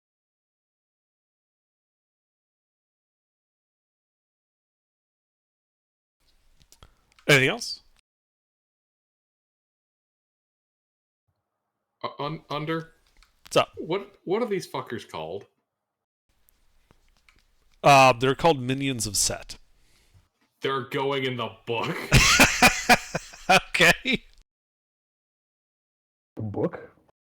The book. The Book of Grudges. Mm. Anything else, Duo? No. Okay. Given that these guys Eric. are Egyptian and they're apparently canid in appearance, are these like Anubis-looking dogs? Kinda, yeah. Okay, They're jackal-headed. good enough.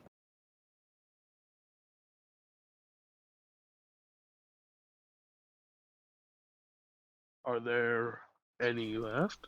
There are 2 left, both Actually, uninjured. I shouldn't say Anubis-looking, I'd say Set-looking. How far? 20 feet to the one fighting Twidget, 25 to the one fighting Squash. I'll go to the one closer and attack. Roll to hit. Roll to hit. Hit.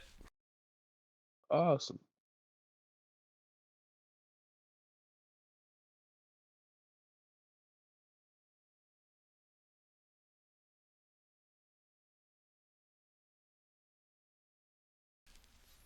Bloodied. Yippee. I will move back because mobile. That's it. Okay, Squash. Okay. How many are left? 2? 2. One in front of you, uninjured. One behind you, fighting Twidget, bloodied. Okay. Bonus action move the hex to him.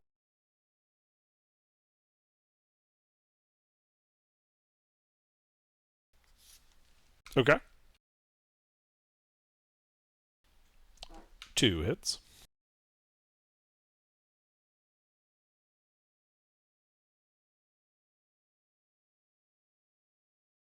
For a combination of 36 magical slashing and necrotic. Dead. Okay, that's it. Yeah, I should have did this from the start. Yep. It's slightly better than the extra attack. The last guy's going to try to hit you, Squash. Hmm?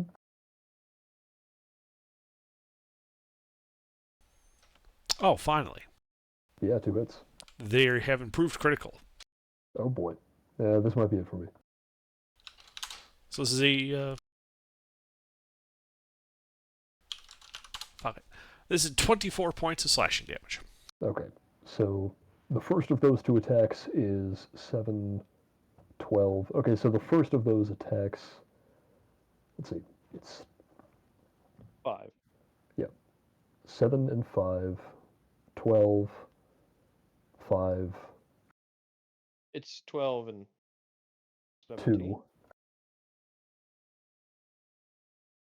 And then the second of those 2 is 7 and 5 again, 12, 9. Oh, yeah. Okay, we're okay, actually. Okay, good. Twidget.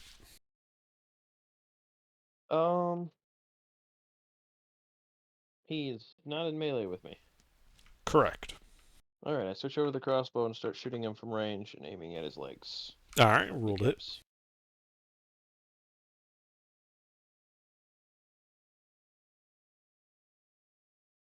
Just checking, because I don't remember, because I've been using the damn short sword for so long. Hit. You know you have bless, right?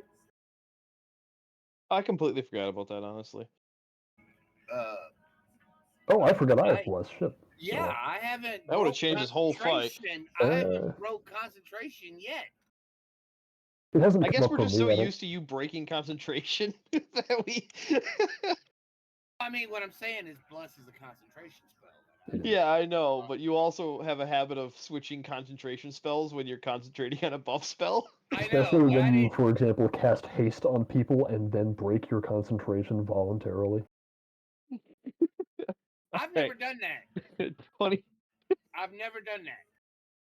22 piercing Thunderdark. I've That's done me, it Dave. with Bless. And Okay. I've done it No, with, you've done it with haste, and you That bloodies him. All right, that's it for me.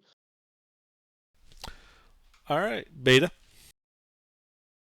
Beta's again gonna cast Healing Word on Squash.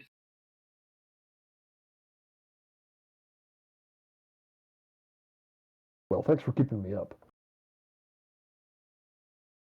For 5 more.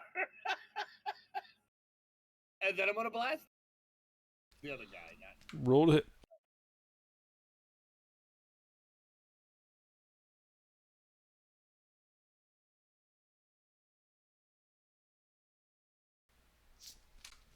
No. Oh shit. All right, I'm done. All right, do it, Essex.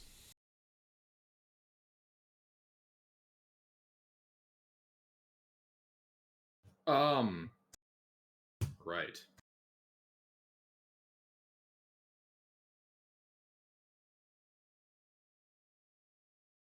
Magic missile. You strike unerringly.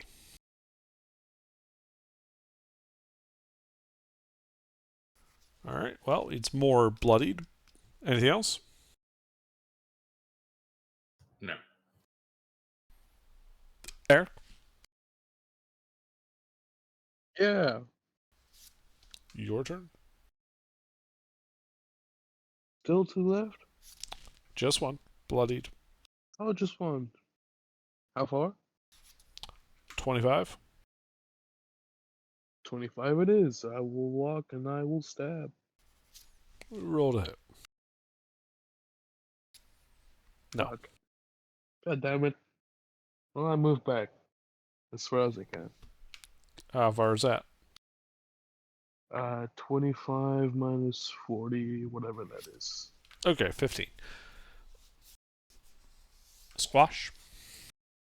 Okay, how many are left? Just the bloodied one in front of you. All right. Bonus action, move the hex to it.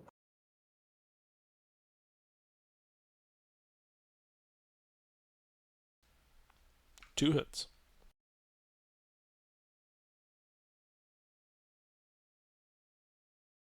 For a combination of 32 magical or 38 magical slashing and necrotic. And it dies. Okay. And you guys are out of initiative. Just in time to take a long rest in game and in real life. All right. Is that what you guys are doing? So true. That was the goal, yes, was to go in here. To take our long rest. Tiny hut. Tiny hut. All right. So you set up the tiny hut and begin your long rest. And I think that is where we will call it this evening.